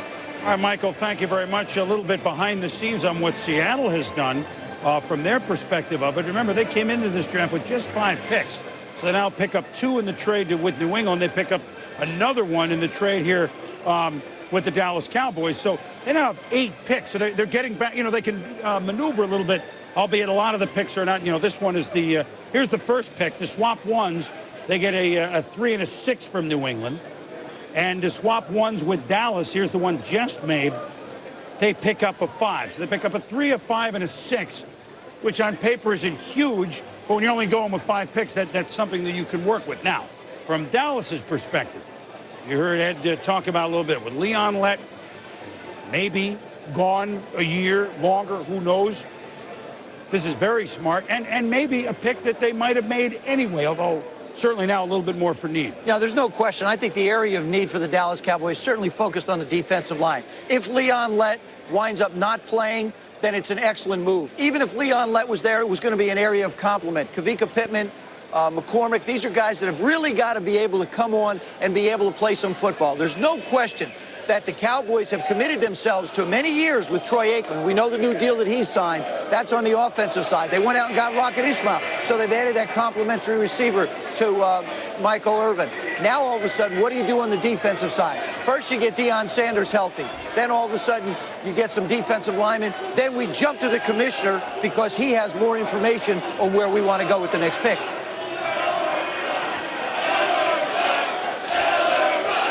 Okay, on the trade between Dallas and Seattle, Dallas acquired the 20th pick in this draft by giving to the Seattle Seahawks Dallas's first-round pick, number 22 in this draft, as well as Carolina's 5th-round pick in this draft, which Dallas had previously acquired. That Carolina pick is the 140th pick in this draft. With the 20th pick in the first round, the Cowboys have selected Ebenezer Ekubon, defensive end, North Carolina. When you look at Ekubon, Chris, you see a kid 6'3", 281, a former tight end, high school early on at North Carolina. But look at that productivity as a senior. This is a North Carolina defense that underachieved somewhat early on, but Ekubon was a steady force the entire way. 96 tackles. You see another sack here. He had 7 on the year, 23 tackles for loss. Very good off the edge.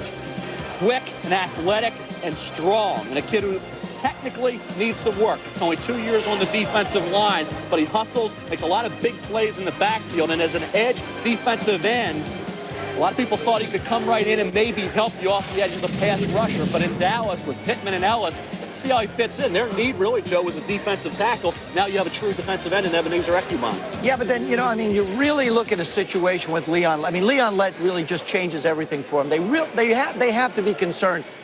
If something happens to Leon Lett, I think you can basically say he's gone for his entire career.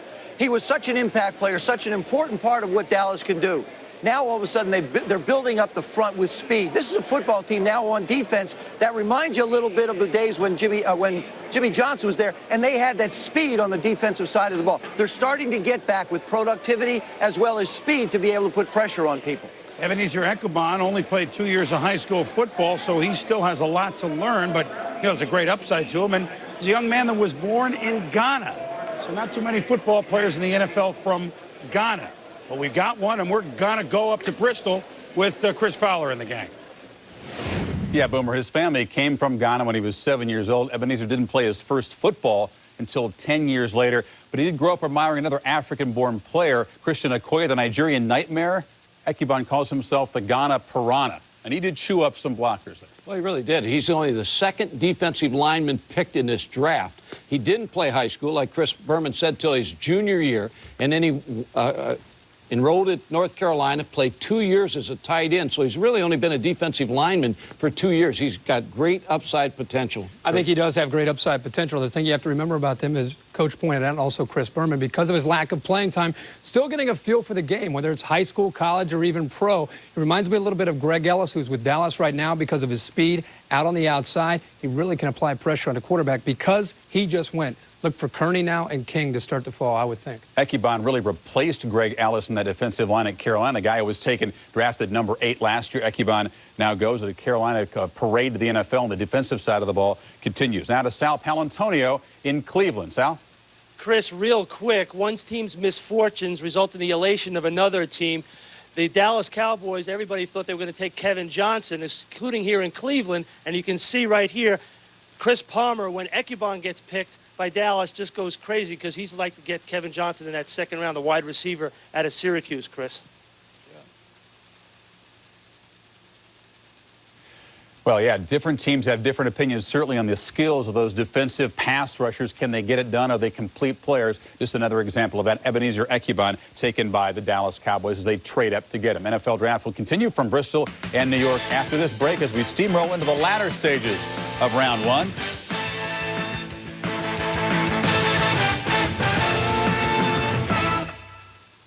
Presenting the first USA PGA Tour Titanium MasterCard with a 3.9% APR for the first 6 months, just 9.99% thereafter, and a credit limit from $5,000 to $100,000.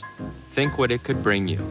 Greens fees, $116. Graphite shaft clubs, $877. Balls, tees, $36. Hole-in-one.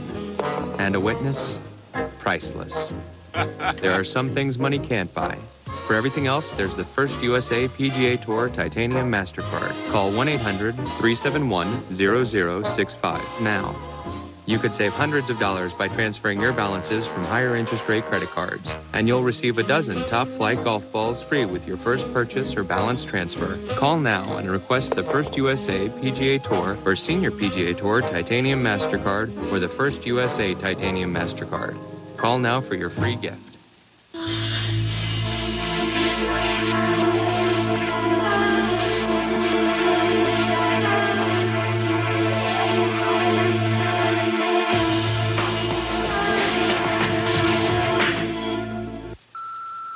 Rick, this is Jim Hopkinson, a producer with ESPN Fantasy Games.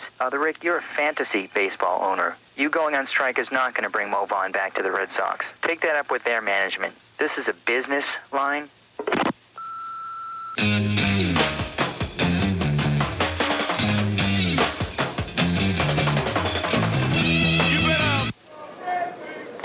Back to New York for the last third, if you will, of the first round of the 64th annual selection meeting. And for the second time in this first round, the Arizona Cardinals are on the clock. And Mel, the Cardinals got a receiver for their 3 wideout. Boston in the first round, David Boston, on which they had more than a feeling.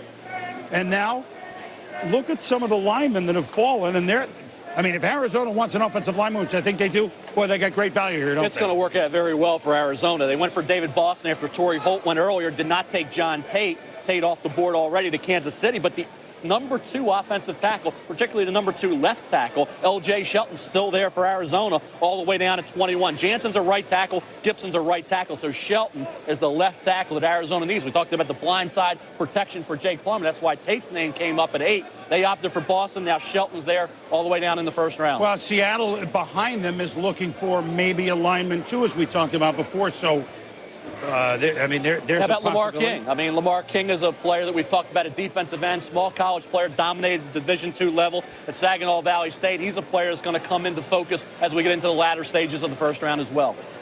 Well, we got about 8 minutes left on the clock for Arizona's second first-round pick, but it's been a quarterback top of the draft. Of course, that brings smiles to the face of the guys with Mike. Mike?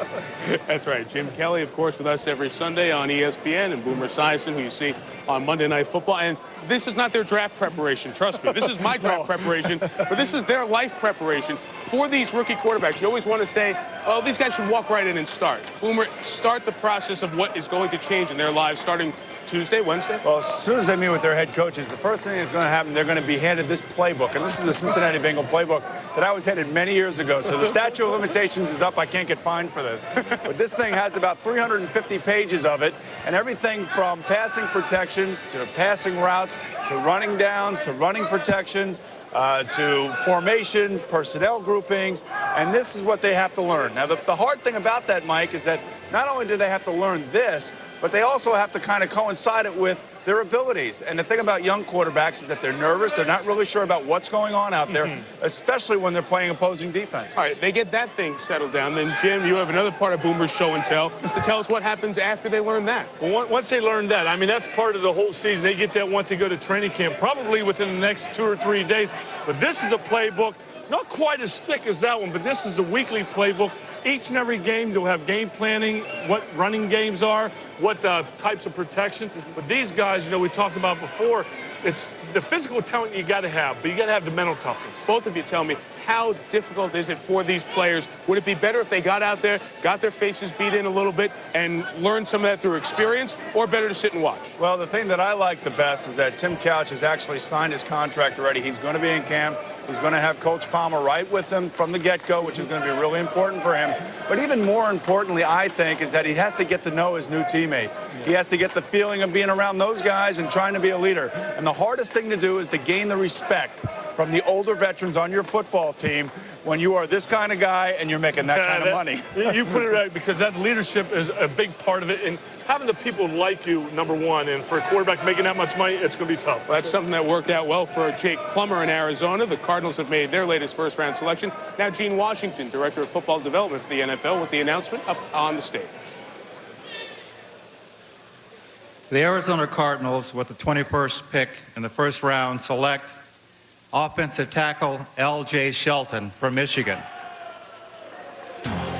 It's a good pick, Mel. Real athletic. I think it might be one of the best picks of the first round right now. I think you talk about steals. L.J. Shelton is a steal at this point in the first round because he's a natural left tackle. Look at the strength and you talk about a mean streak of John Tate. He has it as well. A natural left tackle. Here in the Senior Bowl, neutralizing Ebenezer Ekubon, who just went earlier to the Dallas Cowboys. Here again, left tackle. You see the quickness, the feet, and the balance. This kid's 6'5 1/4", 340 pounds, but tough, explosive, and great movement and mobility. I look at L.J. Shelton as a kid that, you know, you talk about top 10, top 15 in round one, Joe. It would not have surprised me if he went that high. You're getting him at 21. They already added David Boston to solidify that third wide receiver spot. Arizona got exactly what they wanted. They wanted a wide receiver. They wanted an offensive lineman. They wound up going wide receiver first, offensive lineman second. Couldn't have played out any better for him. And like you say, Mel, they get the second best guy that you rate on the board. Now, this is a guy who's 340 pounds, and he can do a split.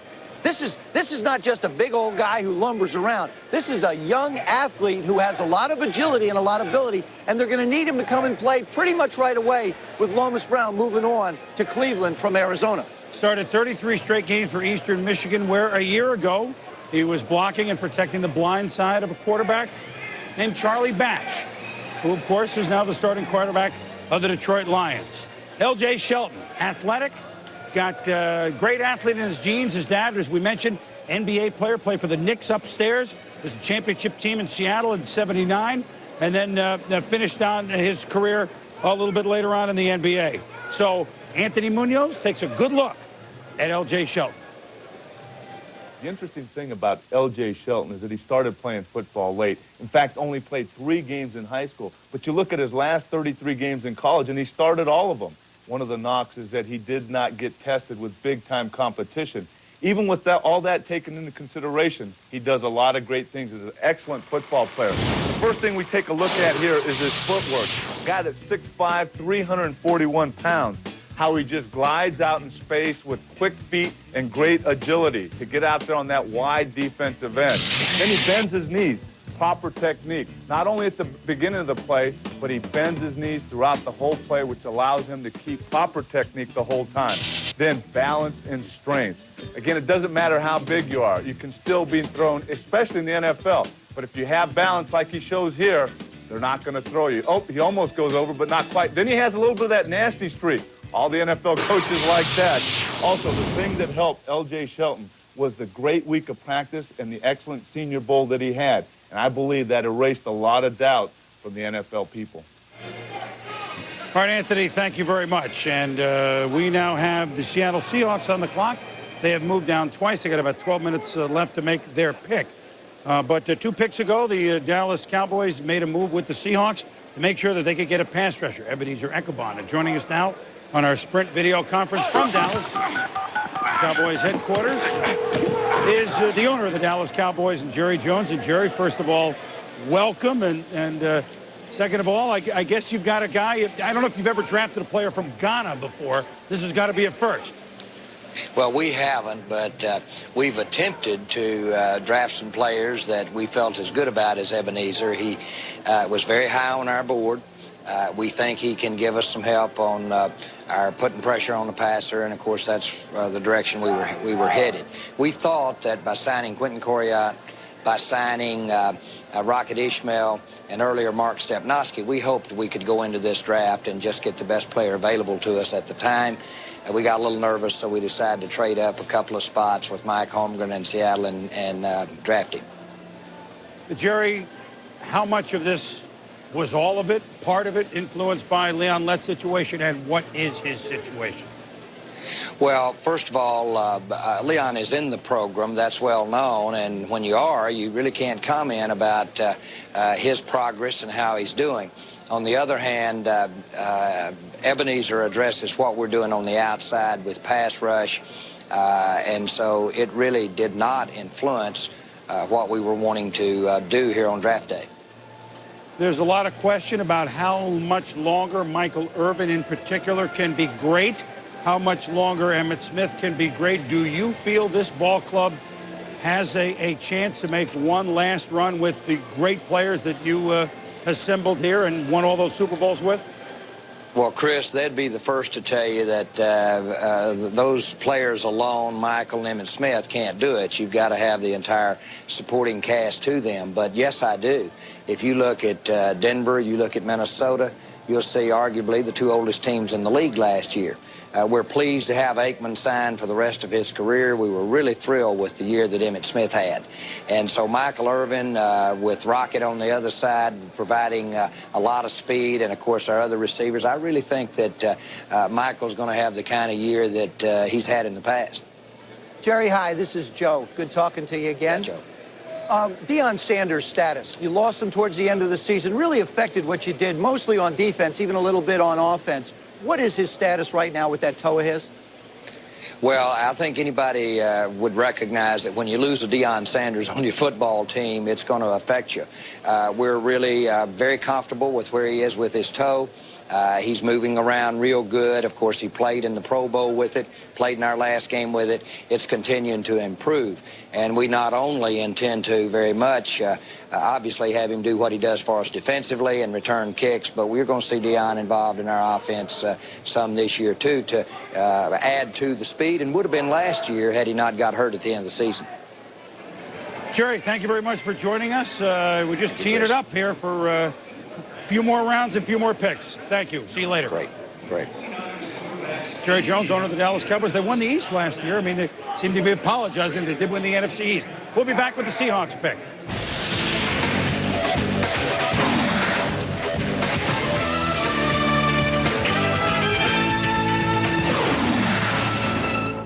A crepe de chine evening blouse. Can you say svelte? A fabulous Scotty Bass. What in heaven's name? Well, it's a black cotton blend with yellow buttons. It reads 1-800-CALL-ATT for collect calls. Does anybody know where the phone is? I have to make a collect call. You can win this hot little sweatshirt instantly when you complete a collect call with 1-800-CALL-ATT. It's the same bargain basement rate all the time.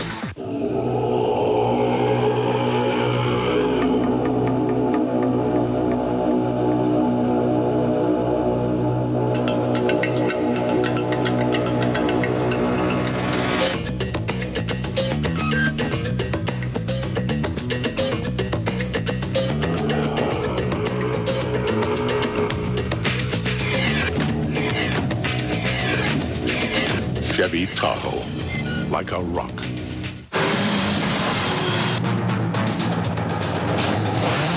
Hyundai, baby!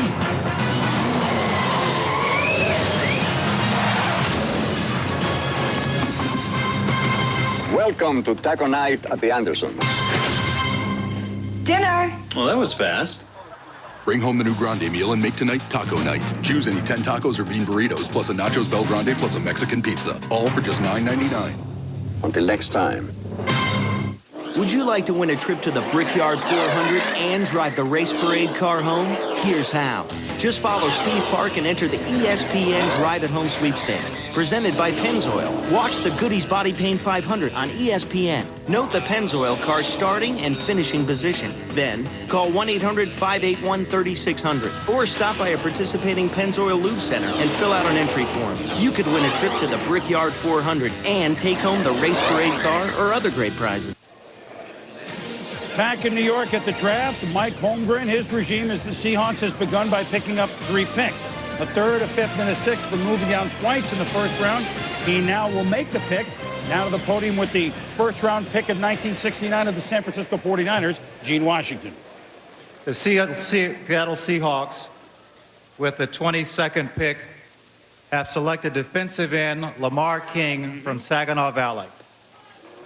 Well, Mel, he moved down 2 from Dallas because either Shelton or King would fall to him, and he takes defensive line help. Well, he needs it, Chris. I think when you look at L.J. Shelton, you talk about a left tackle who can dominate. Well, Lamar King as a defensive end can dominate as a pass rusher. Division II player, but took over games. I think that's the key to the equation here for Lamar King and the reason why he's a first-round pick. That spin move, getting after the quarterback. Very athletic player. You know, he looks like he's about 270. Well, he's almost 300 pounds. So you're looking at a huge defensive end who can be able to hold up strong at the point against the run, also get after the quarterback. That's his forte. You see the natural pass rush instincts that he possesses, Chris. And I think the key here is at the Division II level, you have to take over games. You have to dominate to be a number one. From the midway point of his senior year, the latter portion, he did that. 13 tackles were lost, 12 sacks. And for Seattle to move down twice and get the player they were originally going to consider, along with L.J. Shelton, they have to be pretty ecstatic, Joe. Plug him in, Joe. You got Sinclair to rush the passer. You have Cortez Kennedy. Adams. You have Adams, who had finally a good year last year. I mean, Philip Daniels with 6.5 sacks opposite Michael Sinclair. This is a great opportunity to build rotation.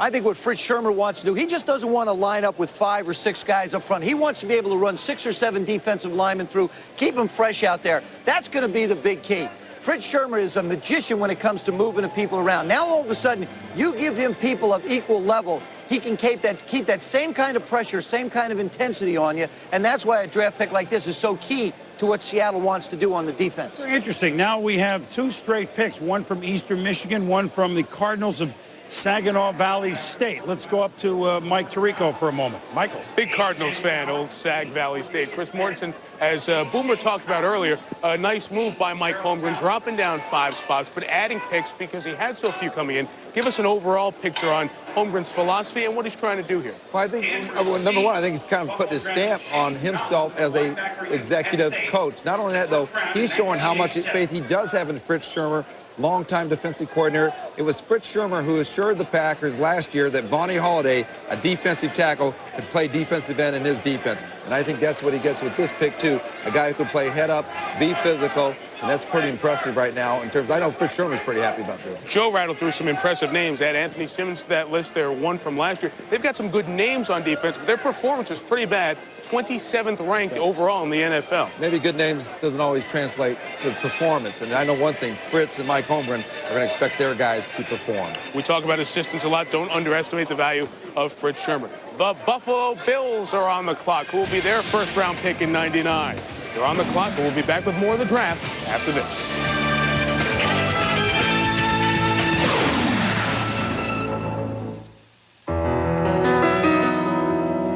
We have in our possession a chip.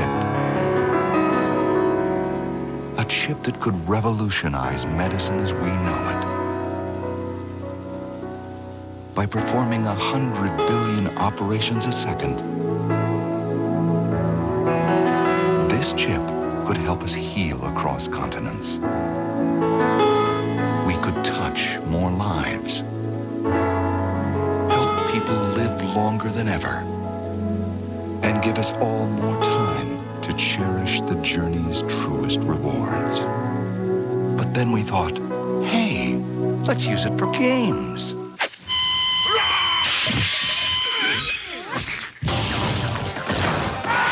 3DFX PC accelerators. So powerful, it's kind of ridiculous. You know, that game's a little violent for my taste.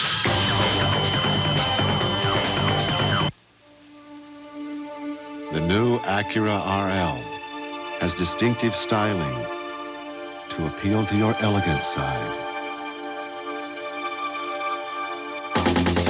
A performance-tuned suspension to satisfy your assertive side. And a sophisticated front and side airbag system to protect both sides. The new RL from Acura.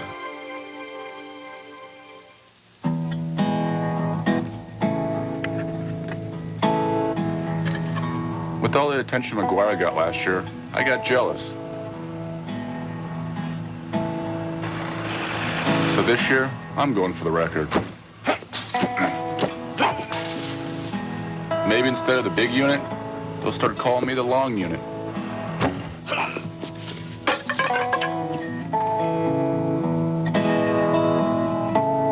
Getting the opportunity to be in Jerry Maguire, that was a real thrill.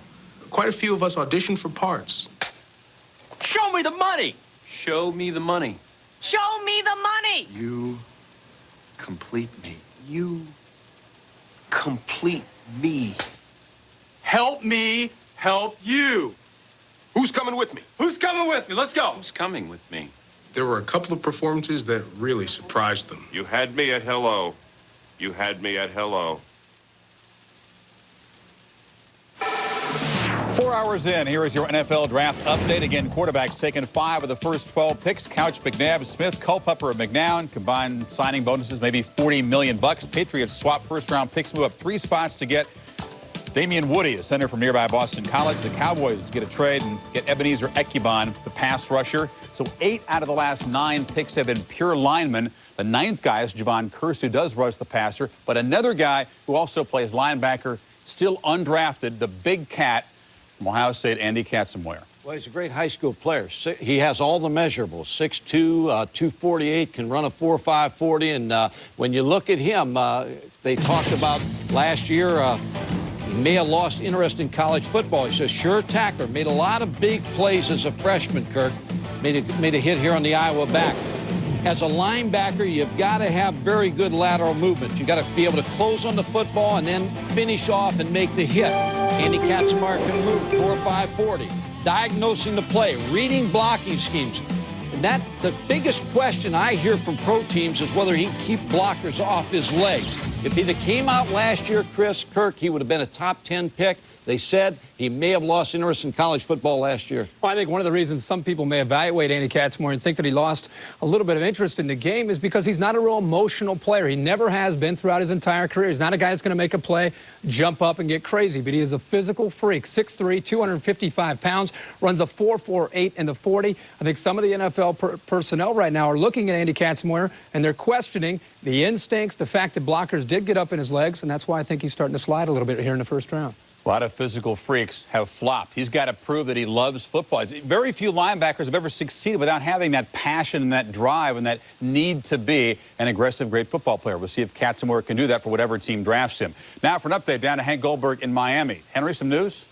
Yeah, you know, Jimmy's been jonesing for a phone call. He wanted to get into the action. He did. He gave up his 24th pick coming up in this draft to number 27, where San Francisco now moves up. So in addition to that, they get the first pick that San Francisco had in the 5th round. That's number 134. Now, remember, San Francisco was holding another Dolphins pick in the 5th round. They had given it up for Kevin Gogan. So he gets back a 5th-round pick. He's at 134 there, and he gets the 27th pick in this round. And don't be surprised if he trades down again, because he's still looking for running backs, and a few of them will be there early in the 2nd round. Or he could go with Rob Conrad in this round, the running back from Syracuse. Let's go back to New York. All right, Hank, thank you. So that a swap of picks right below where we are right now in Buffalo. San Francisco wants to come up to make sure they get a defensive tackle that they want. Now, Buffalo, I'm going to take a guess here. You know, I talk to that same cab driver that I do every year. It's amazing how that works. Same guy picks you up all the guy time. always knows. Unbelievable when knows. you're coming into town. Not that this is unguessed. I mean, a lot of people have guessed this one. Buffalo will go with Antoine Winfield, cornerback, Ohio State. I know he's short, but they're in a division, and they watch Aaron Glenn excel for the Jets. And if I had to take a stab, that's who I think Buffalo's How many people do you think really are buying that line after all these years? That cab driver, I tell you what. Your guesses are, the man is unbelievable when it comes to guessing. I'll tell you what we do. Why don't we do this? We'll take a cab up to the podium. Take the guesswork out of it. Let's go talk to Gene.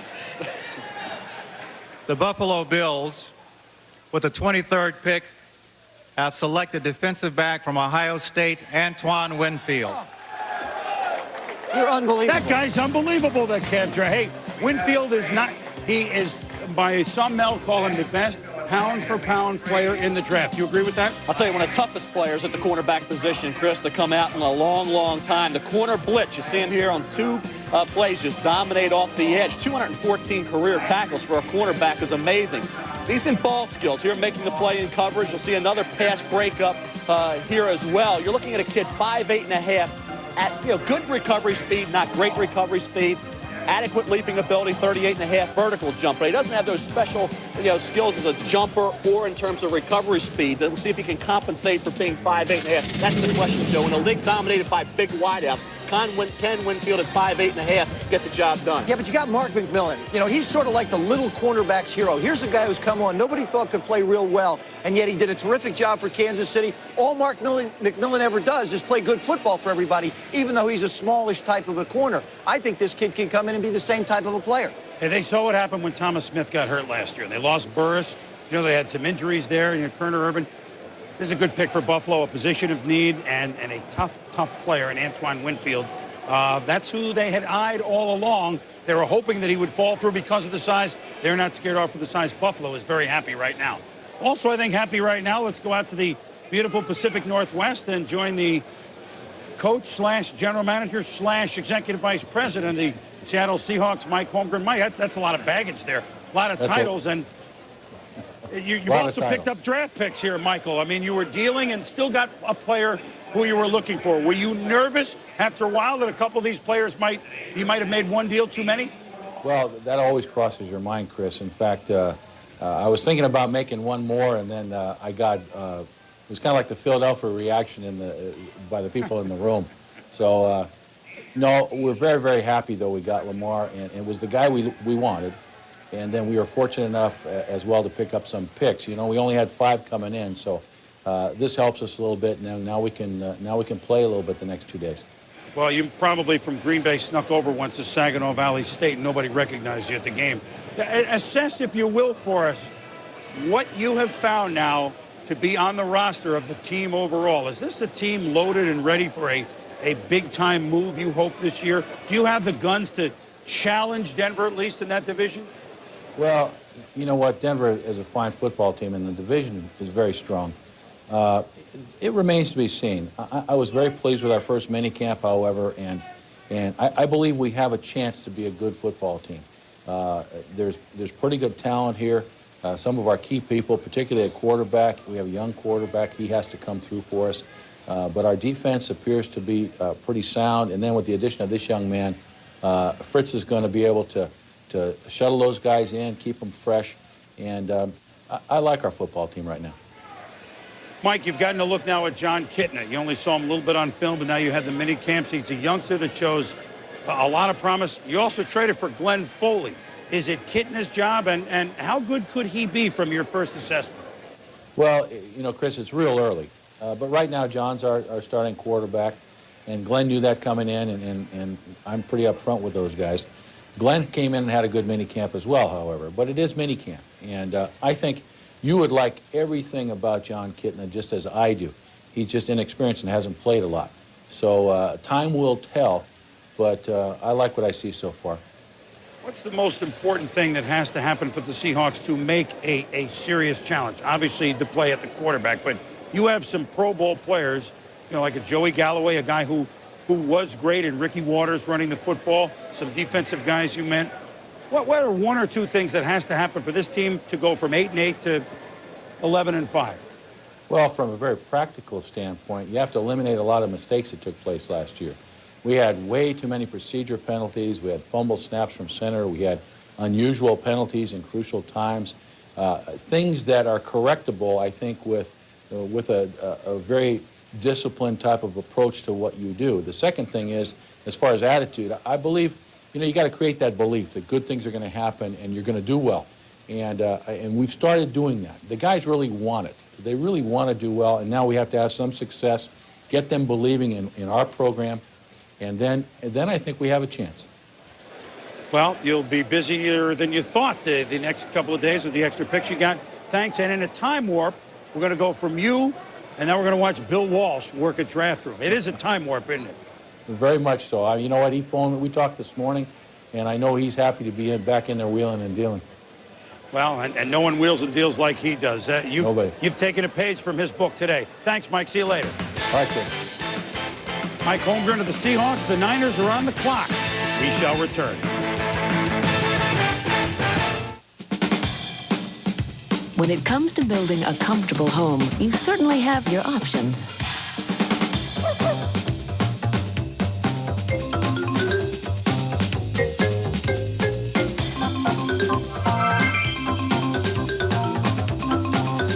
But making your home feel as good as it looks requires an essential. Ask for Tyvek Home Wrap from DuPont. It helps keep weather out, comfort in, and that's basic to better building.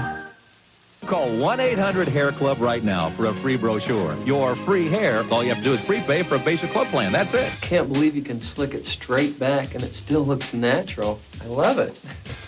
I've never felt this good after a haircut. You don't feel any difference in this hair, you know, any hair. And it still stays, see? So call 1-800-HAIR-CLUB right now for a free brochure.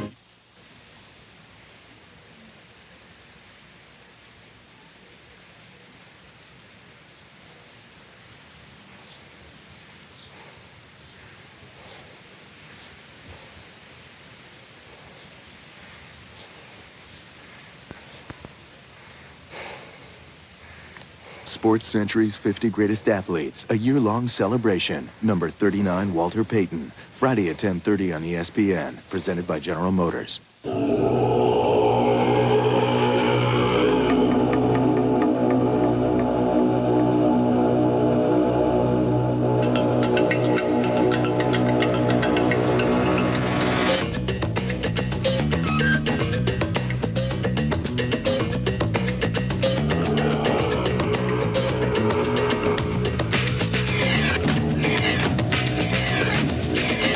Chevy Tahoe, like a rock.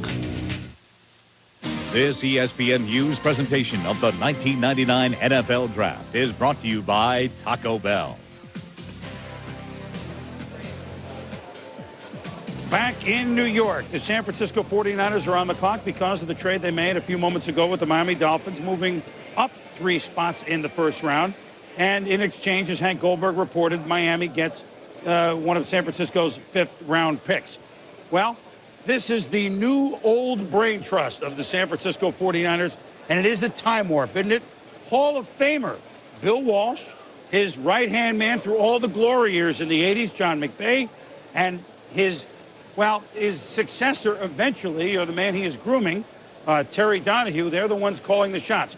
Why might San Francisco have moved up a few spots? If they're looking for help along the defensive line, which they should, and Reggie McGrew would be the next guy there, and he might not be there if they waited 3 more picks. That might be what they were thinking. For more, let's go to Minnesota and Andrea Kramer. Andrea. Yes, Chris, if anyone knows San Francisco, it's going to be you, and I think that you are correct because I just spoke to the Niners war room, and indeed, the top player they are considering is defensive tackle Reggie McGrew from Florida.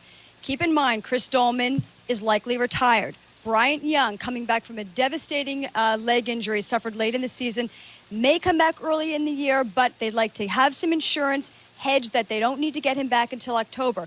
They would move Junior Bryant out to end, gives them a little bit more flexibility. They can put McGrew in there, just solidify that line, give them some depth. So it does look like the Niners could take Reggie McGrew. Of course, you think Bill Walsh wanting to make his mark with a quarterback, but instead could be McGrew. Let's head back to New York right now. Chris? Yeah, that would make sense, Andrea, and you're dialed in there as well, no pun intended. They have to. Andrea just laid out the injuries and the retirements, Dolman, although they hope that Haley comes back.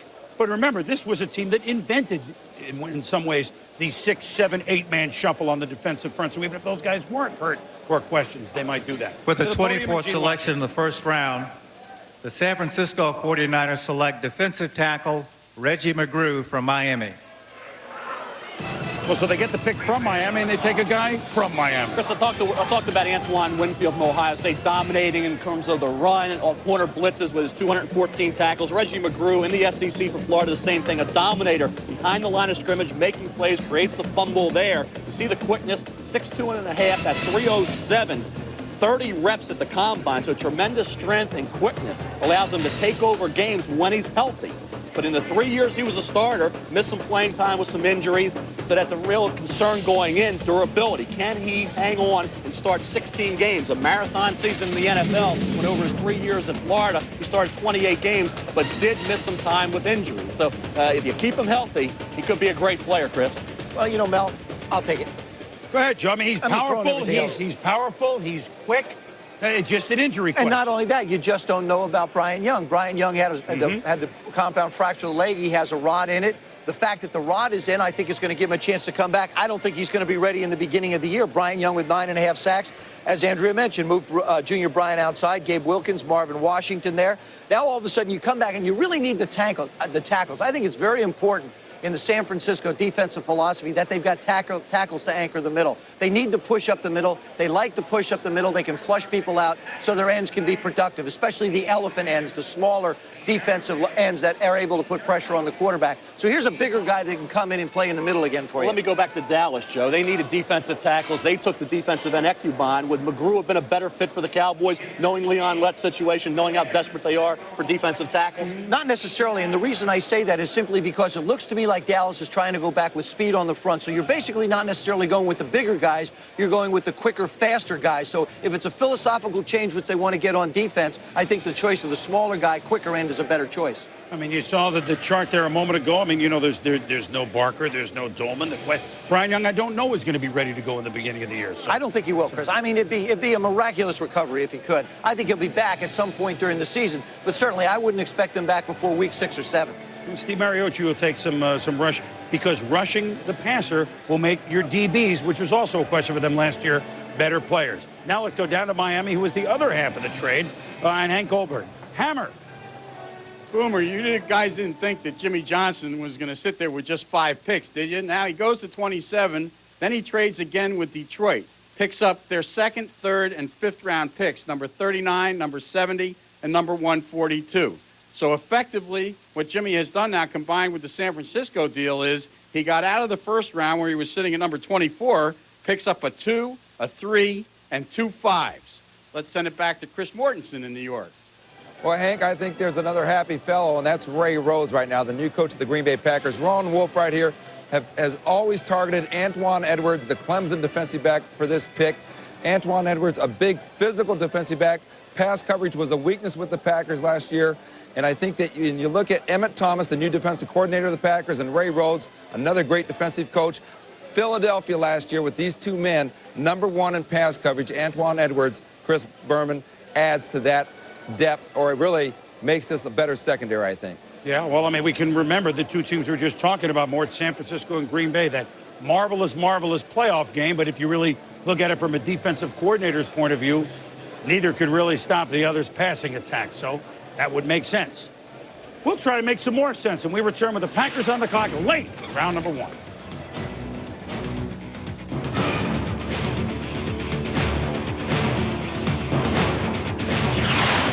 For centuries, our kings were cursed. The sedans had narrow handrails, making them hard to control in the corners. Sadly, many kings lost their thrones. Eventually, it was learned, wider is better. With its speed-sensitive steering technology, the White Track Grand Prix gives you precise control of the corners. Ancient scriptures still read, "Your young bull, Taquito." Wider is better. The White Track Grand Prix by Pontiac.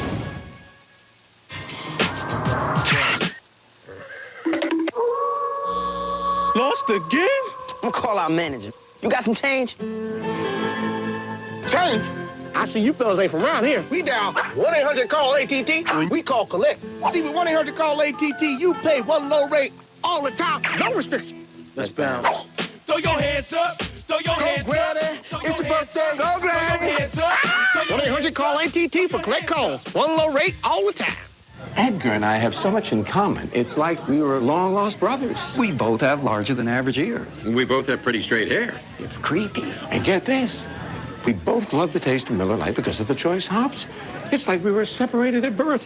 Actually, George, I think Miller Lite tastes great because it's smooth. Excuse me? I like the smoothness. Who are you? Miller Lite, the great taste of a true Pilsner beer.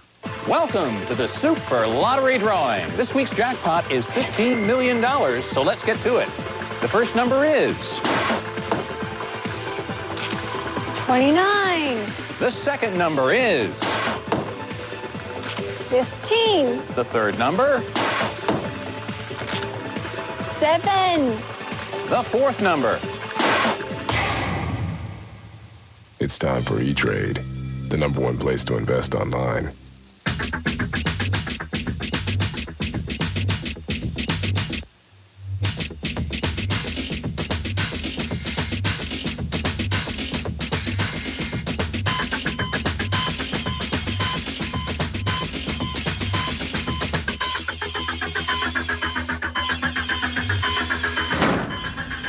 The durable, authentic khaki.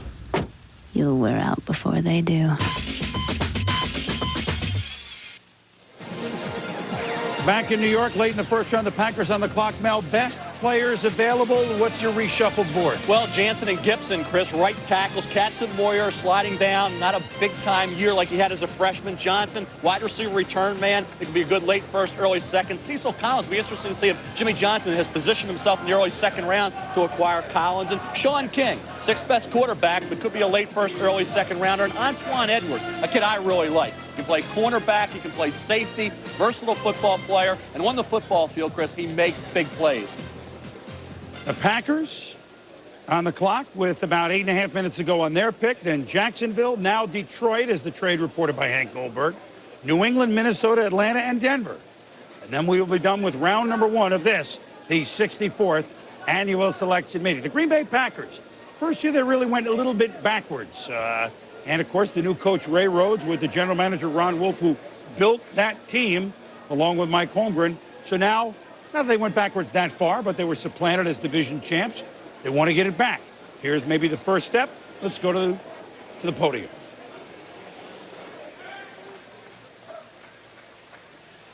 With the 25th pick, the Green Bay Packers have selected Antoine Edwards, defensive back, Clemson. Well, that makes sense, Mel, because, we talked about the DBs on both San Francisco and Green Bay. Ron Wolf gets a heck of a player. We just mentioned him with the versatility to play corner or safety, and I think you watch him at the cornerback position, the reaction to the football, the hands for the interception here against North Carolina. Look at the timing, the awareness in coverage. A very confident young man here against Florida State. another opportunity in coverage to break up the pass play. So you're talking about a kid who's gone up against big-time opponents. Here, making up ground in a hurry. Here's a return where you'll see some athleticism and quickness as well as a burst. And he applies that ability in coverage as well. This game was against Virginia. Here against South Carolina. Picks off the pass, takes it to the house. So you're talking about a kid experienced against Torrey Holt this past year. Had a real good first quarter and a half, then a little banged up. When he left the game, Torrey Holt had a heck of a performance. So Antoine Edwards, a cornerback or a safety, around a 4.52 during an individual workout. Some teams thought that maybe he's just a safety, but with the pads on, Antoine Edwards, I think, has enough recovery speed to begin his career as a corner, then maybe move inside to safety. Nice pick for the Packers. Well, it is a good pick because now all of a sudden you got a little flexibility with Darren Sharper. You've got your corners outside. Remember the division they play in. You've got the Minnesota Vikings out there, and then you start to take a look at the combinations they're up against. Carter and Moss, Moore and Morton, Conway and Ingram, Anthony and Emmanuel. You've got some wide receivers in this particular division that you have to be able to line up and have a good, solid corner with. But the other thing is, you start to bring in a Matthew Hatcher up in Minnesota. Now, all of a sudden, it's the 3 wide receiver set. And we heard one of the general managers talk about the fact you've got to have 3 corners today to line up in the secondary. You basically start 3 corners. If your free safety can't cover, you're really at a disadvantage on the defensive side of the football. So consequently, he becomes an excellent pick, in particular in this division. Well, let's go to the guy that made the pick. Ron Wolf, general manager of the Packers, thanks to our Sprint video conference. And he joins us now from Packers headquarters. And Ron, good afternoon to you. Do you... How are you doing? Good. How are you? Doing well. A lot of folks it's were a long wondering day back whether... here, Chris. It sure is. Hey, Antoine Edwards, can he play corner or safety in your evaluation, or is he just a safety? He's a corner in our evaluation. Has only been a corner in our evaluation. I say that primarily because of what Joe Theismann was just alluding to, the fact of the size of the receivers in the NFC Central. We had to get somebody that can take that away, and we need big people. It's a different game for us up here when you consider the receivers that we just mentioned. That's why Edwards is such a good pick for us, we think, right there. Defensively, Ron, you know, it was the wild game. It was a great game for the fans against San Francisco at the end of the year. But defensively, is that where you're headed here primarily in this draft, or is that hard to say at this point? No, it's not hard to say. We're going to stay on the defensive side. We don't have enough defensive backs. We're probably going to use maybe 4 more choices on defensive backs. Wow, that would be a big number. Hey, meanwhile, Antonio Freeman, it could be a tough summer with him. Robert Brooks has been injured. Where do you stand with those guys, wide receiver, Ron? Well, I really think it's important that we get the Antonio Freeman thing done, and we're doing everything in our power to do that. Robert Brooks is the consummate pro. We're going to let him tell us whether or not he can play. If he can't play, that's a serious blow to us. It's not looking that way, though, right now, Chris. Ron, thank you very much, and we will talk to you a little bit later on. You're right, it is a long couple of days. Thanks. Thank you. Ron Wolf, one of the best at his trade, bar none. General manager, Green Bay Packers. He and Mike were a tremendous tandem, but he was making the call on the shots in these drafts. And, you know, they made that move with Bonnie Holiday last year, and that was one of the best moves made last year in the first round of the draft. Let's go up to Bristol and join Mark Malone and Ron Jaworski, guys. Boom, thanks. Probably no surprise Green Bay goes after a big defensive back. Ray Rhodes, of course, a former defensive back himself.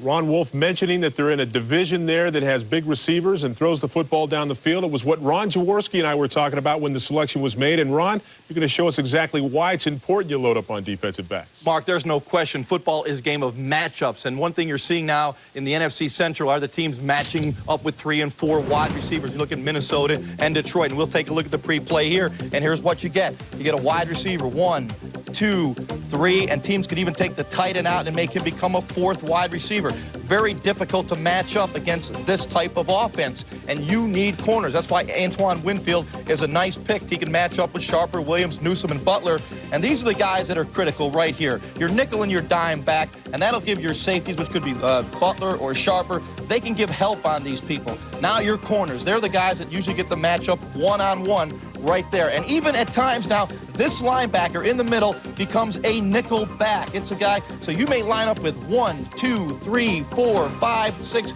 7 defensive back against this offensive set. It presents some real matchup problems. And when you got a guy like Winfield, who's, again, 6 foot and 190 pounds against those big receivers, it's a real plus. But matchups are the key, and teams can't get enough of defensive backs, Mark. And Jaws, at a 4.5 40, this is a guy that's going to play over the slot.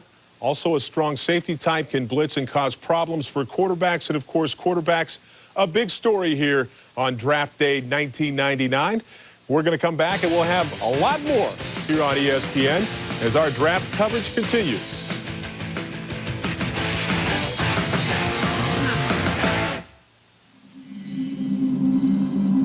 The Acura Integra, equipped with a race-proven 16-valve twin-cam engine. So it can take you just about anywhere.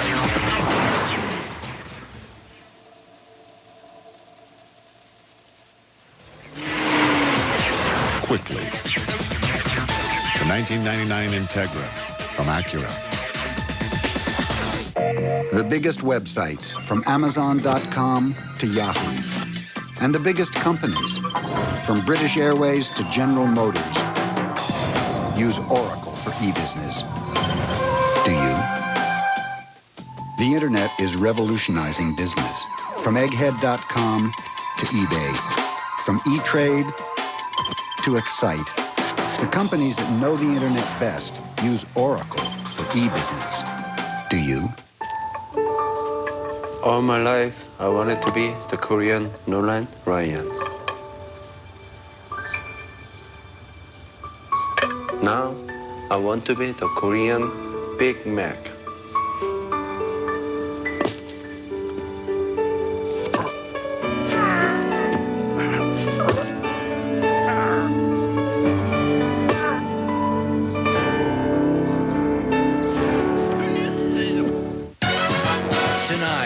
ESPN, National Hockey Night, Baseball Tonight, and Sports Center.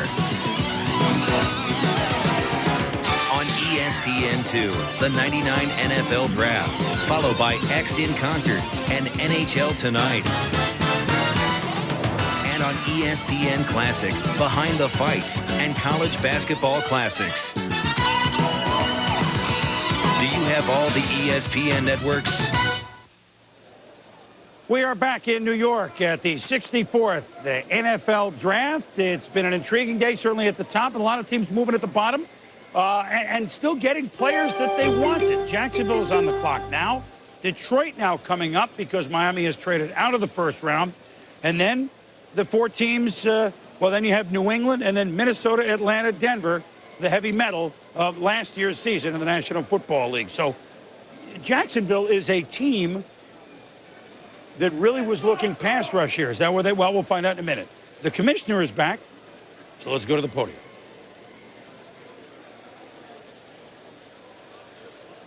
With the 26th choice, the Jacksonville Jaguars select Fernando Bryant, defensive back, Alabama.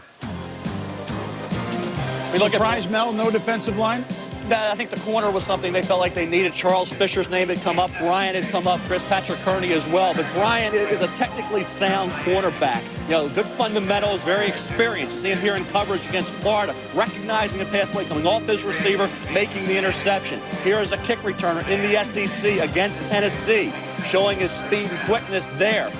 Again, anticipation in coverage, anticipating the quarterback first to the ball. I think you're looking at a cornerback who played extremely well early in his college career at Alabama, maybe peaked a little bit early and tailed off some as a senior, played a little softer in coverage than he had as a sophomore and junior, but I think Jacksonville sees a receiver polished, veteran of the collegiate wars that maybe can come in and help this team. Before, Jacksonville used to go with the big corners. Now they want a true cover corner, not as concerned with size. That's why Bryant comes into the fold. Well, you know what? For a team that was as successful as Jacksonville, who supplanted Pittsburgh as champs of the AFC Central and were 11-5 and won a playoff game, look at their defensive ranks. These are not the ranks you would think of a team who would be thinking Super Bowl, Joe, so they got to help the defense. Well, they're certainly not the ranks of a coach like Tom Coughlin. I mean, he's really cured his offense is set. You got the young running back, you got the terrific quarterback, 2 wide receivers. You're set on the offensive side of the ball. You got the big tackles. You're fine there. Defensively, Devon Darius, you bring in Carnell Lake at safety. Those are the people that you're counting on to lead your football team. Aaron Beasley plays one side. Now all of a sudden you got a corner to play the other. Now you're starting to put together the secondary that you need. Again, when you take a look at the National Football League and you look at the corners start to come up here, you're going to see a lot more corners taken. You heard Ron Wolf talk about the fact that, hey, we may take 4 corners in Green Bay. People want to start to focus on stopping the passing game in the National Football game. They want to be able to throw the ball, and they want to be able to stop people from throwing the football. This is a good pick by the Jacksonville Jaguars. So that's Jacksonville. Let's go back out to San Francisco and revisit the 49ers, thanks to our Sprint video conferencing. And welcome the, 2 years at head coach at San Francisco, hard double-digit wins every season. Steve Mariucci and Mooch. McGrew on the defensive line, you made a move to get in there. Were you afraid that if you didn't make a move up that you would not get a premier pass rusher in the early on in the draft here? Well, our need was to get a defensive lineman, and we liked Reggie McGrew all along, and we felt that moving up would pretty much ensure that he was going to be available at that pick. We didn't want to take any chances with the next 2 picks. Mooch, update us on Bryant Young, who had the horrific injury last year, and then obviously this is one of the reasons you're drafting McGrew, albeit not the only one, and Garrison Hurst, who went down in the Atlanta playoff game. How are they doing, Steve? You know, they're here working just about every day. I see them, and they're in the weight room and rehabbing with their legs properly. They're working their upper body. They're doing everything they can to be physically ready. It takes time. You know, it not only a lot of rehab, but it takes a lot of time. And that's not the only reason why we took Reggie McGrew early in the round, because of B.Y.'s health. B.Y., we believe, is going to be okay for us. We had a need at defensive line, whether B.Y. was injured or not, but we're optimistic about both Garrison and B.Y., actually. Steve, let's plug in the offensive side of the ball where you're a little more comfortable. Steve Young, of course, wants to play about 18 more years, but Jim Druckenmiller, there's a question whether he will stay or will he go. You brought in another young player. Where does Ty Detmer is in Cleveland? Where do you stand if Steve Young goes down? What are the plans right now? Well, you know, Steve Young was in our office yesterday. He came in the war room and he wanted to check and see what we were doing, and he called this morning too. And he's telling us that he would love to continue to play. And, geez, he's in great shape, and who knows, he might play for a while, and we'd like that. Jim Druckenmiller is still on our team. He's here working every day along with Jeff Garcia, who we picked up from Canada. And they're doing a good job. And right now, that's our depth, Jeff Garcia and Jim Druckenmiller. And unless something changes, we'll go into the season with them. Do you think quarterback is a position we might see you go in the next few picks? Could that happen today or early tomorrow? Well, we don't have a pick now, Boomer, until the 3rd round. So, you know, while everything's possible, and that is a possibility too, we do have some other needs on this football team, particularly on defense. So, you know, we've got to see what's available for us and also consider our needs. And like I say, we still do have more defensive needs. All right, Steve, thanks for joining us. We'll talk to you a little bit later. Appreciate it. Okay, thanks. Certainly nobody more personable, and boy, you come into what was a tough situation, theoretically, when he became head coach. Hard to win more than he did in the first 2 years. We'll be back in a moment.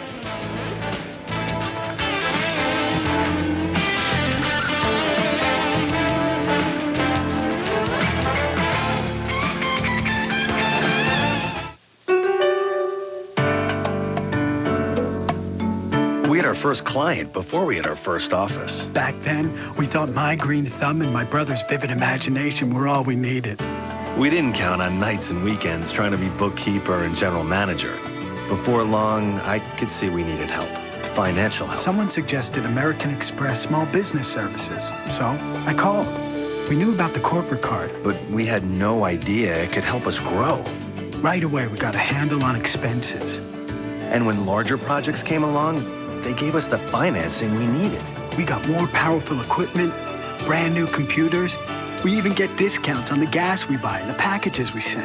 1-800-SUCCESS was the best call we ever made. You know, with the corporate card, we've learned what it's like to have a partner you can count on. And a brother. To apply for the corporate card and help your business do more, call 1-800-SUCCESS. We don't get many shots up there. We get one shot, we're on the ice. You gotta practice good. Let's go! Nice, nice. Breathe, boys, breathe. Hey, what if I was a fan? What are you gonna do? Very nice, very nice. Now do it again. Ken Griffey Jr. 9 straight gold gloves, 1 dazzling bat. Watch one of the best swings in the game spark a long ball battle in Anaheim. Mariners Angels, the Sunday night game of the week. Tomorrow at 8 on ESPN.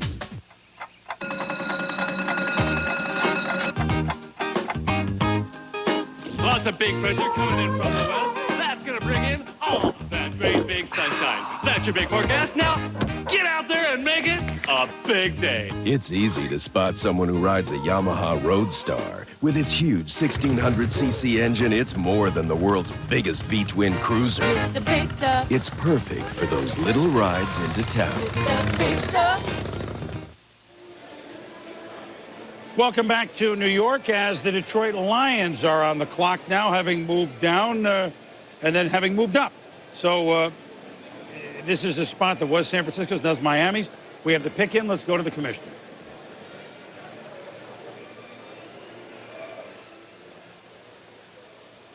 With the 27th pick in the first round, the Detroit Lions select Aaron Gibson, tackle, University of Wisconsin. So Detroit with 2 first-round picks, they get Claiborne, linebacker, USC, and now they go offensive side of the ball.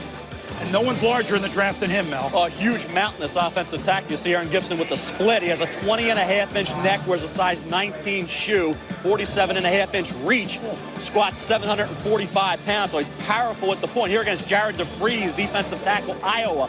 Buries him at the point. DeVries held up pretty well in that game, although.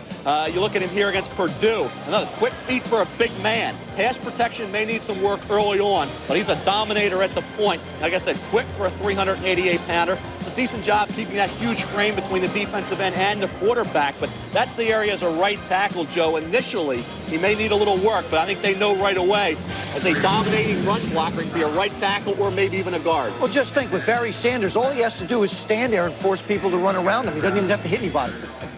Well, here's a young man, Aaron Gibson, and they say he's pretty quick for 380, but he dropped from 430 to 380. I mean, that is the proverbial Queen Mary losing a deck chair. What's quick from 380? He has a helmet 8 7/8, the largest made by Riddell, 18 Triple E shoes. Detroit got a big, big player. A man that can understand big players are Anthony Munoz. You put a couple windows on Aaron Gibson, and he looks like a big building. In fact, I had a chance to talk to new offensive line coach Bob Wiley of the Chicago Bears, and that's the thing he likes about this guy is his size. He says a defensive lineman will have to take a cab ride to get around him. And we'll take a look at some of the things he does extremely well. You look at him, he's 6'6", 388 pounds. With that size and strength, he just engulfs defensive linemen. Right here, Iowa defensive lineman, Jared DeVries. The next thing we're going to look at is his punch. He has awesome power. He gets both hands in the defensive lineman's chest, and he just knocks him out of the screen onto the ground, and that's not enough. He wants to do it again. Let's knock him down again. And that's what it's all about, finishing the block. Here, this is a pass play. Look how gracefully he moves to the outside. The defensive lineman tries to come to the inside, but he's able to adjust, come and finish the block. But I truly believe that he's going to struggle with the speed guys on the outside as a tackle. Therefore, they're going to move him to guard, and he's going to be an excellent guard in the NFL for a lot of years because he's going to be in closer quarters. He's going to have the defensive lineman closer to him, and he can dominate when they're right head up on him. You know what's amazing? Thank you, Anthony. When Anthony played on that Bengals line in the early 80s, which went to the Super Bowl under Forrest Gregg, they were by far and away the largest line. They had Max Montoya. They were huge, and they were barely pushing 300 pounds. Now we have a guard who's 388 less than 20 years later. Wow. Speaking of heavyweights, let's go around the league and start with Sal Paolantonio. Sal? Here in Cleveland, Tim Couch is already enjoying the perks of being the #1 pick. In New York, he hopped on the private plane of Browns owner Al Lerner and took a personal charter here to Ohio. He's already here in the Browns practice facility, meeting the VIPs, talking to the press, and hopefully soon we'll have a chance to chat with him. Now let's go to Sean Salisbury. Here in Indianapolis, the Colts get their man in the first round, Miami Hurricane running back Edgerrin James. I spoke to James a little while ago. He said he was just as surprised he was taken before Ricky Williams, but was glad a team had the guts to take him there. And he said with his versatility, he fits this system better than Ricky Williams. We'll soon find out. Now to Andrea Kramer. Here in Minneapolis, new quarterbacks coach Alex Wood will pick his protege, 11th pick Dante Culpepper, up at the airport this evening. They'll start to work right away on the offensive terminology, go through that voluminous Vikings playbook. Wood told me, I'm a grinder. I got to get right to it. With the 29th pick coming up soon, the Vikings will look for the defensive side of the ball, get some help there. Now let's go to Ed Werder. Here in New Orleans, I talked to Ricky Williams just a little bit ago. He's on a private plane headed down here. He'll be here in about 3 hours. And he said he appreciates the fact that Mike Ditka was brave enough to give up his entire draft and more for just one player. Said he's not insulted that he wasn't the first running back taken, and he appreciates the opportunity he has. Most rookies don't get to play for the team that wanted them the most. Let's go to Solomon Wilcox. In Foxborough, the Patriots forego their need for a running back, decided instead to take Boston College center Damian Woody with their first pick. Here you see inside the war room, the Patriots brain trust showing their elation as they jump ahead of the New York Giants, who they believe would have taken Woody at 19. The Patriots are now on the clock with the 28th pick. Here's Hank Goldberg. In Miami, Jimmy Johnson doesn't just draft, he plays draft, and he does it very well. In a combination of deals, he traded out a number 24 spot in the first round and picked up 4 more picks, a 2, a 3, and 2 5s. There's Jimmy and Bob Ackles, his director of football operations. So they are now sitting at number 39 with their first pick, and they will probably get a good running back there. They're comfortable with that. Maybe not a good enough running back to get a private plane ride, though. Let's go to Tom Jackson. Hank, yes, here in Denver, they still have 11 picks, but they're getting closer to that 31st pick. But I think as they do, we can look for Mike Shanahan to maybe look down into the second round to get more value for the pick. I think the thing we can safely say is that he does not want, as we speak, 11 more mouths to feed here in Denver. So let's just leave it at that. Let's go back to New York. Tommy, thank you. Patient and dependable in Denver, Tom Jackson. A note on Aaron Gibson just taken by the Lions more. Oh, exactly. I'll tell you what, they were picking ninth, and part of the debate that was going on in their draft room was, hey, we want to sign Marco Coleman, the free agent defensive end. If we do that, Bobby Ross was very much in favor of taking Aaron Gibson with the 9th overall pick of the first round, but Chris Claiborne fell to them to take Claiborne, and when they saw Aaron Gibson available at the bottom of the first round, they traded up. They've shown that they've done very well in the first 3 rounds. They're willing to trade up. This is a big pick for them. And New England's on the clock? With a running back. Hey, Kevin Falk, J.J. Johnson, even Cedric Gervin, all running backs. They got to be picking one here. Oh, New England, Minnesota, Atlanta, Denver, the final 4 from last year, picked to end round 1. Hats on the clock when you come back.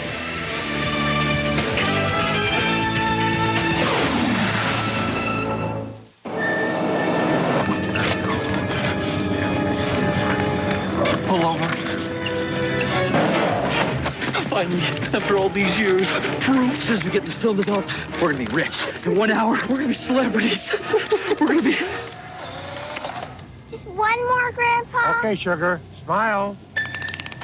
Hon, the Weekly World News is going to be here in 10 minutes. Polaroid. See what develops. Excuse me, we got him holding a giant yam. Y'all mind? We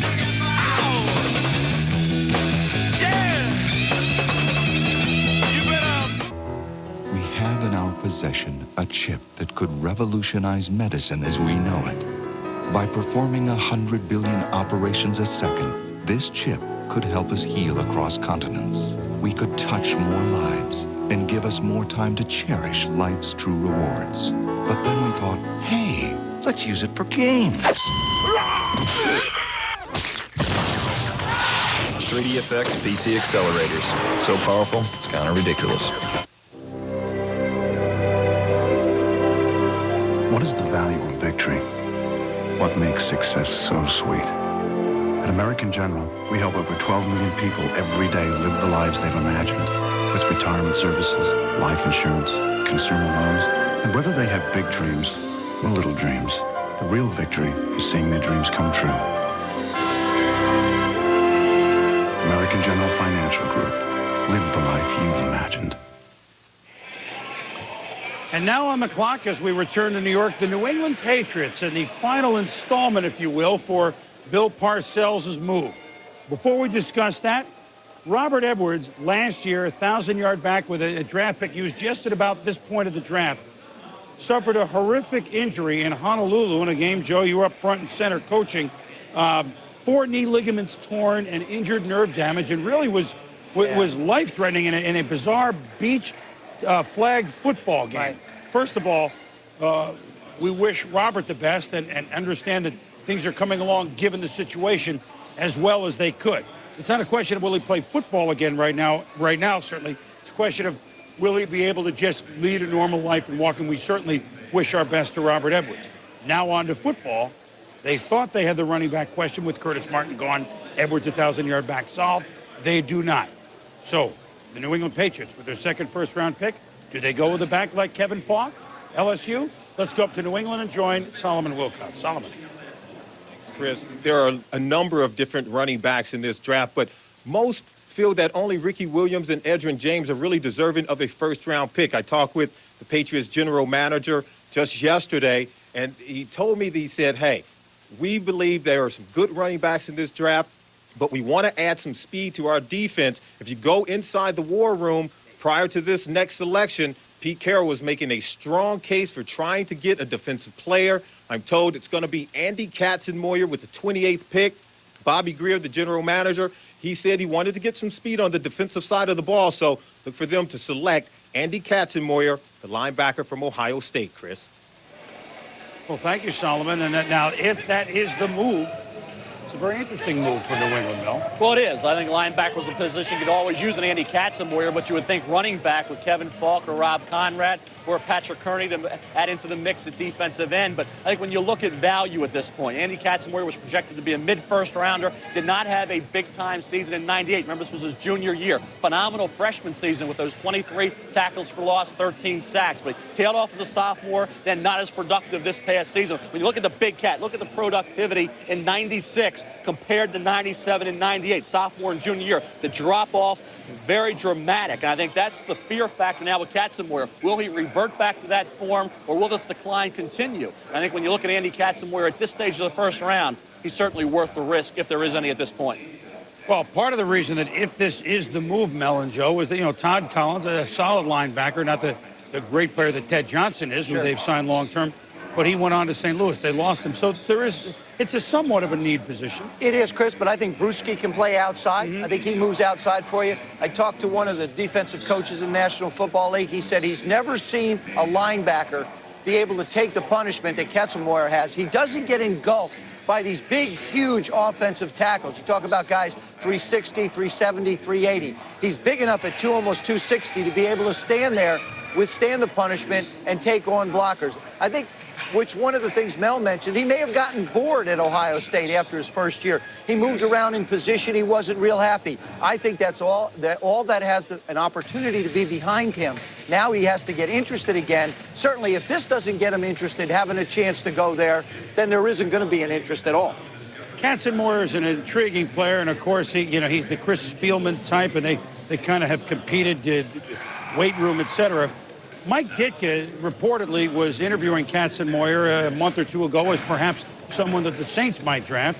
And he said, Andy, what is your favorite linebacker? Is there a guy that you look up to playing in junior high and high school and maybe college ball? He said, well, my favorite figuring might be Dick Butkus or maybe Mike Singletary or Nitschke or somebody, Jack Lambert. The answer was Brian Bosworth. And Ditka kind of went back in his chair supposedly and said, well, why? So I like the way he came out of the tunnel. Andy Katzenmoyer is not a New Orleans Saint. I don't know if that's the only reason, and it's an intriguing story. Does he come out of the tunnel like Bosworth? I tell you, he's the big cat. And I think, he had that ability as a freshman. He was talked about as eventually being a top 5 pick in the first round. And you look at the big cat, you see the size and phenomenal speed and strength. The physical computer numbers of Andy Katzenmoyer are that of a high first-round draft choice. The big cat. Look at the eyes of a middle linebacker. Katzenmoyer, watch this vicious hit against Corby Jones. That's as a sophomore back in 1997. Here, another opportunity to make a big hit, get to the flanks, and he has 4.49 speed. Here he gets cut blocker awareness, somewhat questionable for Katzenmoyer. Spent some time on the ground. Here, though, again, the speed to the outside. This kid can run in space and make plays. Again, on the tackle at the sideline. I think you see ability, sideline to sideline type speed for Katzenmoyer. Certainly the strength and the ability physically to take on those big centers and guards. He just has to learn to get off a block and stay out of traffic. Well, let's go up to the traffic and the podium and the commissioner for the Patriots pick.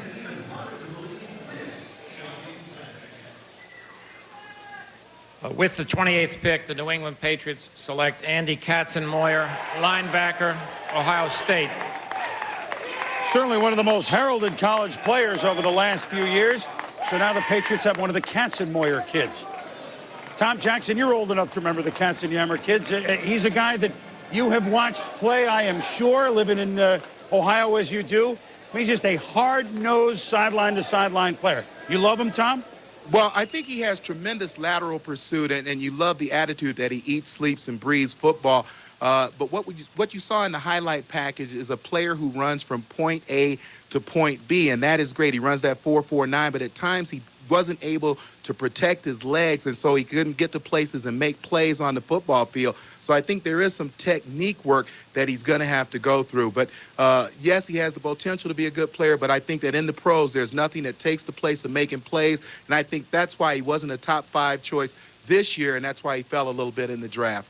Back to New York. All right, Tommy, thank you.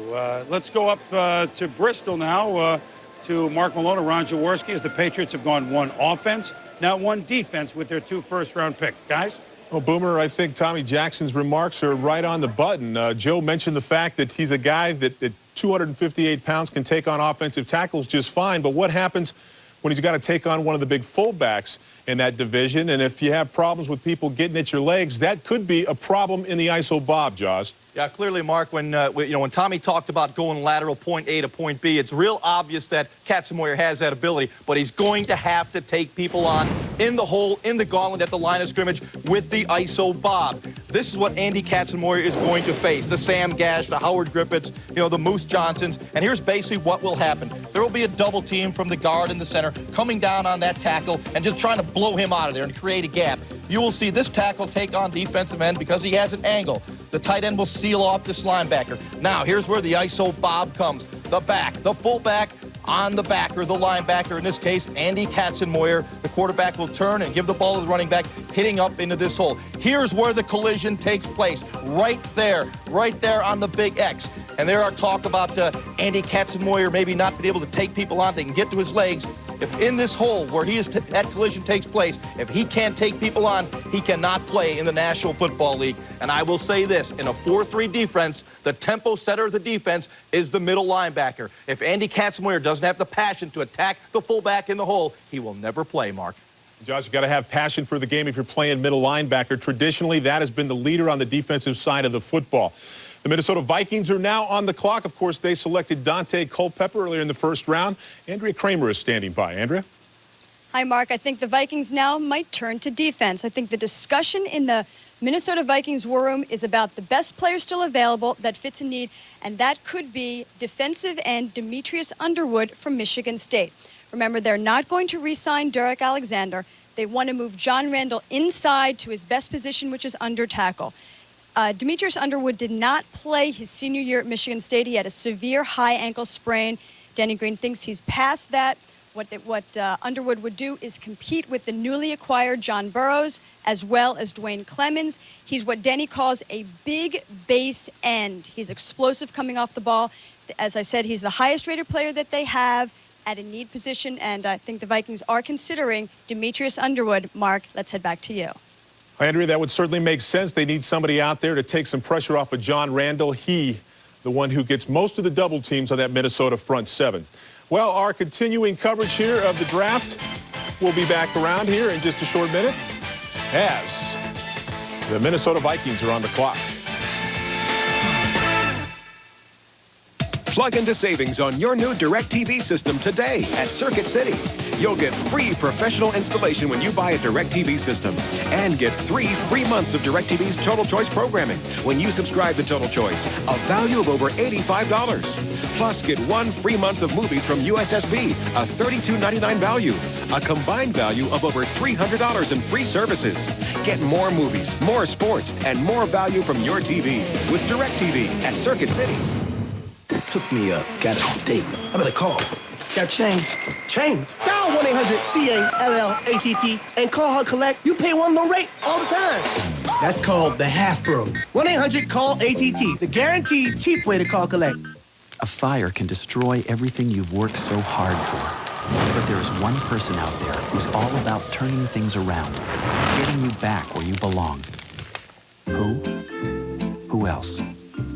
Your Farmers Insurance agent. That's right.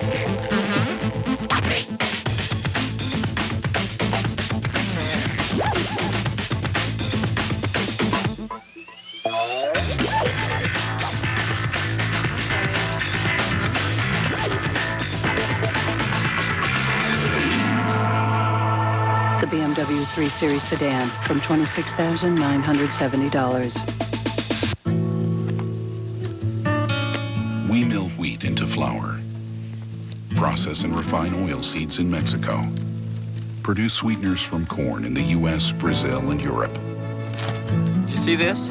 And operate 19 meat processing facilities in North America. Yep. And look what they did with it. Where these days, there's some good news for everyone. Cargill, it's not just what we do, it's how we do it. The hair is big, the tube socks are high, and the action is down and dirty. Can you dig it? All the moves are on ESPN Classic, roller derby style. Ouch. Right on. The forces of good versus some bad. Shut your mouth. So join the pack for a crash course in old school. I'm talking roller superstar. You said it. Friday and Saturday late nights only on ESPN Classic. To get ESPN Classic, call 1-800-CLASSIC today. We welcome you back. Our continuing coverage of the '99 NFL Draft, one that will be remembered for the 5 in 12. 5 quarterbacks taken in the first 12 picks. And there you see where they ended up. The 5 quarterbacks. We'll talk more about our quarterbacks momentarily.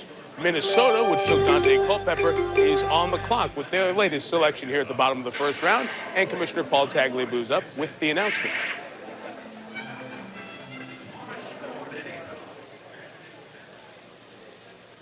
With the 29th pick, the Minnesota Vikings select Demetrius Underwood, defensive end, Michigan State.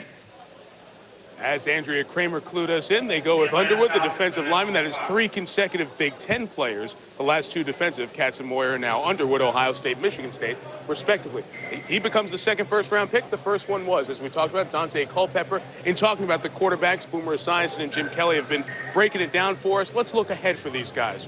What will be the biggest shock for the 5 of them come, let's say, August 8th, 9th, when they played their first preseason game? You know, I think it's going to be the velocity of the game. I think it's going to be the ferociousness of the game and the all-around trying to understand what is happening to me on the football field. You know, it's got to be, can't be force-fed. It's just got to be taken easy. And a guy like Dante Culpepper sits in the greatest spot of all. He's got Randall, he's got Jeff George, he's got Denny Green, he's got Ray Sherman. There's no pressure on him. You know, the Minnesota Vikings, in my eyes, are the big winner here because they have a player that they don't have to throw out to the wolves right away.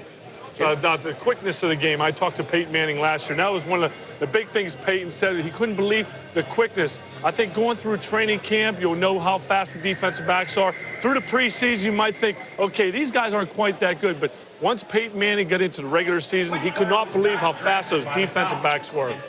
Crystal ball it for me. Given everyone has a little bit of a weakness that has been discussed throughout this draft and leading up to it. Well, we all had weaknesses, Mike. Right. But everybody had flaws. Even Jim had a flaw now and then. But everybody overcame them depending on how quick they got to play. Right. Who do you think will have the best 1999 when we're sitting here in April of 2000? No, I can say this one. The guy that does not play. Well, you know, it goes back again to the situations that each of these guys find themselves in. Sure. You know, you have McNown in Chicago. You know, it's going to be an interesting deal with Kramer there, but that's a good guy to be behind. I think. Yeah, it is. You know, Kramer's will be a good teacher for him. And that veteran fit's important. Right, absolutely. And, you know, that's another new coaching staff there, so there's no pressure right there right now to win immediately. When you look at Tim Couch and his situation, I think that's a good situation for him. Now, the two guys that I have the most difficulty looking at right now are going to be Achilles Smith and Donovan McNabb. I feel bad for them because they're in tough situations. I think that they're terrific quarterbacks, but I also think that they're going to have trouble adjusting just because of the situations that they find themselves in. Especially when you have the top pick in the draft. I mean, when you're 1, 2, 3, 4, or 5, you know you're going to a team that's not very good. And like it or not, fair or not, just like Manning and Leaf, these guys will be compared every pass they throw in every season they play. Better believe in it. the Absolutely. NFL. Guys, thanks. Boomer, see you on Monday Night Football during the year. Jim, see you later, buddy.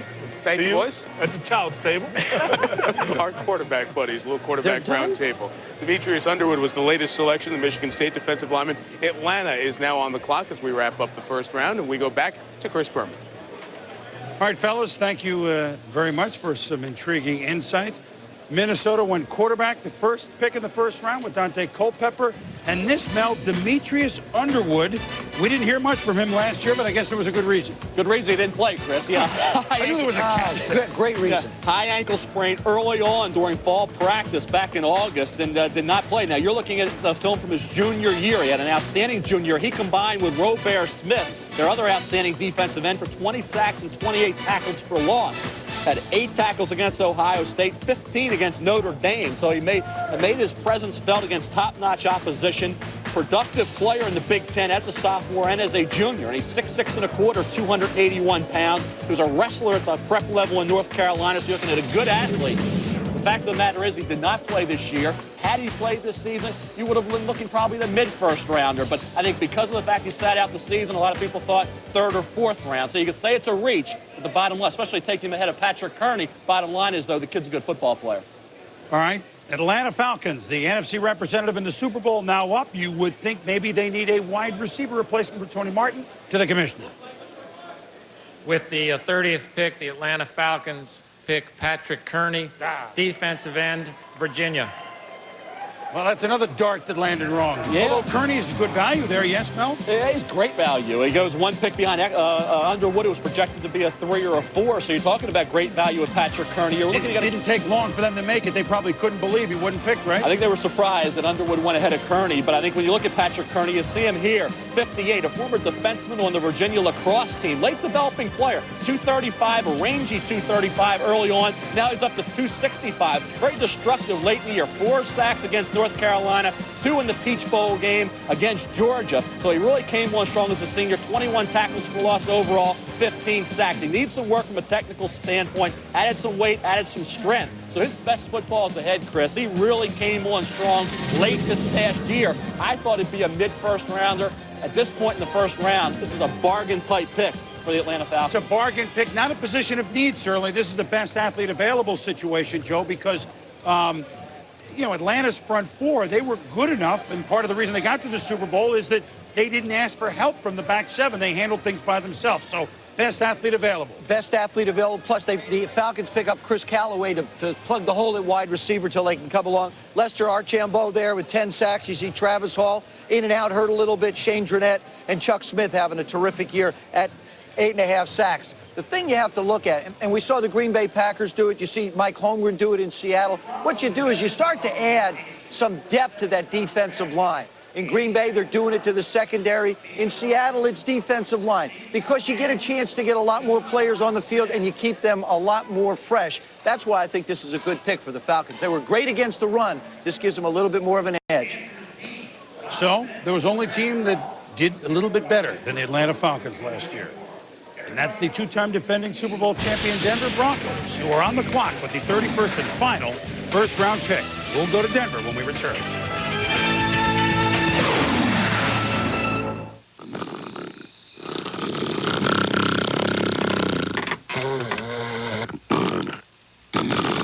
Here, kitty. The new Silverado interior is so big, there's plenty of room for seating. And, in a pinch, Mommy said I could ride the pony. Ample room for sleeping. Introducing Silverado, the truck from Chevrolet. Like a rock, oh, like a rock.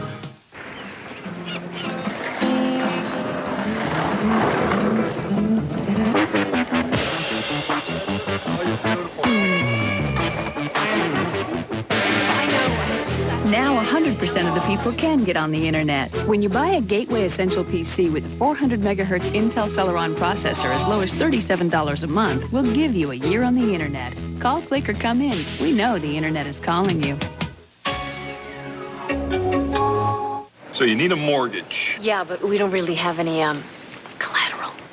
Well, no collateral's really not a problem for us. In fact, that's our motto. All right, once you sign here and you're all set.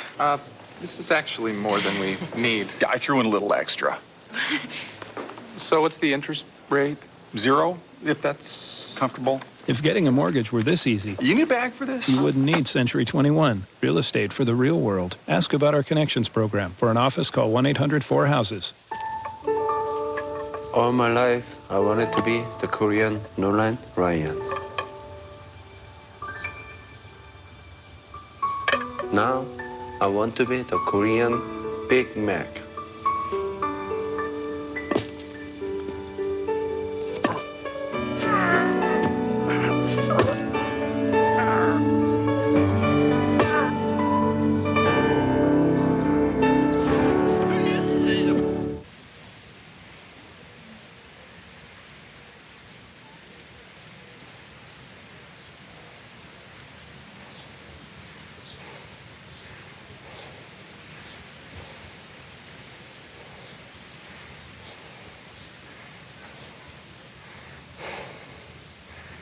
Sports Century's 50 Greatest Athletes, a year-long celebration. Number 39, Walter Payton. Friday at 10:30 on ESPN. Presented by General Motors. Back in New York, where the Denver Broncos are on the clock, and now best athlete available board, Mel Kiper. Well, some good offensive tackles, Chris. John Jansen, an outstanding right tackle. I think you look at Cecil Collins. Be interesting if Miami can move into the second round, acquire his services. I like Mike Peterson. No, he doesn't have great size at 6'1", and they have 233, but a great coverage linebacker and every down player. Sean King, Tulane, be a great second-round pick for somebody in Tampa Bay. Some other teams looking at him possibly. Peerless Price has some return skills as well as being a big play wideout. And Charles Fisher, big corner with some recovery speed, really came on strong as a senior. Cameron Spikes moved up after a great individual workout to seize that top guard spot. Poindexter has to see if he has to sit out the year or he'll be back with the knee injury. And Kevin Falk, running back, has also some kick return skills. Those are the players that the Broncos are looking at, or maybe someone else. We'll go to Denver with Tom Jackson when we return.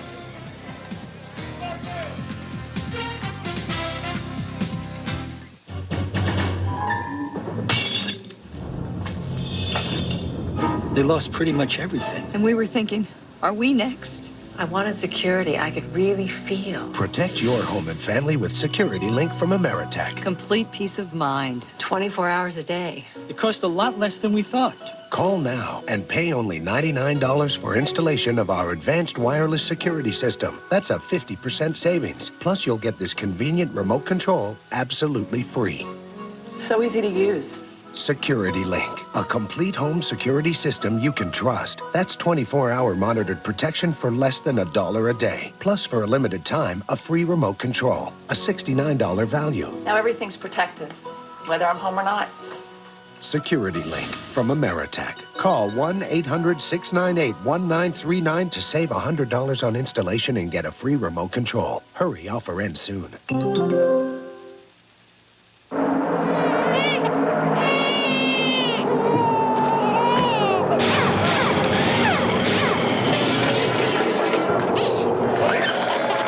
Goody's Body Pain 500 tomorrow at 1. NASCAR on ESPN. Rick, this is Jim Hopkinson, a producer with ESPN Fantasy Games. Rick, you're a fantasy baseball owner. You going on strike is not going to bring Mo Vaughn back to the Red Sox. Take that up with their management. This is a business line. That's Ursus Arctos man, grizzly bear, about 1,200 pounds. Try and act confident. Show your teeth and snarl. It should trigger his flight instinct. If that doesn't work, walk directly up to the bear and box him on his ears. Are you a forest ranger? No, but I did stay at a Holiday Inn Express last night.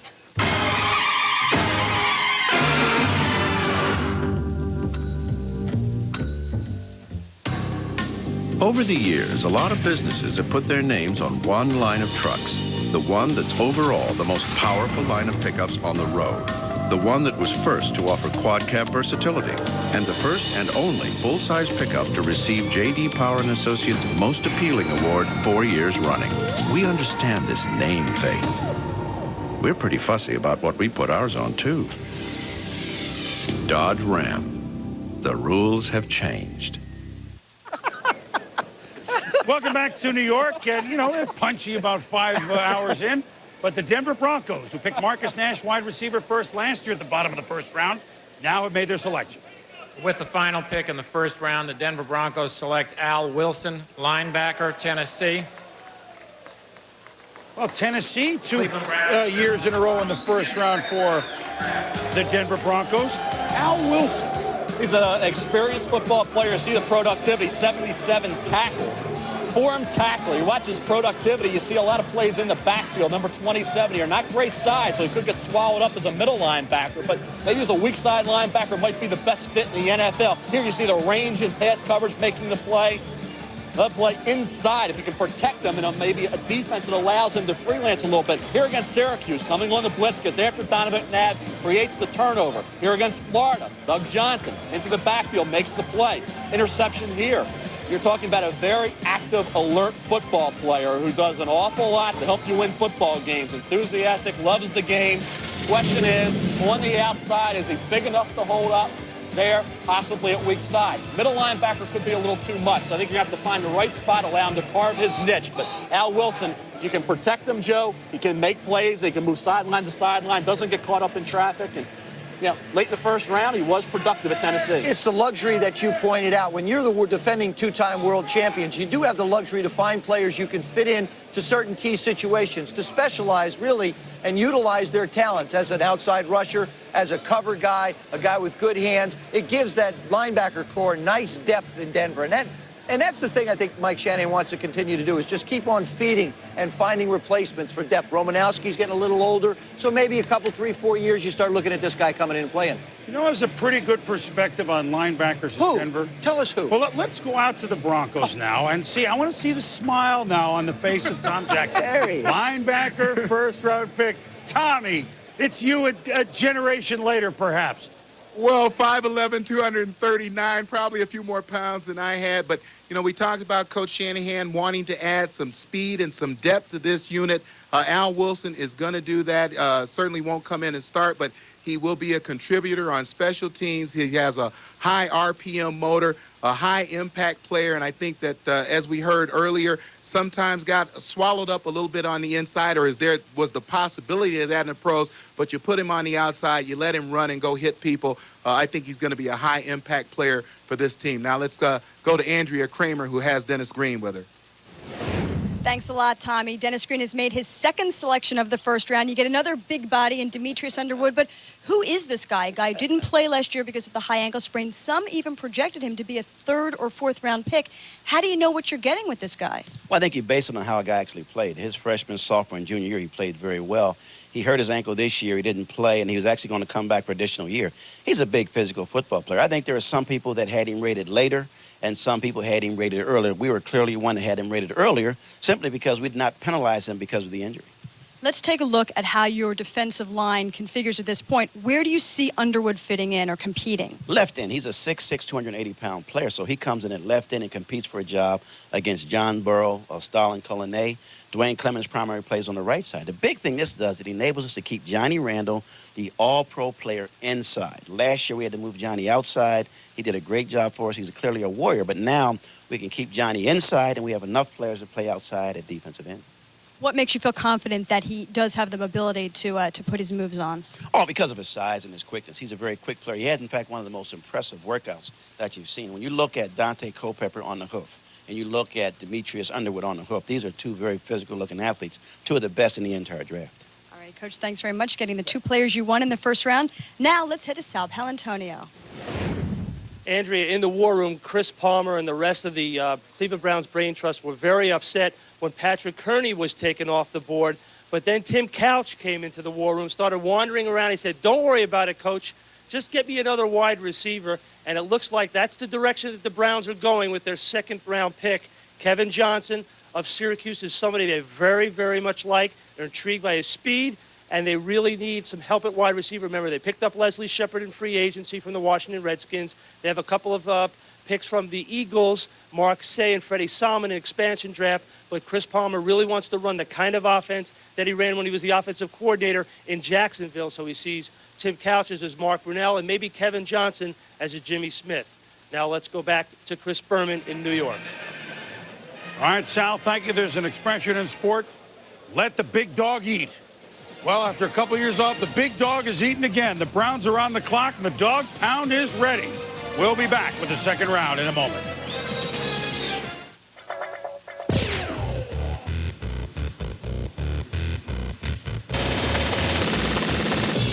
Before you can throw like an MVP, catch like an all-star, or hit like a Hall of Famer, you'll have to work like a Gabe Kapler.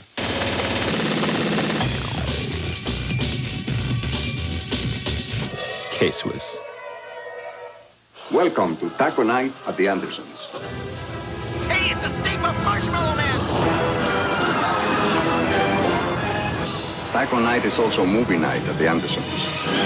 Get a coupon for a free Blockbuster video when you bring home the new Grande meal from Taco Bell. It's a mountain of food for just $9.99. 1, 2, 3, pasta! Wow, let's make s'mores. Until next time.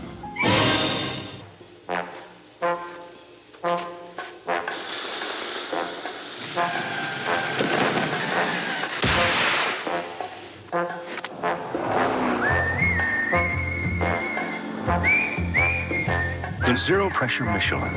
So revolutionary it won't go flat, even with a puncture the size of a golf ball, letting you drive up to 50 miles at 55 miles per hour.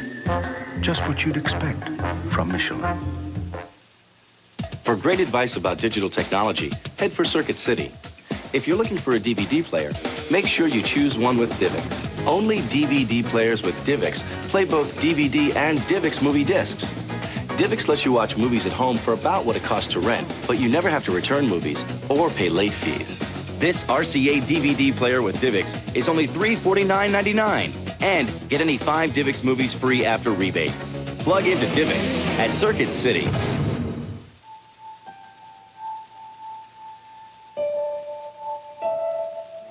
My big sister, Susie, was my idol. And when she was 33 years old, she was diagnosed with breast cancer. She looked at me and said, "You have to promise me you'll do everything you can to fight this disease." In our family, we were taught to take care of each other. I'm fighting for a cure. I'm doing it for Susie. Who will you do it for?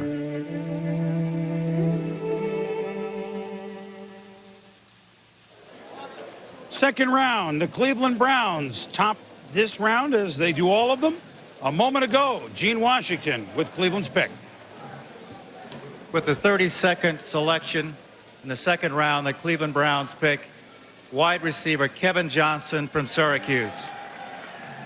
Well, Mel, he doesn't have to change uniform or helmet. I mean, they wear the same thing at Syracuse. He'll look good in that brown uniform, Chris. You look at Kevin Johnson, the kid who was a quarterback coming into Syracuse, played as a backup to Donovan McNabb, then moved to wide receiver after McNabb seized the position. Here against West Virginia, adjusting to the poorly thrown ball, makes the catch. Here, Donovan McNabb puts it right on the money, and then after the catch, Johnson makes people miss, gets it into the end zone. Here, takes the option toss from McNabb, turns the corner against Michigan into the end zone again. You look at the hands. This is the kid, like I said, still a little limited experience at wide receiver, but good hands, very confident. Here's a kickoff returner. It's against the Miami Hurricanes.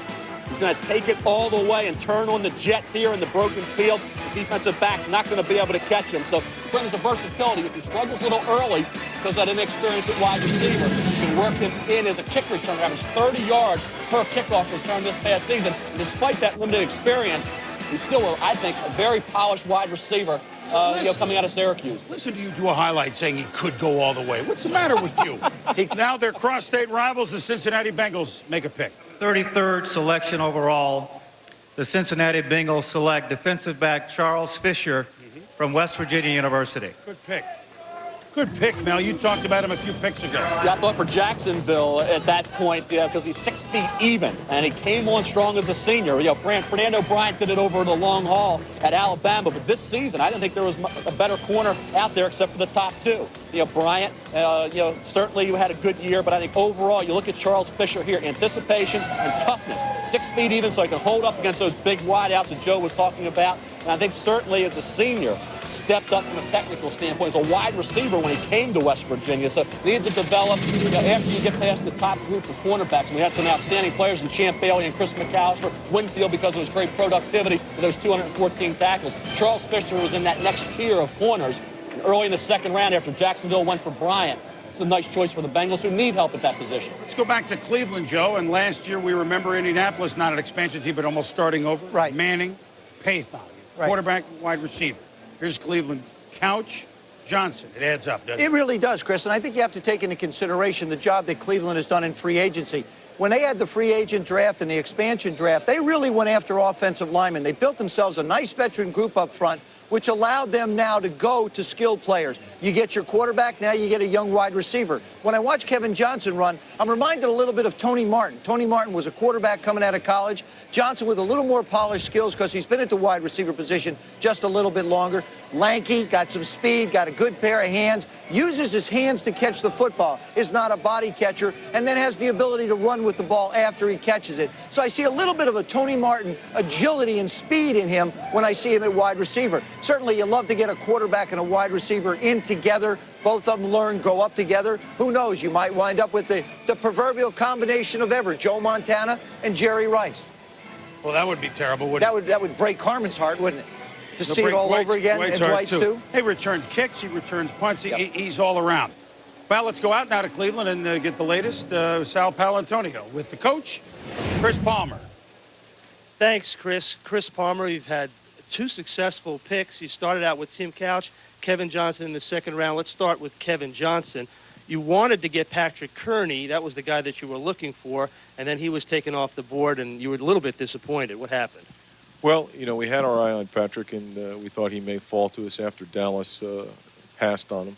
And then when Kevin was there, we were really excited. We thought he was a big play receiver that has played in the running back. He's been a quarterback, and we think he'll come in and definitely give us some help at our wide receiver spot. Return some kicks as well? I guess he's third in the Big East in returning kicks, so we're excited about that. And I guess he's got 4 touchdowns for a return for touchdown, 4 kickoff returns for touchdown. So we're excited about having him. And your quarterback is Tim Couch. Take us through the final steps of you deciding between Tim Couch and Achilles Smith. Tim Couch. Well, I worked both guys out. I saw Achilles in the combine and then in private workout. I saw Tim in his private workout, then his second workout, which was private for us. And at that time, I came away realizing he had a much stronger arm than he did in the first workout, and we were very pleased with it. We went back as an organization, sat and talked about it, and we came to the conclusion late in the week that we could take any one of 3 players, but our first choice would be Tim Couch. And your hope is to get Tim Couch in here right after classes are done in May to get him started on the off-season program, get him right into your passing game?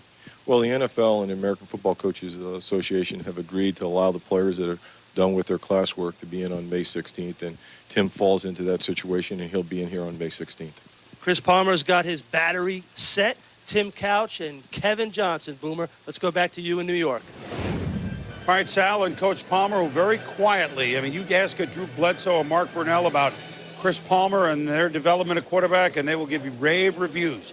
Great matchup with Tim Couch. And now, when we come back, Carolina on the clock. They did not have a first-round pick, so George Seifert's first pick as head coach of the Panthers.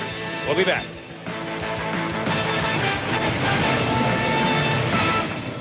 Rogaine Extra Strength works for 4 out of 5 men. What do you mean works? Regrows hair, or at least stops hair loss. With my luck, I'll be that 5th guy. Probably not. But here's our guarantee. Give Rogaine Extra Strength an honest chance. You be the judge. It stops hair loss, or regrows hair, more hair, thicker hair, faster, or we give your money back. Guaranteed. Rogaine Extra Strength works for you, or your money back. I can't lose.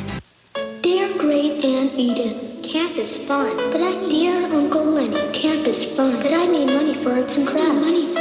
I miss you. Love, Billy. P.S. I made this candle for you. No, more pathetic. Come on, pathetic. Nice. With new Polaroid greeting cards, you can show your relatives how much you really love them. Okay, that's all of Billy's relatives. Who's next? Got a TV here? Yeah, just pull over by the hot tub. Polaroid, see what develops. Smells like money. Stone Cold Steve Austin for 1-800-COLLECT. I'm not talking to you. What did I do? You're so insensitive. Dial 0 when you called me last night. Should have dialed 1-800-COLLECT. Would have saved me a bundle. How do you think it makes me feel? Next time I use 1-800-COLLECT. I didn't mean to hurt you. Me neither. Dial 1-800-COLLECT or else. Is Jason there? I'll see.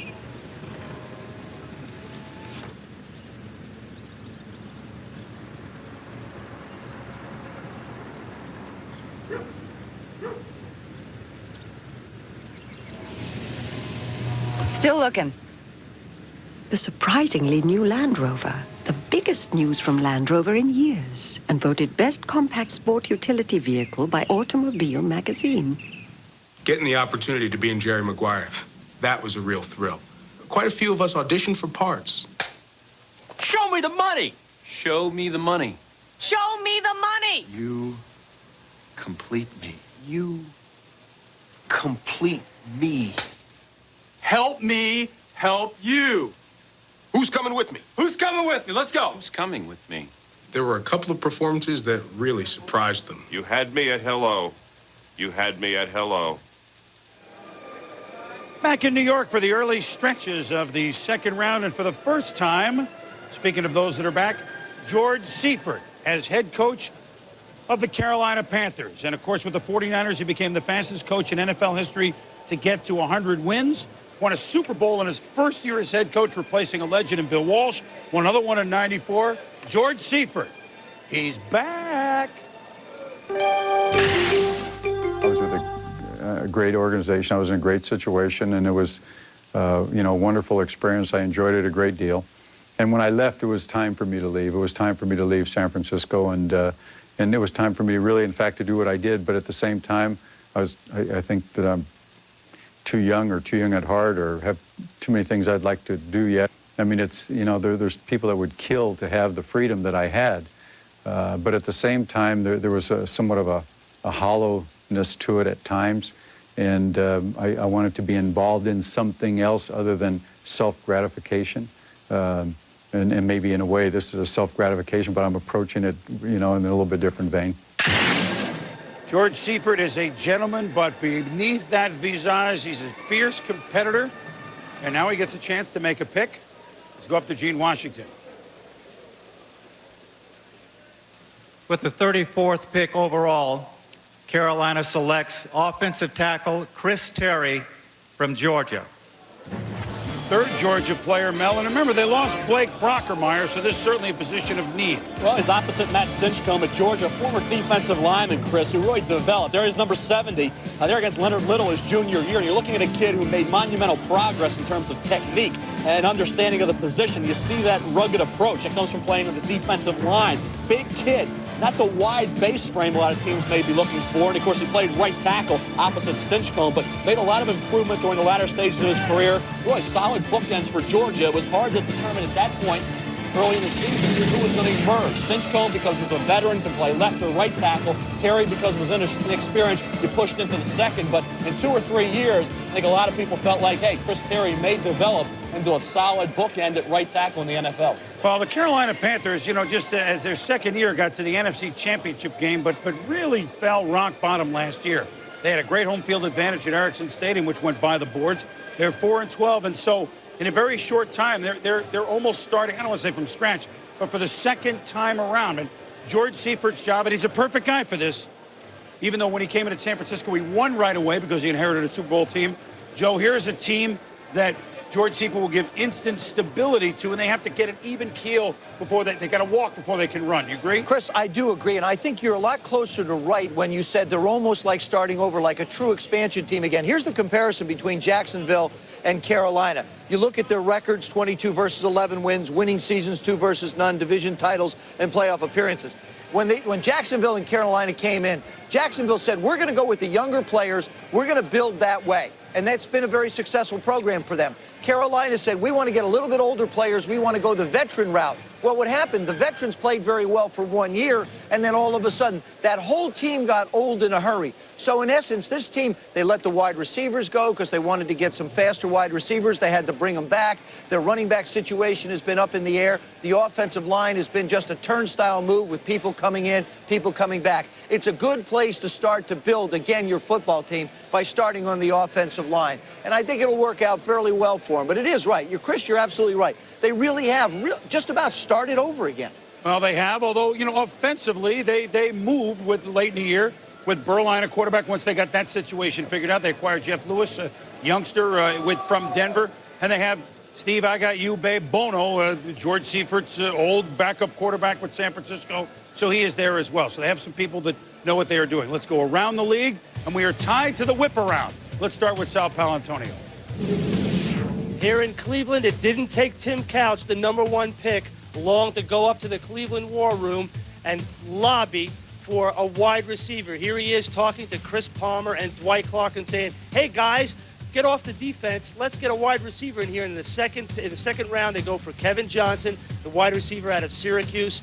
I just talked to Chris Palmer, and he says in his next pick in the second round, they're looking for defense. If they don't get quality on defensive side of the ball, they may go offense, maybe a running back, maybe another wide receiver. Now let's go to Sean Salisbury.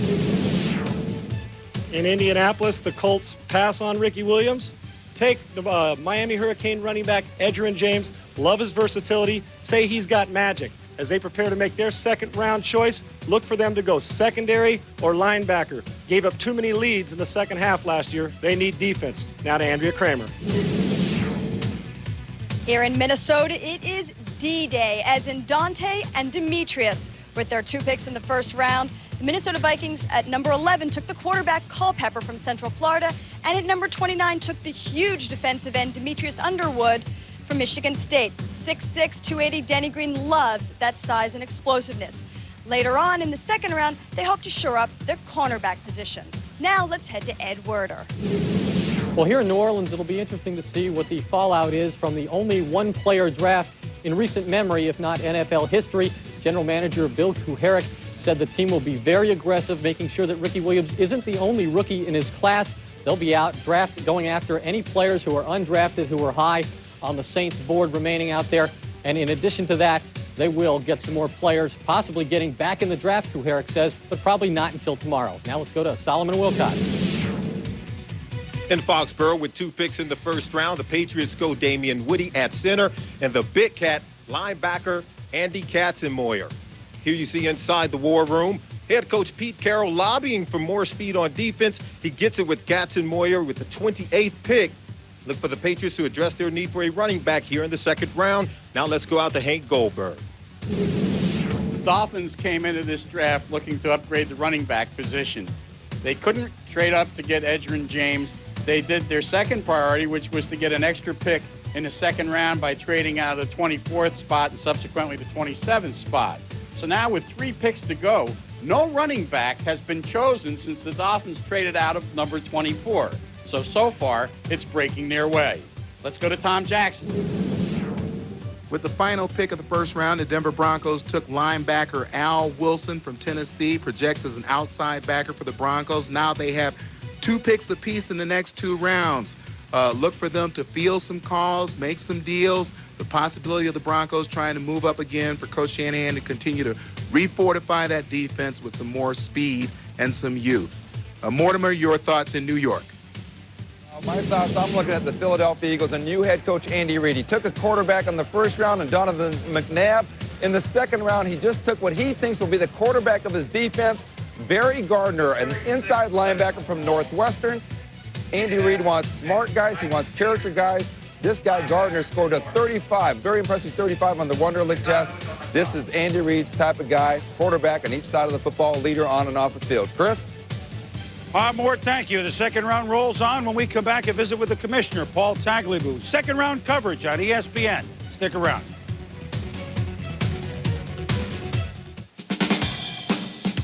When it comes to building a comfortable home, you certainly have your options.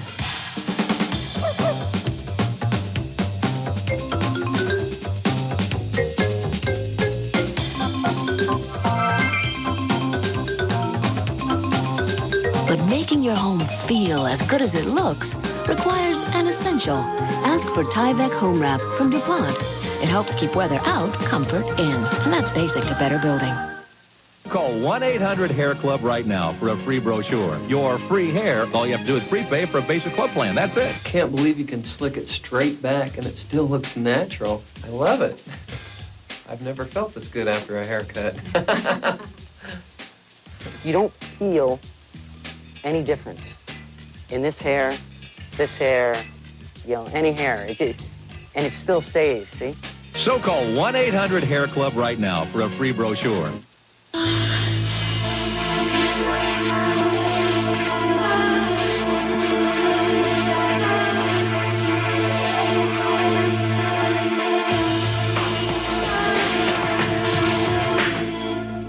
Listen to the prophets.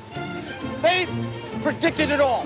Max attack on the home run record. Roger Clemens, 5th Cy Young Award. Immerse yourself in the last season of the century. Watch Baseball Tonight on ESPN. Speak to me, O prophets. Speak to me. Plug into savings on your new DirecTV system today at Circuit City. You'll get free professional installation when you buy a DirecTV system and get 3 free months of DirecTV's Total Choice programming when you subscribe to Total Choice, a value of over $85. Plus, get 1 free month of movies from USSB, a $32.99 value, a combined value of over $300 in free services. Get more movies, more sports, and more value from your TV with DirecTV at Circuit City.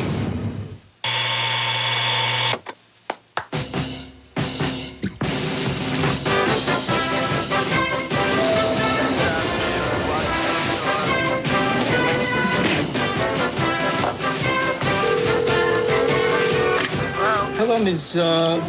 Gruber. Can I interest you in some wonderful opportunities in the stock? Ms. Gruber? It's time for E-Trade, the #1 place to invest online.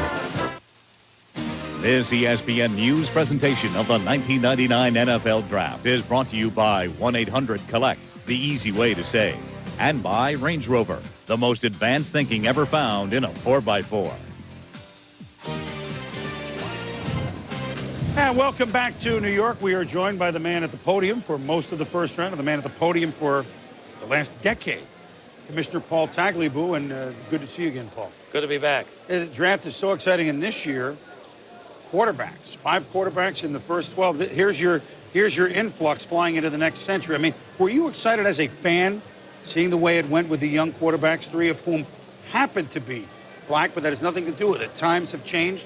Maybe we're flying into the next century. Well, I think as a fan, you get excited if you have the great talents coming into the league. And so it was exciting to see those top 3 up there, but Ricky Williams also, and so many good running backs. Mm-hmm. And I'm excited. And you had so many fans here today, too. That was one of the big things today. Eagles fans, Browns fans, Jets, Giants. You're worried about attendance records here at the draft now. Come on. They were standing outside. I know. Speaking of the Browns, this has been a void that the league in general, and Cleveland obviously has missed, and they're welcome back, aren't they? Well, the Browns coming back is a big story for the National Football League and for Cleveland fans. Those fans are all over the country, of course, most of them in Northeast Ohio. But it's the first time something like this is happening where a city loses a team, but it keeps the name, the tradition, the colors, and comes back. So we're very pleased it's happening. Speaking of cities that have lost teams and want them back, L.A. is on the clock, to use the draft term, and Houston is waiting to see if there's a trade. What's the status of a football team in Los Angeles, the 32nd team? Is it till September? Is there a meeting coming up? Yeah, we're trying to get something done by mid-September. We'll be out there next week meeting with people in the business community, meeting with public officials, trying to pick a site and get on with the selection of ownership so we can make that real. If we can't make it real, then we'll have to take another look at Houston, which also put a real attractive proposal in front of us. It's got some great fans. They seem to be very lined up in Houston. Very much so, and they have that tradition of Earl Campbell, and so they want the NFL, and we love to try to do something in both cities over the long term. Paul, where does Washington stand now? What happens next with the Redskins ownership? Well, the trustees are looking at their alternatives. They understand that they want to move quickly.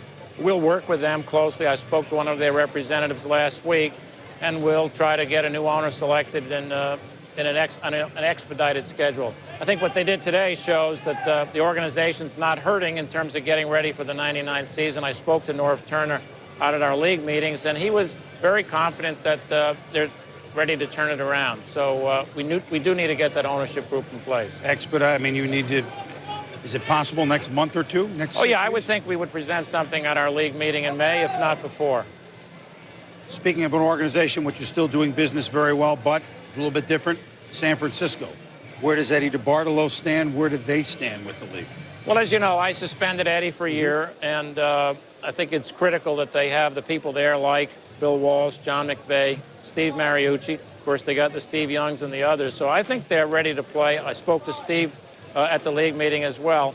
Eddie and his sister are going to have to straighten some things out between them, and then we'll take a look at Eddie's status after the season's over. Finally, it happened in March, but you were the guy that pushed kind of a compromise for instant replay. The last 2 minutes, take it out of the coach's hands and put it up in the booth. Are you genuinely excited, and are you really confident that replay is going to work under this system with a kind of half challenge, half review system? I think it can. I think the technology's there, the zoom lenses, and I think we can take advantage of that, you know, across the board in the final 2 minutes of each half, then have the coaches challenge during the rest of the game, and we'll get at what most people want us to get at, which is the game-breaking play, the season-breaking play, not just, you know, oversaturation of replay reviews. You believe you've been in this job decade and counting?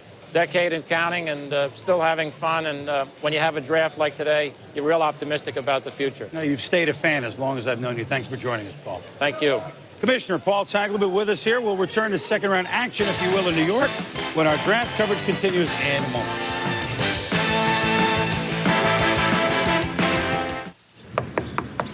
Is Jason there? I'll see.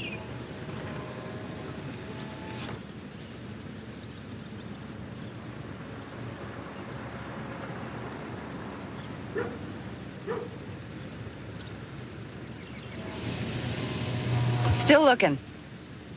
The surprisingly new Land Rover. The biggest news from Land Rover in years. And voted Best Compact Sport Utility Vehicle by Automobile Magazine. I want to like Rebecca, I really do. But she thinks Miller Lite tastes great because it's smooth. And Rick thinks it's because of the choice hops. And even if we could get past that, we'd still argue over whose work sells the most sports magazines. Okay, in-depth analysis of the nickel defense or fishnet bikinis. You decide. Look, Rebecca, guys buy sports magazines for great sports writing. Oh, great. So I guess we'll be seeing that Rick Riley sports writing calendar any day now. Oh, man. Miller Lite, the great taste of a true Pilsner beer.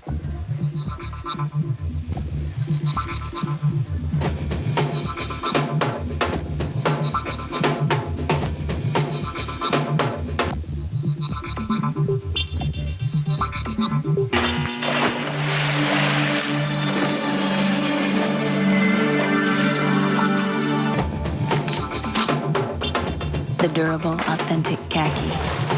It gets better with every wash. That meeting is going to start whether I get rid of this headache or not. So I took Advil Liquid Gels. Stronger and faster than extra-strength Tylenol on tough pain. It's the only pain reliever with liquid inside. Advil Liquid Gels. Stronger and faster.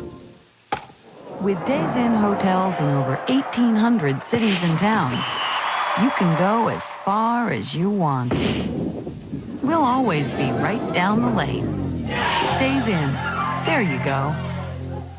For 20 points, can you name the greatest, grooviest, swingingest 70s sports quiz show ever? Would you like to try again? The answer is on ESPN Classic. For 20 points, how do you get ESPN Classic? You've got to call 1-800-CLASSIC to get Sports Challenge and the greatest old school boxing, baseball, football, basketball, hockey, and so much more. If you've got a need for knowledge, check the facts on Sports Challenge by calling 1-800-CLASSIC to get ESPN Classic today. Are you old school? Polaroid presents ESPN's 20th anniversary draft snapshots.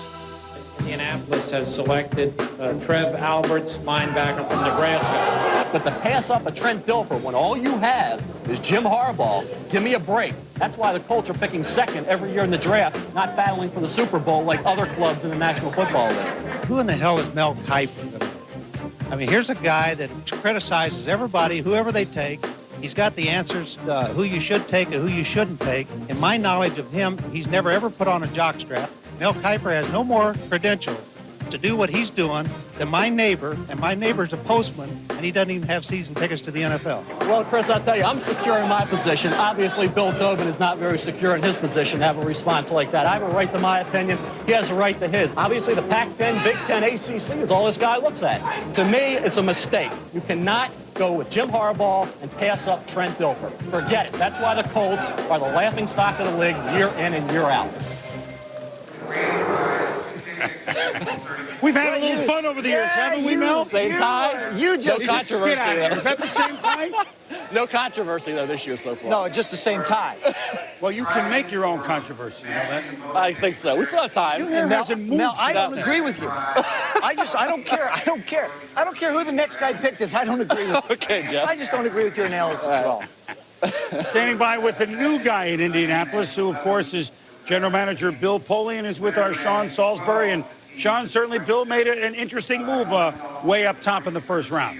He sure did, and we're going to find out just about that. Bill, you pass on Ricky Williams, the popular pick, and the proven commodity, and you go for Edgerrin James. Why him instead of Williams? Well, we felt with Edgerrin's ability in the passing game to catch the ball, catch it on the run, do something with it after he caught it, it was the right fit with Peyton Manning. Both players are excellent players. You could very well call it a tie on the board. We just felt that the superior hands, and not superior, but the more natural hands and the more naturalness in the passing game gave Edgerrin a slight edge, and it was the right fit for us. Now, is there a need to justify this pick to your fans? Well, I don't think so. I don't know how you can justify it other than what happens on the field. Talk is cheap. What happens in the fall is what counts. Well, with Marshall Faulk gone, you fill the need at running back. With your second-round pick, you take outside linebacker Mike Peterson. And when you watch Javon Curse's teammates, it seems like Peterson is the one who jumps out on film. Yeah, he's the one who makes every play. He's a run-and-hit guy. He's got great instincts. He can really run fast. He's a 5.45 player, 5.54, excuse me. And he can make plays all over the field. We badly need help at that position. We need to increase our team speed. So, we're happy with that pick. So when you get to the third round, needs now, you stay on defense? Well, in a perfect world, I guess we stay on defense, but who knows? We'll see what's available at the time. Have you got the two guys you wanted? Yes, we have. We certainly have. Well, not only they got the two guys they wanted, Chris, they're on their way. Offense, defense have covered both needs. All right, Sean and Bill, thank you. Mike Peterson is a heck of a player. Let's get caught up here in the second round. We gave you Kevin Johnson, Cleveland. We gave you Charles Fisher, defensive back, Cincinnati. We gave you tackle Chris Terry, Carolina's first pick. And then, while we were away a little bit with the commissioner, Philadelphia picked Barry Gardner, linebacker, Northwestern, and Mel. He and Peterson are really players that I thought might have snuck in the first round. Well, productive players, Chris. I think you look at Andy Katzenmoyer, better physical ability, but Gardner, kind of like a Singletary, a little shorter, but very compact, and you don't see Barry Gardner on the ground that much. He sifts through traffic very well, stays on his feet, good blocker awareness, and here makes the tackle against Illinois. I think that's the key. When you're that size and that strong, you can get to the flanks, and he can do that. And I think as far as staying on his feet, very instinctive football player. And I think when you look at Barry Gardner, came on strong this past season, had about 20, 22 tackles in just about every game. They were legitimate. He was around the ball a great deal this year for Northwestern, Chris. Well, we heard Sean and Bill Polian just talk about Mike Peterson, linebacker from Florida. Here's another player that I really like. And you know he's an athletic type. Well, Javon Curse got the publicity, and in some games deservedly so. But you look at Mike Peterson, 6'1 and a half, about 233, 127 tackles, 12 tackles for loss, always around the ball. Number 29 there on the sack, and he's a tough kid, a formed tackler.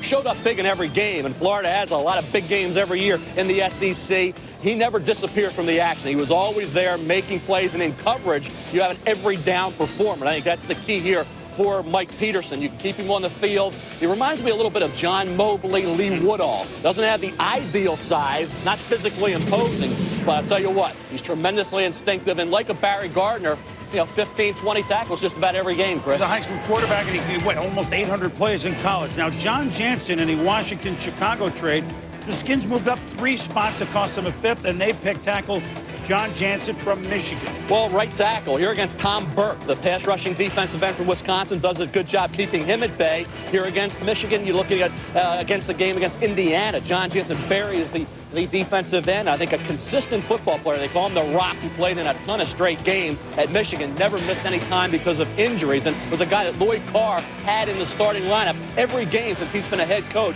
with the Wolverines. They're against Hawaii again, easily handling undersized defensive end. So a very steady player, not the tremendously physically gifted bookend, let's say a Tate or a Shelton or even a Gibson for that matter, but John Jansen, very steady and very solid in the Big Ten throughout his career. Then Carolina with their second-round pick. You knew George Seifert had to look at defensive line where they were really long in the tooth. Mike Rucker, Nebraska, to the Panthers. Well, there you see him in the Senior Bowl against Derek Fletcher from Baylor. That's where he did his damage. Had a couple sacks in that game.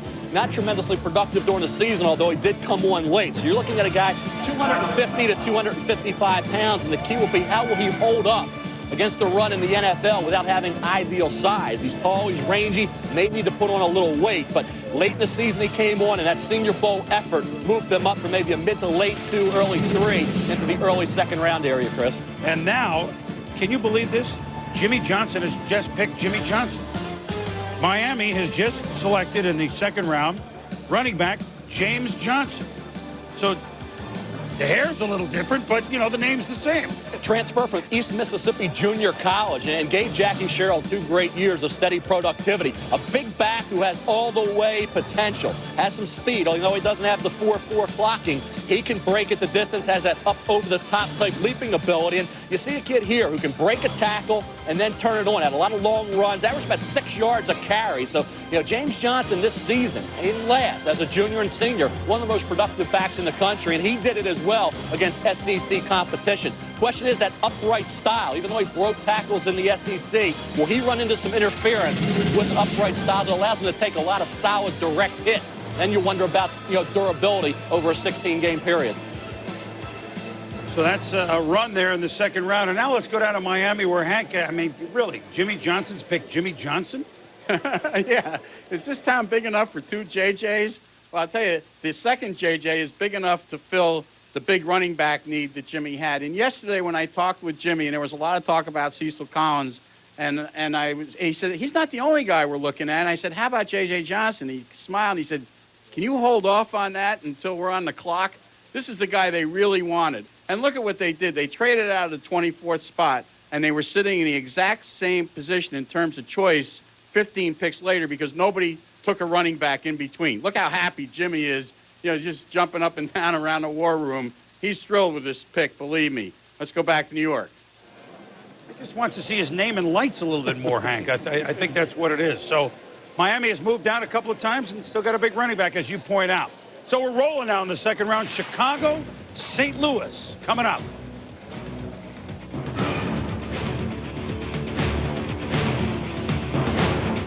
A crepe de chine evening blouse. Can you say svelte? A fabulous Scotty Bass. What in heaven's name?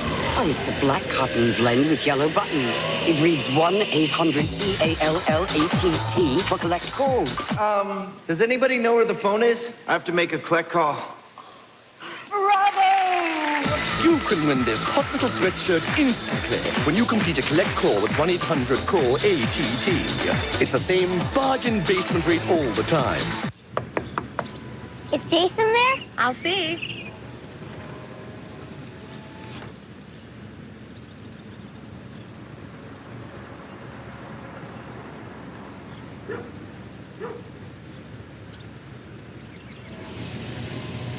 Still looking.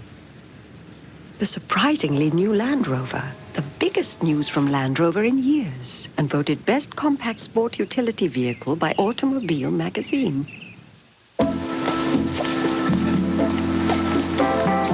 Morning, Frank. Morning.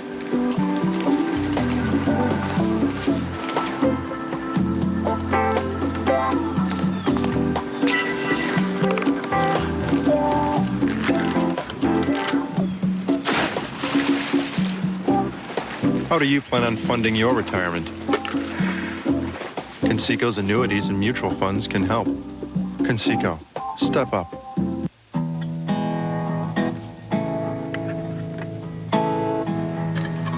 With all the attention McGuire got last year, I got jealous. So this year, I'm going for the record. Maybe instead of the big unit, they'll start calling me the long unit.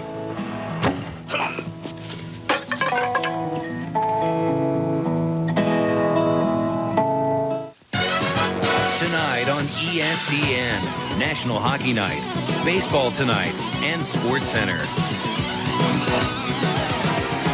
On ESPN2, the 99 NFL Draft, followed by X in Concert and NHL Tonight. And on ESPN Classic, Behind the Fights and College Basketball Classics. Do you have all the ESPN networks? Back in the second round, and Mel, the top of your board for just ability is Cecil Collins, but his is a different story from McNeese State. It is.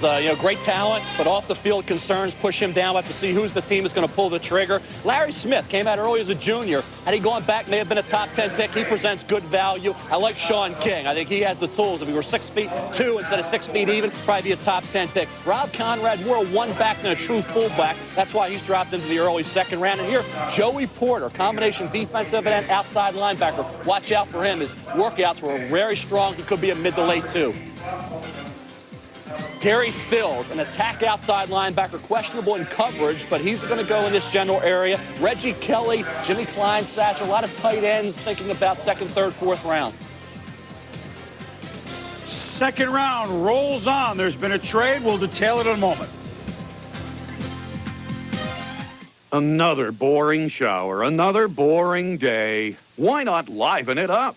Introducing the Body Spa, the shower jet, body cleanser, skin exfoliator, moisturizer, and massager all in one. The secret of the Body Spa is its patented two-way action. Fill it with soap and the rotating shower brush soaps you up. Then with a simple turn of a lever, the Body Spa becomes a powerful shower jet. Add your favorite shower or bath gel, and voila, you have a powerful massager and moisturizer. The Body Spa also works as a skin exfoliator, ridding your body of old dead skin and helping new cells come to the surface. Plus, the adjustable bracket adjusts to any height. We'll also include this luxurious facial sponge attachment, specially designed to smooth and massage your face. Call in the next 10 minutes, and we'll include this bonus shower and tub scrubber, all for only $29.95. Order now. To order Body Spa and get the shower and tub scrubber absolutely free, call 1-800-936-0200 or send check or money order for $29.95 plus $5.95 shipping and handling to this address. There's only 3 things that you got to remember when you're shining the cup. It's this: wax on, wax off, wax on. That was a trick question. You don't leave the wax on. There'd be a buildup. Ken Griffey Jr. 9 straight gold gloves, 1 dazzling bat. Watch one of the best swings in the game spark a long ball battle in Anaheim. Mariners Angels, the Sunday night game of the week. Tomorrow at 8 on ESPN. A crepe de chine evening blouse. Can you say svelte? A fabulous Scotty Bass. What in heaven's name? Oh, it's a black cotton blend with yellow buttons. It reads 1-800-CALL-ATT for collect calls. Does anybody know where the phone is? I have to make a collect call. You can win this hot little sweatshirt instantly when you complete a collect call with 1-800-CALL-ATT. It's the same bargain basement rate all the time. Working out or working hard, Centrum has your nutrition covered. With Centrum, you benefit from what science is discovering about how vitamins and minerals help maintain health and strengthen immunity. Centrum, always complete from A to Zinc. Last time you made money in your sleep, you believed in the tooth fairy. But now, check into any Red Roof Inn with our coupon from USA Today and get $5 cash back. Plus, you get to keep all your teeth. Ooh, beauties. Call 1-800-THE-ROOF and save money like you mean it.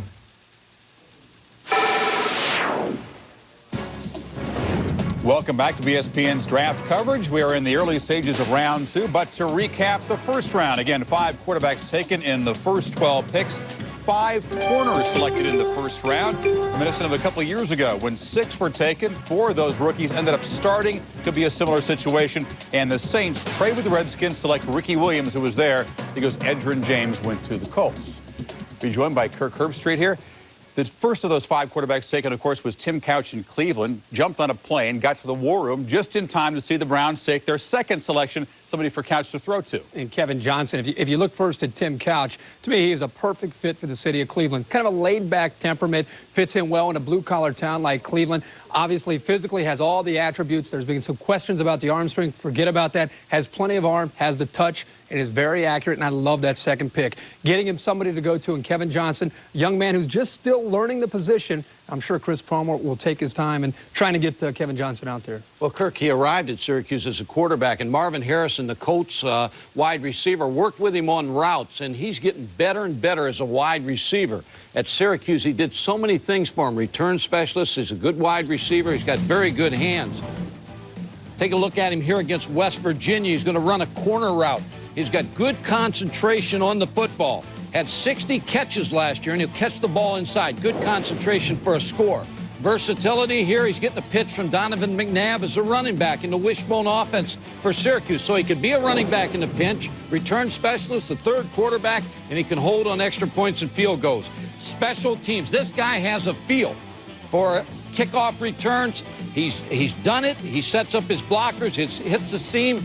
And when I talked to him, Chris, a lot of times before ball games, he'd say, I'm going to return a kickoff for a touchdown. He did that. He has confidence in himself. Another story of the first round, Miami Dolphins trading down twice, dropping out of the first round. Then they pick up with the 39th pick overall, James Johnson of Mississippi State. Not Cecil Collins, the troubled but talented running back, of course, who started his career at LSU.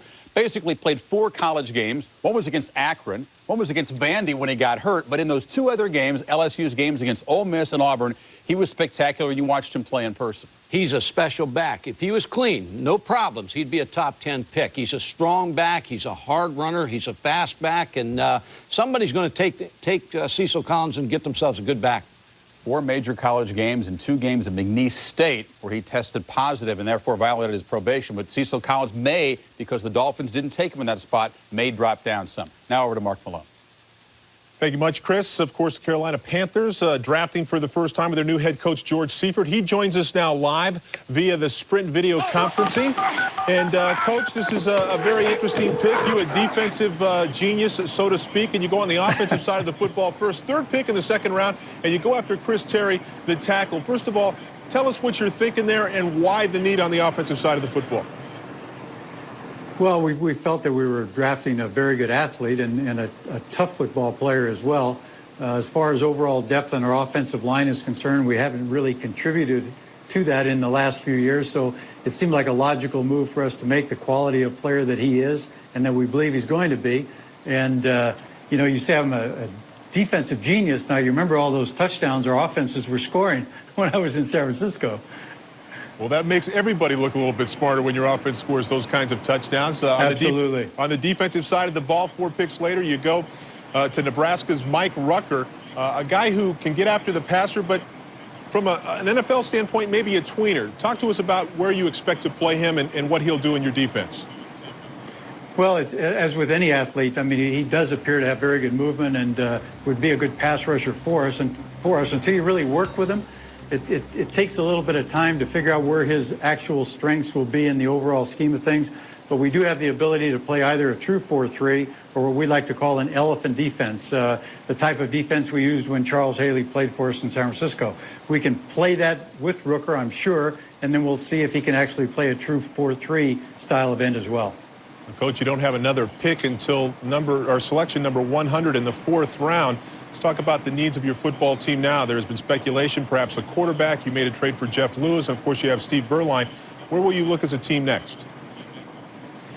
Well, when we actually do get to our next pick tomorrow, we'll look to see who's the best athlete basically available to us. Because as we look at the draft, we would say that Jeff Lewis was one of our draft picks this year. And then we gave up a 3rd to Denver. And he's a fine quarterback, we believe. And then as well, as far as Jeffers is concerned, who we just acquired from the Dallas Cowboys with our 5th round pick, we believe that he can be of help to us as well with our offense as a wide receiver. So a lot of work to do between now and tomorrow as your pick number 100 comes in the 4th round. Head coach George Seifert of the Carolina Panthers, thank you very much for joining us. Good, thank you. And we'll have more coverage here on ESPN as draft day continues from New York and Bristol. The St. Louis Rams are on the clock.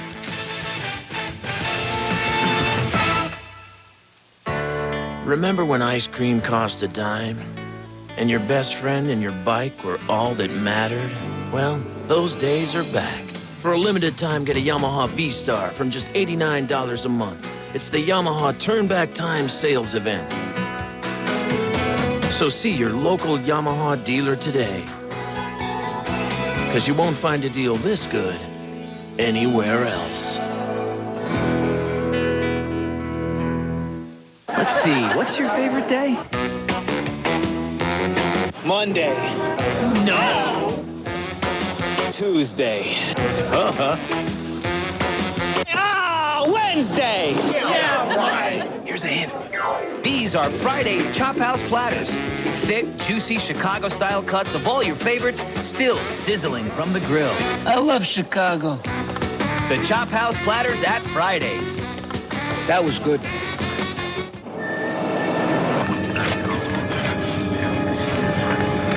Pull over. Finally, after all these years, fruit says we get this film developed. We're gonna be rich. In 1 hour, we're gonna be celebrities.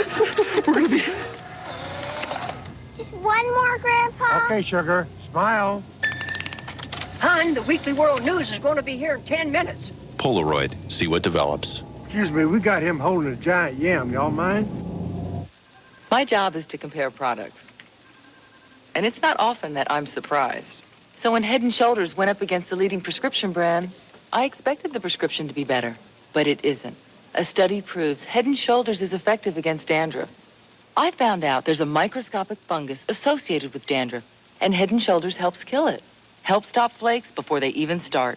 Not even the expensive prescription works better. You may never see flakes again. I don't. Getting the opportunity to be in Jerry Maguire, that was a real thrill. Quite a few of us auditioned for parts. Show me the money! Show me the money. Show me the money! You complete me. You complete me. Help me help you. Who's coming with me? Who's coming with me? Let's go. Who's coming with me? There were a couple of performances that really surprised them. You had me at hello. You had me at hello. Sometimes you even lose the camera and the lights. You know, it can happen. Like, You know, outfielders lose the ball and the lights. We need those flip-down glasses. Welcome. I need the eye block under here. Welcome back to the second round of the NFL Draft here at the theater in New York, Madison Square Garden. And second round picks, we've had a couple since we last spoke. The Oakland Raiders, with a trade with Chicago, have picked Tony Bryant, defensive end, Florida State. So they follow up with Stinch Coleman on the offensive side, and they second round for this young man. Showed flashes of brilliance as a junior. He filled in for Greg Spires in 3 games, really looked like a star of the future. Had a good year, not a great year. And I think what Tony Bryant shows is tremendous athleticism. 6'3 and a half, 273, 4'8 speed, 34 and a half vertical. You watch him coming off the edge here in space, closing on the quarterback, getting after the ball carrier to the flanks. But the NFL is going to need to get stronger and play a more physical, consistent brand of football. I viewed him as more of a boom or bust type. You knew with the natural talent, Chris, he'd probably go a little higher than maybe your ratings indicated. But he's the kind of kid in the NFL who needs to get in the weight room and develop into a more physical overall performer. St. Louis Rams just took a moment ago defensive back Dre Bly from North Carolina. Well, you look at those INTs, 20 on his career, and you watch the anticipation and the tremendous hands and break on the ball. When he gets in a position to make a play, he comes down with the interception, almost like a wide receiver. Only dropped 1 potential interception his entire college career. Struggled a little early. They lost Ellis and Holiday, didn't get the pressure up front, but came on as a senior here against Torrey Holt and man coverage. Comes down with another pick. So, I mean, the kid was productive. He doesn't have phenomenal recovery speed, but watch his burst. He does make up ground in a hurry here for the pass breakup. And you look here against Virginia. INT steps in front, takes it all the way. So, I mean, you're talking about one of the more productive defensive backs. Will support the run despite not ideal size. Actually put on a little weight this year. Lost some quickness and speed. Dropped his weight late in the season. When he did, Chris, he became a better performer and started to play up to the level he did as a sophomore. So he comes out early, goes second round. You get the pass rush. He has the anticipation, awareness, and instincts to do a job for you. 20 interceptions in college, that ACC record. Let's go up to Mike and Mort quickly, guys. Thanks, Chris. Baltimore on the clock. They took Chris McAllister, DB, earlier. What's ringing in the Baltimore War room? Well, the Ravens right now are talking to a lot of teams, and they're trying to get back a third-round pick they gave up in the Scott Mitchell trade with the Detroit. One of the teams that's been calling up in this area of the draft has been the Atlanta Falcons. offering next year's #1 pick. And I don't know who they're looking at specifically, but I got to guess it's somebody like Peerless Price because they still have to replace Tony Martin's speed. Get that receiver in the game breaker roster. Baltimore's on the clock. 10 picks through round 2. 2 skilled players, 6 defensive players. Ravens pick and more when we from New York.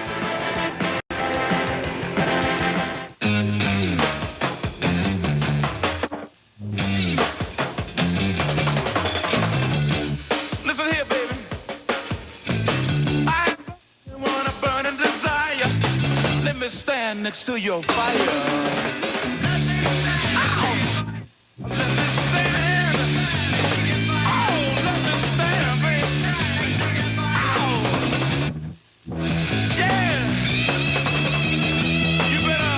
Michael, I say, Michael, would you like to hear a call? Sure, Foghorn.